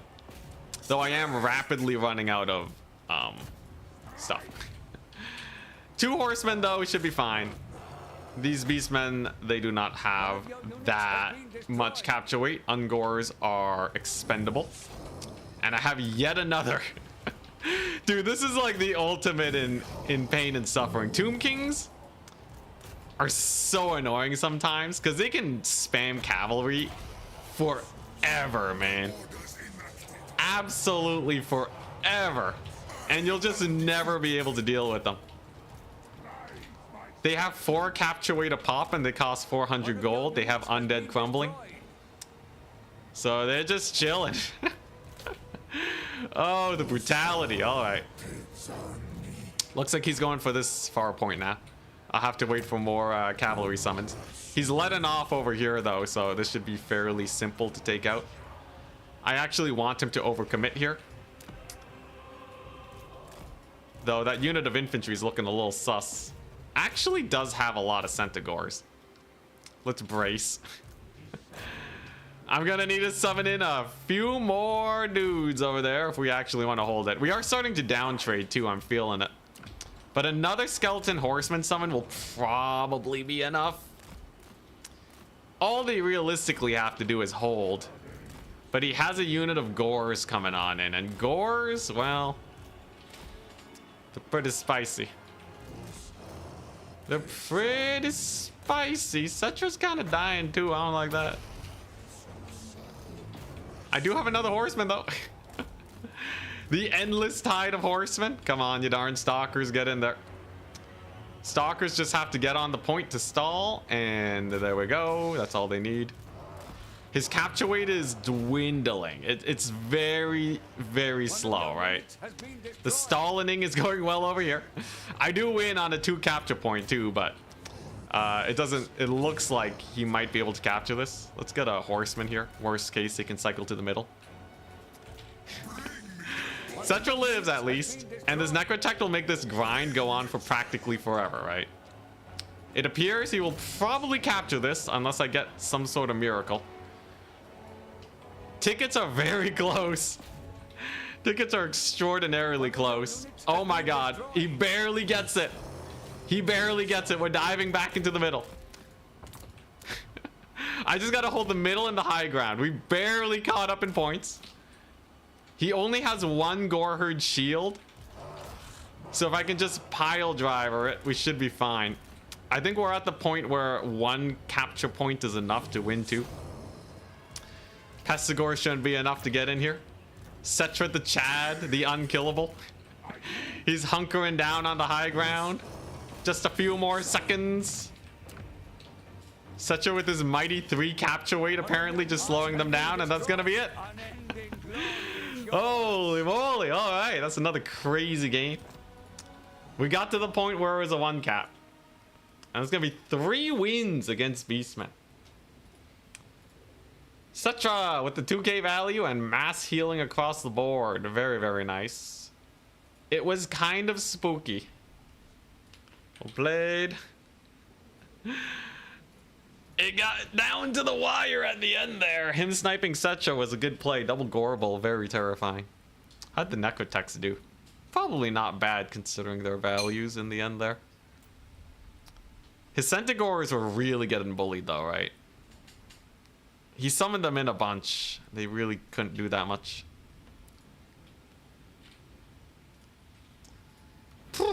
Alright. So I now have to pick... I can't play those factions again. Which means that this next set of 3 factions will be more advantage for attack speed enjoyer. So I can't pick Slaanesh, Bretonnia, or Tomb Kings anymore. Kind of spooky. So we're going to start off strong with some Empire. He picks Wood Elves, which makes a lot of sense. So I don't have a lot of counters to Wood Elves. I guess this one's okay, though. 2 more wins and then we're good. God, these games are so close, though. Oh, man. Been following your videos for a while. Is it a good time to get into Warhammer 3 PvP? Yeah, you can play a tournament. There's tournaments basically every day. Oh, he picked High Elves. Interesting. What's good against Wood Elves and High Elves? I'm down Bretonnia. Like, I picked all the Wood Elf counters at the beginning. Oh, yeah, this one. For sure, for sure. All right, yeah, we're good. So he goes Ogres, High Elves, and Wood Elves. I go Empire, High Elves, and Kislev. I think these are pretty good matchups for me.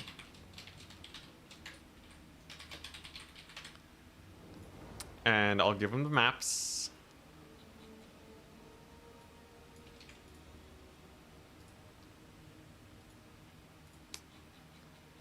So let's see here. The next one is Cursed Oasis. He bans Ogres and Empire. Makes sense, they have cannons. High Elves versus Ogres sounds like a bad time. High Elf Mirror is fine for me. Kislev versus Ogres. I think... Oh, I don't know if Kislev versus Ogres is a good matchup or not. I'm pretty sure it's a sketchy one though, right? So we'll just ban out all the Ogre matchups. Say screw that? Alright.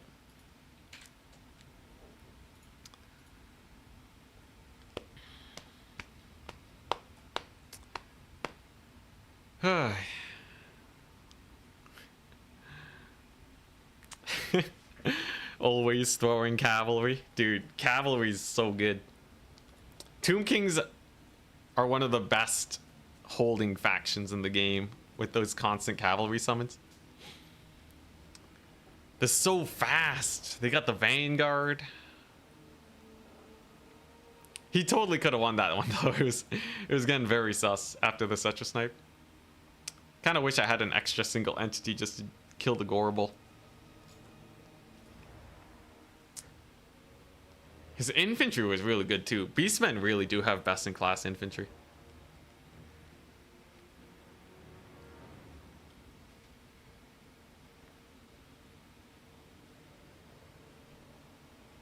Sad moves for Beastmen. Yeah, not a single Beastman win. Oh yeah, sorry. So to get back into your question, is it a good time to get into Warhammer 3 PvP? I'd say so, yes. But the way you'd have to start after you're done playing quick battles is to join tournaments. I think that's where the scene really lives. Quick battles is like, there's no matchmaking or anything. But if you join a tournament, you can typically find a player at your skill level. You message them, you say hello, you play some matches with them, maybe they direct you towards a clan. He bans Kislev and Wood Elves. Okay. But yeah, you direct them towards they can bring you to a clan, and then from there you get some pretty good practice. But I don't think you can really play Warhammer multiplayer without being part of the community. But at least for tournaments, you can find tournaments basically every day, which is something that wasn't really seen even in Warhammer 2. So I can do High Elves versus Wood Elves, High Elf mirror match, Kislev versus High Elves. Kislev versus High Elves should be fine. Empire versus Wood Elves, I kind of didn't like that matchup. Can I actually see what I had saved? Oh, actually, you know what? Maybe we do leave it. I'll ban the High Elf mirror match. So it's Wood Elves versus Empire. So the map is Cursed Oasis. Let's play High Elves versus... this map has some trees. I could play Kislev versus High Elves here. You know, let's play Empire. This map, though. Let's play Empire versus Wood Elves. You know what? Let's get this going strong. I did save an Empire build, which is basically a full rush.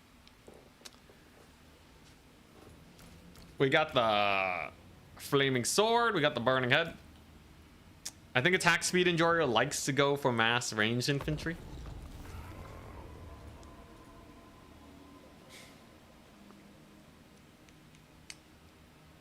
But yeah, Koopa Chomp, if you want any advice for multiplayer or how to get into it, hit me up on Discord.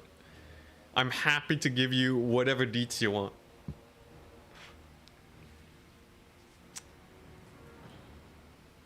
Wonder how many war wagons I'm gonna take? None.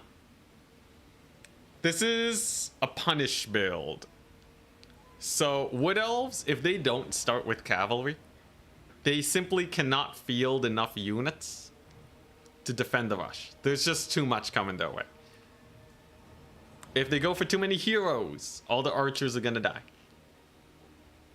With the combination of Burning Head and Flaming Sword, Wild Riders do lose to the Knights of the Blazing Sun.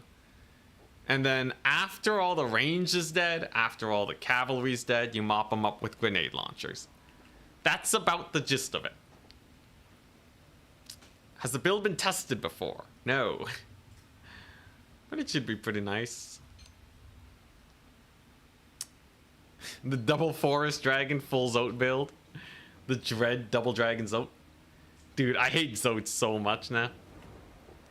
I can't figure out how to make Zotes work. I think they're just garbage. It turns out spells are actually not that impactful. I think most, like a 6 Winds of Magic spell gets you like only a couple hundred gold worth of value. Maybe even only 100. It's surprisingly little. The how little spells have an impact.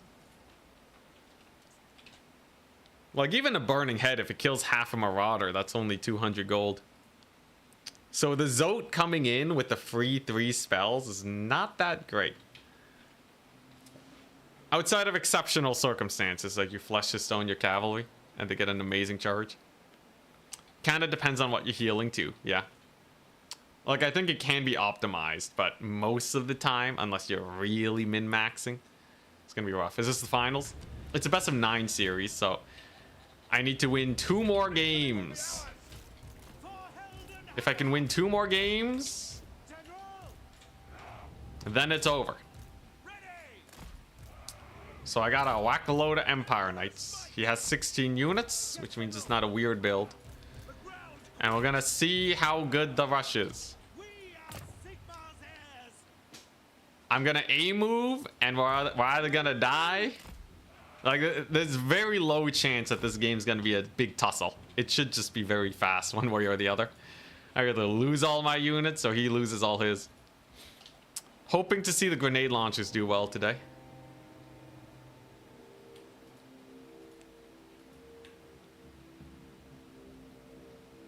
Yeah, Zotes have really bad melee stats. That's the biggest problem with them. It's a lot of Wood Elf units. Yeah, 16. A lot of infantry. Dryads shouldn't do too well against these guys. They got 78 speed across the board. So this is a very fast army composition. 78 is the slowest speed we got. If he sees the unit count, he'll probably just position at the very far back end of his deployment zone. But no, okay. He does opt for the range build, so he's immediately going to be pulling back. So and now we're gonna see. Now we're gonna see if this build does well against Wood Elves. I've been wondering, because attack speed really likes this kind of playstyle. And I feel like we gotta punish it. So we're gonna summon in yet another cav unit. Boris is just gonna delete his lord from the get-go.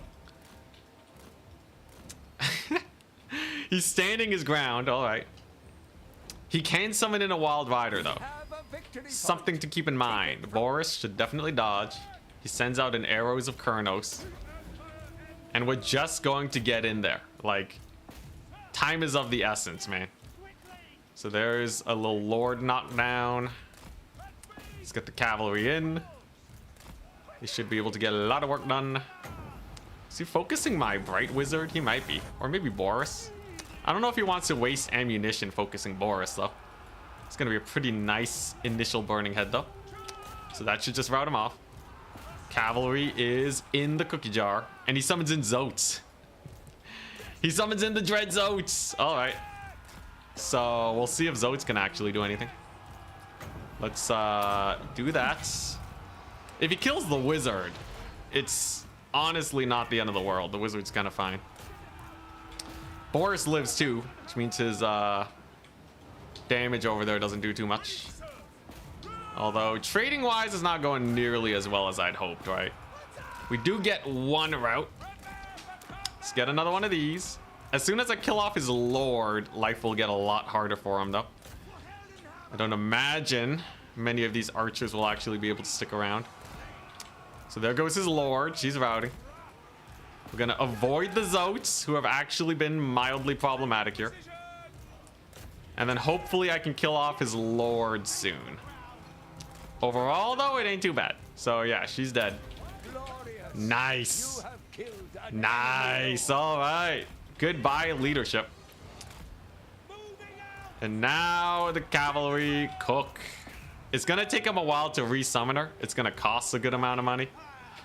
It's just kind of unfortunate. Bright Wizard lives.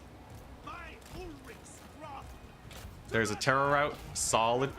And I think we've done it. I think we've broken the Wood Elf position. He does have some wild riders though, and my Bright Wizard is running for the hills yet again. Can I kill off the wild riders though? I'm gonna see if I can pull back here. The hope is like he just doesn't have enough cavalry summons to really kill my knights. Like we'll just constantly be like, you know, 3v1ing him or whatever. Oh hell yeah, grenade launchers. We got the grenade launchers in, let's go. Yeah, because it's only one wild rider. I have like 1 million knights here. Right, just a ludicrous number of knights. So those wild riders just get deleted. With the support of Boris and the lord loss penalty, it's gonna be very hard for them to do anything realistically. Cavalry doing good on the far side. So there's the lord resummon. The lord will cost, his lord will cost about a wild rider's worth of units though. So I don't think he's feeling too good about resummoning her. Like it's not a very feel-good situation, especially if I can kill her. Some units rally, nice. Wild Rider's going down. Most of the archers are dying. Unfortunately, we get a little bit of a loss there, but it's looking pretty good so far. Dude, those dryads are so annoying. But hey, Boris is gonna kill his lord. That's all that really matters. Trading-wise, though, we're actually down. And for what? A few tickets? I do need to actually capture points. If I can get another Lord Snipe at least, though, that'd be nice. So we charge Zotes in the back. Can we break her leadership, though? It appears not. She actually gets healed by the Zotes. What a guy. So she's actually going to rally from the terror route. That's pretty brutal because I kind of need to get her killed here for this to go well. At least the Outrider grenade launchers are doing well. Boris is looking for some murder, though. Let's give him a little bit of a cav, loop around. Having more cavalry is just really good. There she goes. She's routing again. He's gonna have to resummon her. Where's my Bright Wizard? He's dead. Bright Wizard's kind of dead, but it's okay. Another Wild Rider goes down. Can I? What do I summon? What do I even summon right now? Okay, so we're gonna kill his Lord again. I think I do want to resummon the Bright Wizard. I think we do want to resummon the Bright Wizard. Grenade launchers can start mopping up the floor. You know what? Let's get a Knight of the Blazing Sun. So I don't really need to capture anything. And I guess we're actually doing pretty well value trading wise because Boris is healing. So all the damage on Boris doesn't really matter much. Oh, geez. All right. A little bit of a cav charge. Sacrificial cavalry to give us a good retreat. So there goes his Lord. Again. All right. I should be able to chase off his archers, and then we'll hopefully get that grenade launcher value, right? Grenade launchers are cooking. They already got 72 kills. It'll be great. Spears are starting to capture those back points. And if we chase off his Lord like this, she'll rout off really slowly, right? So it'll take a longer time for her to be resummoned. It's actually an MLG play. So here come the spears. You know what? They're gonna hold that point instead. Let's play keep away from the Zotes. So, gotta make sure she actually runs off the battlefield. There we go. This actually ended up being a very close game. All right, so she's gone again. She's gone again.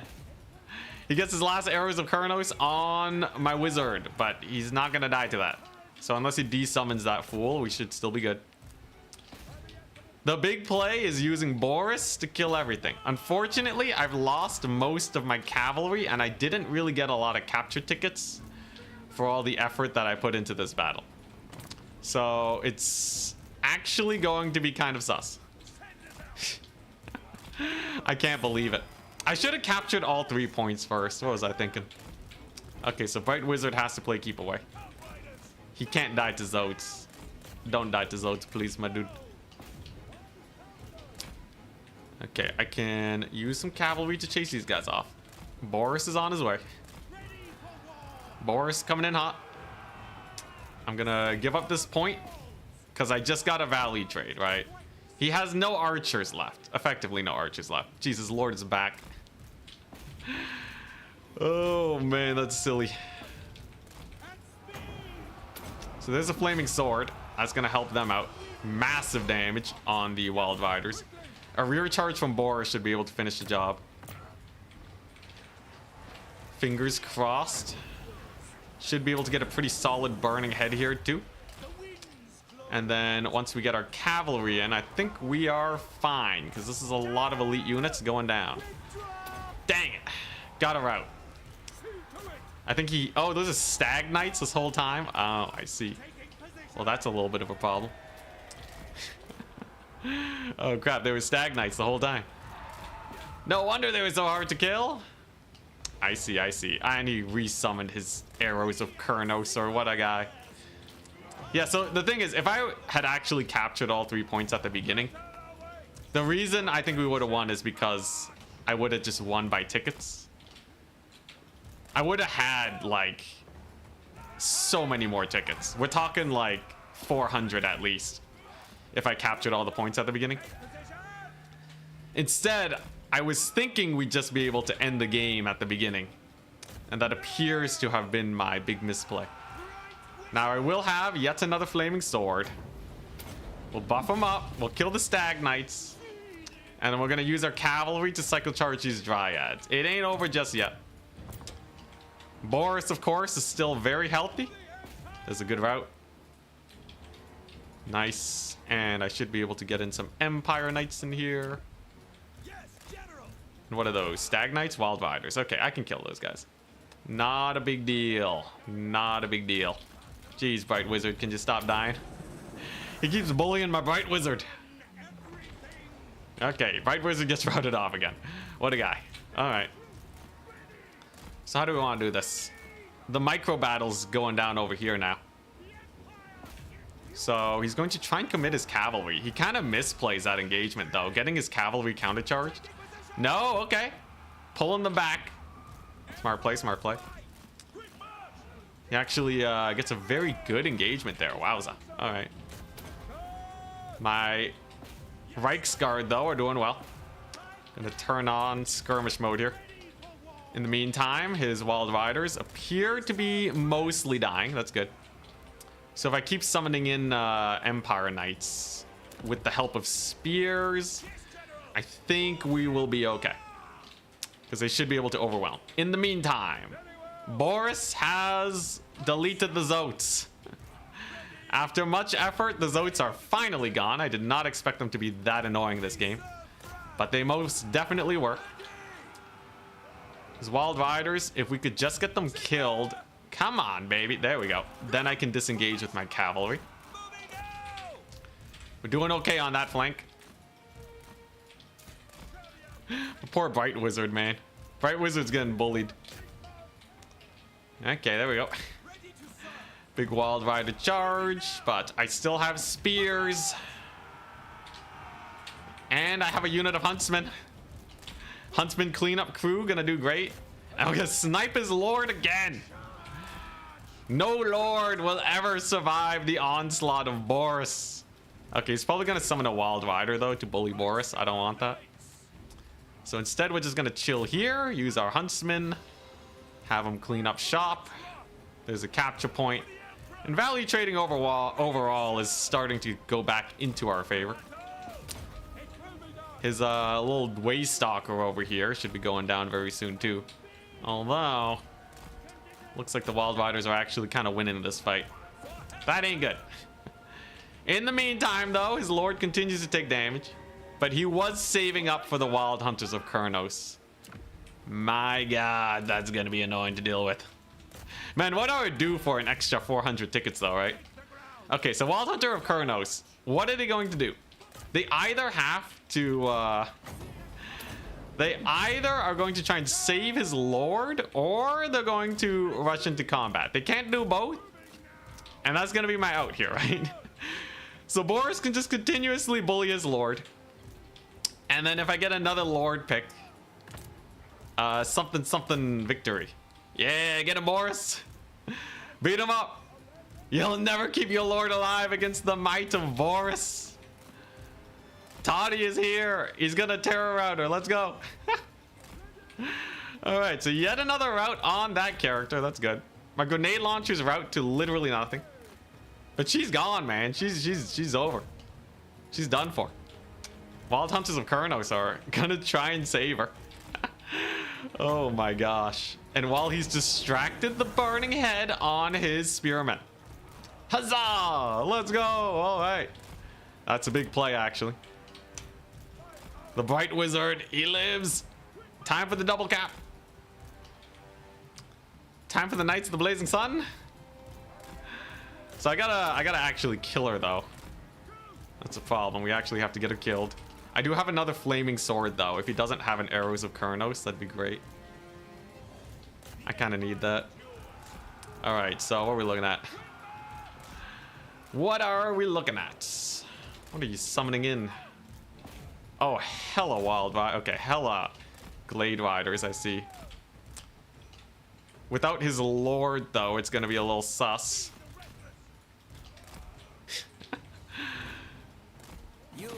The thing is, she gets resummoned so fast. She gets summoned stupid fast, man. Alright, so I got another capture point. That's good. We're gonna just let Boris finish her off. Enjoy the capture point, right? Okay, and then we're just gonna send in the cav. Yes, perfect timing. Perfect timing for her to die. I kind of needed her to die at that moment because we're just about to get into a cavalry engagement. So there we go. Should be pretty good charges. These Wild Hunters shouldn't be able to do too much. There's a Flaming Sword. Is he going to kill my caster though? Probably should have saved that Flaming Sword, but I don't have a lot of magic anyways. So let's just send in the Knights of the Blazing Sun here. Pretty good kills though, right? All around. So we got them dead. I do still have 2 huntsmen alive. But he gets a pretty devastating charge over there. You know he's gonna resummon his lord too. I might lose out on tickets, which would be the worst. Okay, huntsman. This one's on you. Capture weight is looking decent over there on the far side. But I need cavalry. We just need cavalry. Okay, Boris is in. Come on, Boris, you got this. Come on, Boris. If he can rout these guys off and defend this point, and then I capture this far point, then he has to resummon his lord, right? I think we might be able to still win this. It's gonna be close though. Ticket-wise, my opponent is doing really well. Boris, though, he does put a dumpster in on the Wild Hunters. He should be able to stop a capture. With double cap, though. Dang. Alright. It's gonna be a little sus. I'm gonna need like a grenade launcher over here to resecure this point. But I think they should be able to do it. I need them ASAP, though. His dryads are not moving in. That's a good sign. And okay. Alright, our boys are on the point. Huntsmen have arrived. So I just gotta capture that far point as soon as I get enough money for my dudes. Alright, let's get him in there. I gotta capture this ASAP. Super important.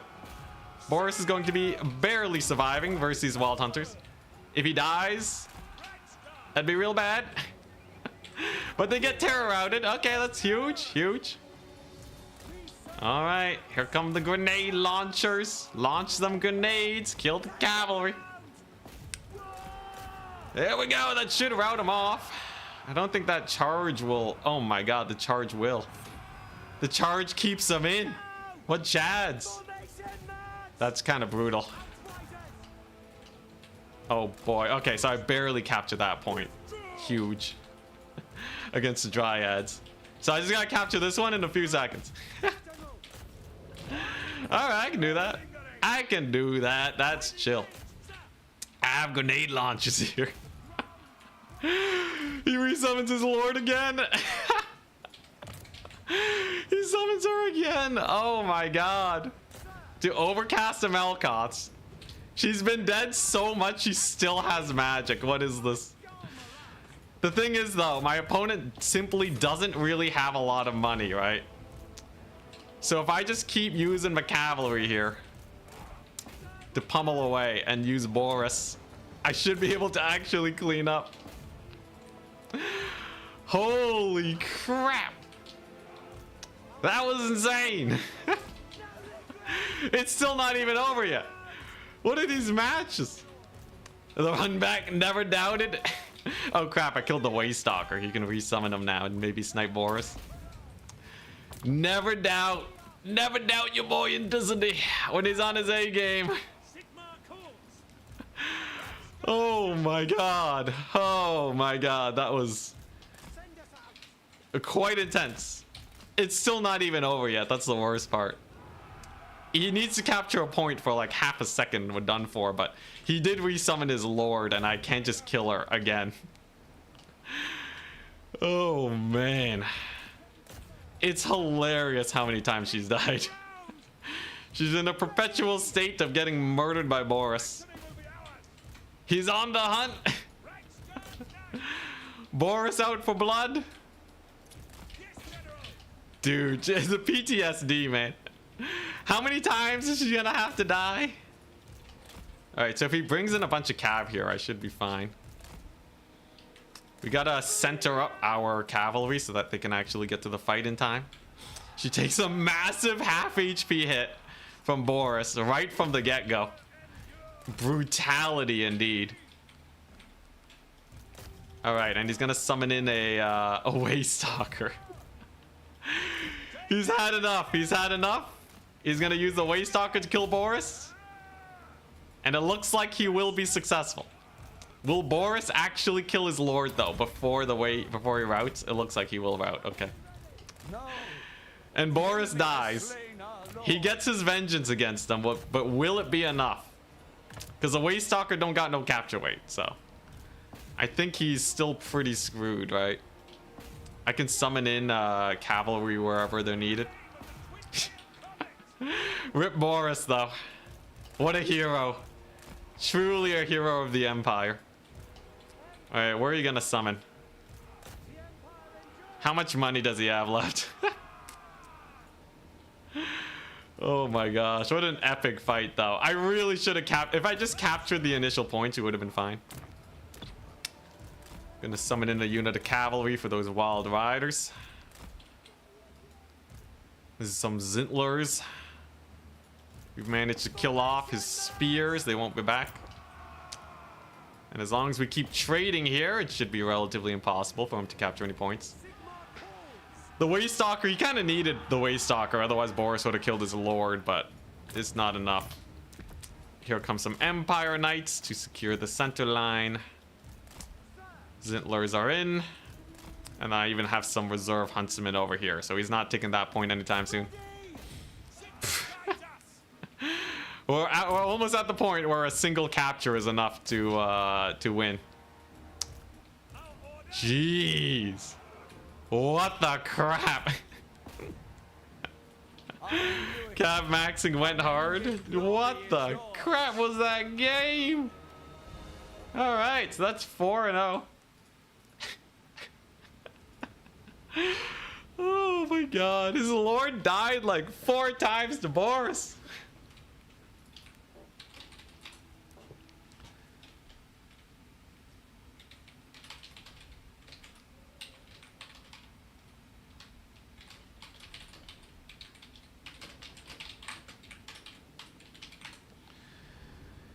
Oh, jeez. All right. So we're 4-0. If I win the next one, we're good.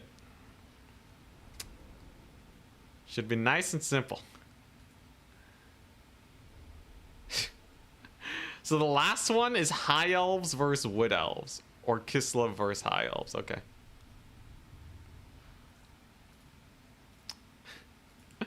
Absolute peak practice. Yo, like, we had to keep playing hard because he can come back any second. The Zotes actually crushed it, though. Dude, that was such a scuffle, man. What a supreme scuffle. 2,000 value on that guy. His re-summons.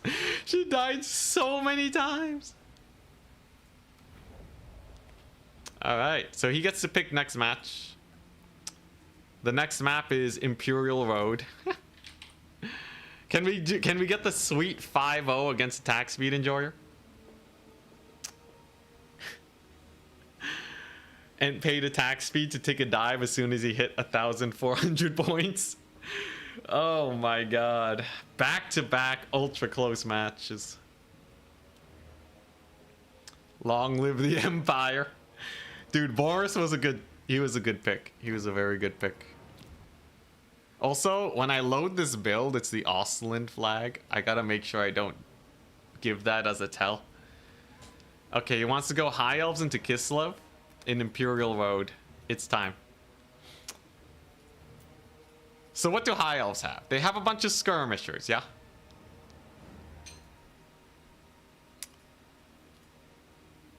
Like, am I really just gonna go double Frostworm or Stankia? He's just gonna Final Transmutation them, right?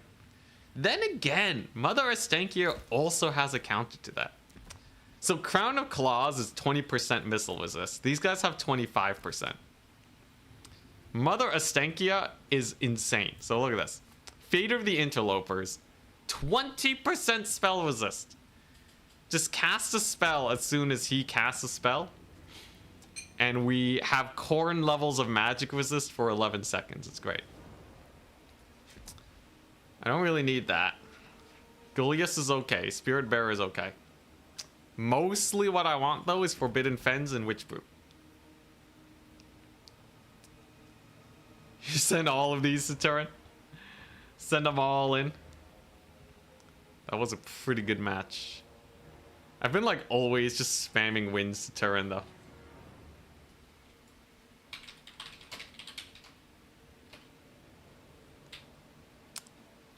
Let's see here. That was pretty good though. Empire versus Wood Elves. If attack speed endurer gets a win, I should send it. But okay, so this is the idea, right? Mother Asenkia, double Frostworm, speed boosted up the wazoo with a Patriarch. The Patriarch is important because he has a vigor boost and he has a heal. It's kind of stacking with Mother Astankia, but I assure you it's absolutely worth it. And then we bring in the Incarnate Elemental of Beast. Now, he can absolutely shoot the Incarnate to death, so I think we do actually want to hold it in case he brings like a mass net build, right? If he just nets them down forever, we're just screwed. And then he just shoots them up. So I'd much rather have a stupendous amount of cavalry. So we're talking like Winged Lancer max into the horizon, I think. How do I get that money? Perfect. But in theory, this should be really good versus High Elves. I could also take the Wolf Hearts. If he doesn't expect the Wolf Hearts, they can just annihilate face. Reason being, they have a net.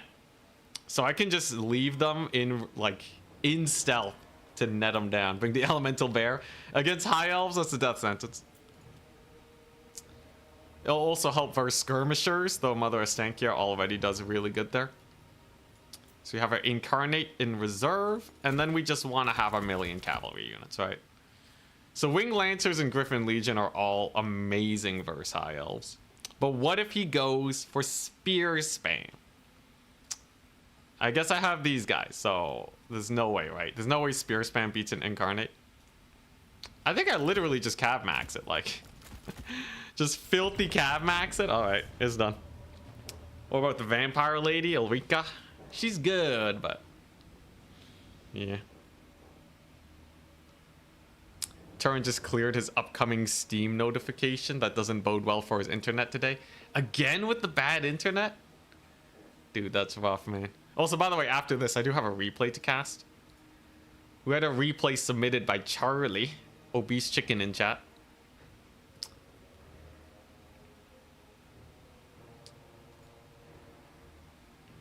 So we'll, yeah, I'll cast those after we are done battling against Attack Speed Enjoyer, and then we'll call it a day.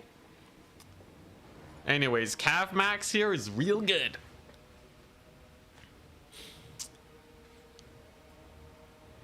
We should be able to kill basically any cavalry he throws my way.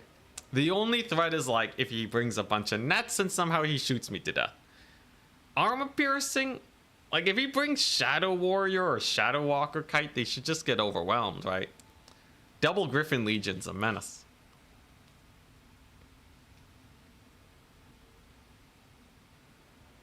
It's back. It was 5:30, then 5:45. Yeah, what's Turin streaming today? Is it Warhammer? Let me check. Turin, 40k Dawn of War. All right. Next time.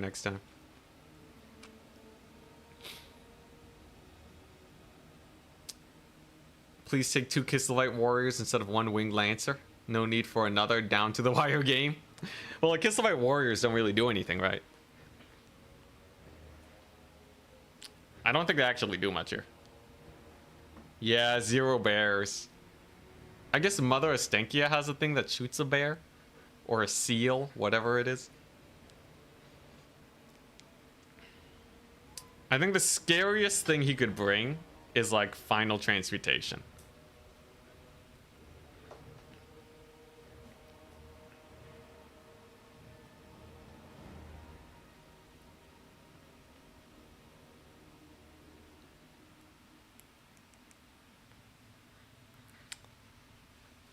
He's building though. He's building. If he brings nets and a million spears, the thing is, spears just won't hold, right? High Elf leadership is decent, but their HP is so low that they get a massive leadership penalty because they're losing so much HP. What are you waiting on? Never played the game, new here? So Warhammer is mostly a single player game. I'm part of the smaller sub-community of Warhammer Total War of multiplayer dudes. So we are queuing up into a battle against Attack Speed Enjoyer, another top player. And we are trying to win a best of 9 against them. Currently we're 4-0, which is pretty good for us. But many of our games are quite close. We're playing on the domination game mode, which is a capture point based game mode. But yeah, Warhammer Total War is more of a sandbox 4X game. So expand, exterminate, I don't know. It's a 4X game. You can look at the genre, right? But it's like, you know, a strategy game. You have a big campaign map, and then you can conquer territory with your armies. If you enjoy the Total War, or if you enjoy the Warhammer tabletop, like you basically have all the units from tabletop in this game. So it's very, very nice. You got some wonderful looking models, right? It's a good time. It's a nice, just little rompy sandbox, reasonably difficult for people who are new to the game. If you like grand strategy, I think the actual genre is grand strategy, right? Then you will probably enjoy Warhammer. It's like Civ 5, but when you attack enemies, you load into a battle instead of it just like playing out and dealing damage.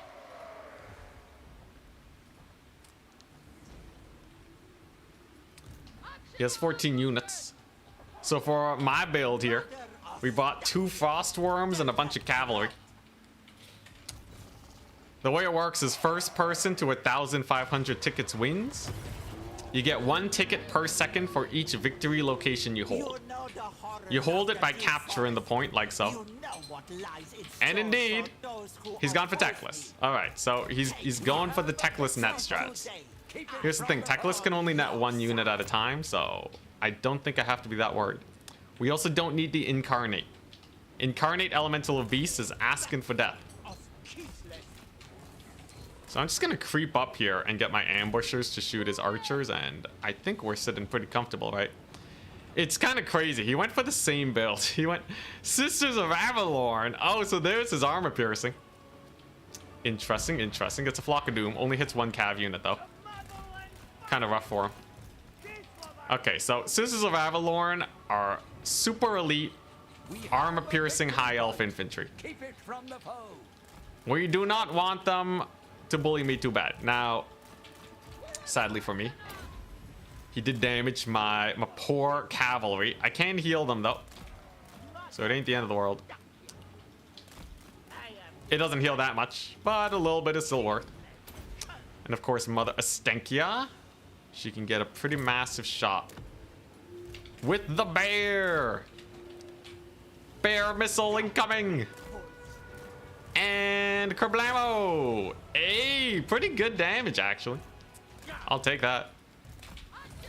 If he's gonna keep spamming Flocks of Doom overcast, he's also not gonna have as much Winds of Magic. So it's genuinely not the worst for me here. If I split up my forces too, it could work out in my favor, but gotta be real careful, right? Ooh, I can cast a spell. I can cast a spell next time he casts a Flock of Doom to give myself some resistances. That could do really well. So here come the Dragon Princes. It makes sense that they're here. They're gonna be a little annoying, but not the end of the world. And his archers with light armor, I should be able to start bullying. Now, will he net the Frost Worm here? We'll see. Looks like he wants to. If he does, though, I'm just charging in with everything, right? Of course, Mother Astankia also has that resistance buff. Do I want to take a fight? Okay, he just summoned in not cavalry. So I will happily march in with everything. I'm gonna cast the Forbidden Fens to reduce the damage that we take. And we're just gonna go for it. His archers are running for the hills. And the Frost Worms, they can dodge. they can actually dodge rather well. So who you gonna net? Are you saving it? Are you saving it for Mother Estenkia? No, he goes for the Frostworm here. Now they do have a rather ludicrous amount of missile resist, so it actually won't be taking that much damage. But it will probably still die with this much focus fire coming on in. At the very least, though, I should be able to rout these guys off. Frostworm goes down, but will it be enough? Let's bring in more cavalry. Attack speed enjoyer. He's brought an archer max to a cav max game. Frostworms are in. Many of his units are getting disrupted now. His dragon princes will be able to rout off my winged lancers, but not before I have my way with his archer line, right? And they're just getting completely annihilated right now. Many an archer has fallen this day, which means all we realistically gotta do now is just have a solid cleanup crew. Mother Senkia is gonna keep casting spells. There we go. We still have one Frostworm alive. This one I might even be able to heal with the Patriarch, which would be potentially the end times for him. A Patriarch heal there would be huge. He does get a cavalry here. Cavalry charge, but there's the net. Fell for the bait. Forbidden Fens is down. Dude, that net was clean, if I do say so myself. Absolute annihilation on that poor cav unit. Reavers just get deleted. Mother Estenkia can go ahead and heal like so. And Teclis is not a big deal. She's also speed amped in the Forbidden Fens here. That part's pretty good. Then the Patriarch can come on in. He'll heal up everything. And then I think he's dead.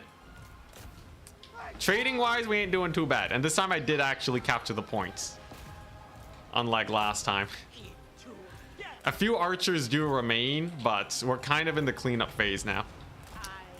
It's pretty good regrowth over here, but I'm still not feeling too good about the Teclis situation. And then of course we'll have all that healing very soon. Here comes the Frostworm. I can slow down Teclis too. That could potentially get him killed. Lots of archers. Oh crap. Lots of archers, jeez. Gotta be a little careful about that. Can we kill Teclis? He's double slowed as soon as he gets hit by this thing. But it looks like it barely doesn't have the movement speed to hit him. So I think we do have to regroup now. Much as I wish we didn't have to. We will probably have to regroup and reconsolidate. At the very least, we've got a pretty solid ticket lead. I think that Frostworm's just gone. I'd rather save my heals for the rest of my units. Alright. So I gotta hit these archers up, right? Frostworm sadly is down. I will be able to net them though. So that's a pretty brutal net. Dragon princes are coming on in. But yep, there's a heal. There's the Frostworm charge. And there's a massive hit on his archers. Oh my goodness. The brutality is real. They're going down pretty hard. So let's heal. Let's vigor boost. And then we're gonna kill off those dragon princes, because right now they are causing me a few too many issues. Once they're down, I should be a little bit more comfortable. Did he regrowth them with Teclis again? I think he did. Kind of brutal, I'm not gonna lie. Looks like they will actually be able to survive here. Gets a bird shot over there. He's really focusing Mother Estenkia. So she's definitely got to back up. As long as she lives, though, I'm happy. And we are about to just annihilate his archer lines. We'll get a big bear shot over there. That should do well. And the goal is to just spam out cavalry into the horizon. Without his dragon princes, life is going to be certainly very rough. Without his archers, he can no longer threaten Mother Estenkia. Teclis is going for the kill, though. Teclis is going for the kill. Let's keep those dragon princes routing. I gotta escort them off the battlefield. before they get another regrowth. Alright, I think we're fine. I think we're fine. A rear charge here with my cavalry will actually do great. Force him to desummon his elite cavalry, right? Because if he has to desummon them, he won't be able to resummon them very quickly. And then we'll have a crazy heal here with the boys. Dragon princes are down. You'll love to see it. Mother Stenkia still taking a bit of heat. And there's the dragon princes. Brought back to bear, only to die to a big charge. Mother Stenkia. Oh, jeez, he's netted. Right as his arrows run out, though. Oh, what a ripoff for him. Dang. Oh, he ran out of arrows. They routed to nothing. That's brutal, man. Oh, that's devastating. Mother Stenkia is gonna live. Barely, though. Oh, that charge from the white lines is pretty brutal. She can heal herself up, though. If only mildly. Teclis is gonna have a rough time. Pretty good cav charge. And now what do I want to summon? Probably a Frostworm, right? I think a late game Frostworm cleanup should be good enough to get everything done here. Teclis is more or less gone. He's no longer able to support the battlefield. And Mother Stenkia barely keeping it up. Oh my gosh. What a survivor. She has 400 HP. All I realistically got to do now is just recapture these points. Let's see here. Yeah, I think I will go for that Frostworm. It's just way too likely that he summons in like a unit of Dragon Princes or something. And then we're just dead, right? Frostworms should not die to them, though. Teclis is getting murdered. Mother Stenkia. Oh my gosh, what a Chad. Alright, there's the Frostworm. And that's basically the end of my opponent here. These ambushers were great, by the way. Best decision I ever made. Do I have another heal? I do. So I can heal up with Mother Stenkia. And then hopefully some of the cavalry there. Dude, these guys are so fast. 64 to 51. They're faster than Teclis. Hilarious. Alright, there we go. So I gotta peel off a few cavalry units because Mother Stenkia can't afford to get murdered here. We're gonna peel off this Frostworm just a little bit. And then we're going to... Yep, there we go. Mother Stenkia is getting healed. She is no longer on death's bed. Thank goodness.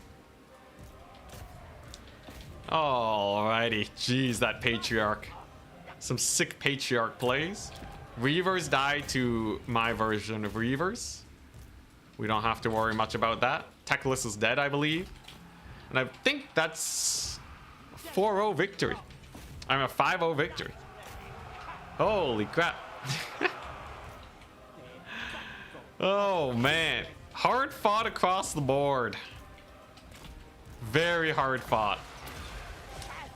But, I think luck was on my side. Some lords barely surviving. I think the range max builds were actually pretty spicy. Attack speed and Jorah's range maxing was very, very spooky. But in the end, Cav max is still supreme, right? Because you can kind of just rush on in there. So as long as I keep Cav maxing, I think we'll be in the clear. Didn't need to summon the Incarnate because obviously had way too much range. And that first Frostworm just tanking out 1,000,000 shots. I think that was the MVP. 25% missile resist for the win. Barely holding on to this point too. Brutal. Dang, poor attack speed enjoyer. Dude, he had a lot of games that really should have been won by him. That just ended up going terribly. Oh, dang, Dragon Princes are back. Vigor boost. All right. We'll hit him up with the poison. Frostworms do 1,000,000 damage to these guys. Insta out on the Reavers. Oh my gosh, the damage. Holy frostworm damage. Oh, the poor Fireborn. Absolutely deleted. Is he gonna go for one last volley on Mother Estankia? He might. Oh my god, dude, she's still alive. 300 HP. She's dodging, she's joking. And she lives. Unending glory is yours. GG's. Well played. Some very solid practice. We still got it. Whew, all right. Oh my gosh. Crystal Sanctuary would have saved it. That would have been hilarious. GG's. So Frostworm's got 2,000. This one died early. Holy value on this Griffin Legion though, 2,800. Ambushers did great. Mother Stankia with the 2,000. Pretty jokes, pretty jokes. This is a very good build. Even against the Techless Net and the Fireborn. Fireborn did good though. You don't have that many counters to them, but Fireborn is like the only unit that can do anything here. It was just Mass Archer, yeah. With 2 Sisters of Avalorn. Jeez. 5-0. Very nice. Patriarch was the MVP though. His heals crushed it. You'll love to see it. Well, I think that was fairly satisfying.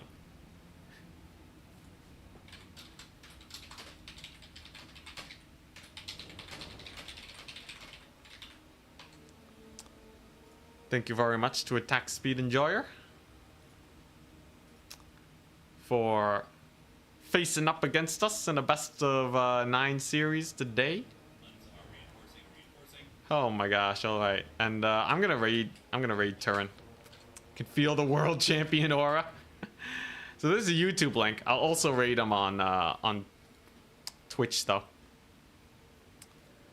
So we'll get that done. He doesn't have rating set up though, so he doesn't have rating set up for YouTube. So you guys are just gonna have to click the link. Have a wonderful day. Of course, thank you very much to all our members, deckhands, and supporters, and so on and so forth. This is a lot of you guys. I'm gonna play some campaign tomorrow. I actually have another best. I might have another best of 9. We'll see though. We'll see. I don't know if it'll actually get scheduled or what, or it might replace the tournament run tomorrow. And then I do some campaign. We'll see what we have time for. Regardless, have a wonderful day and peace.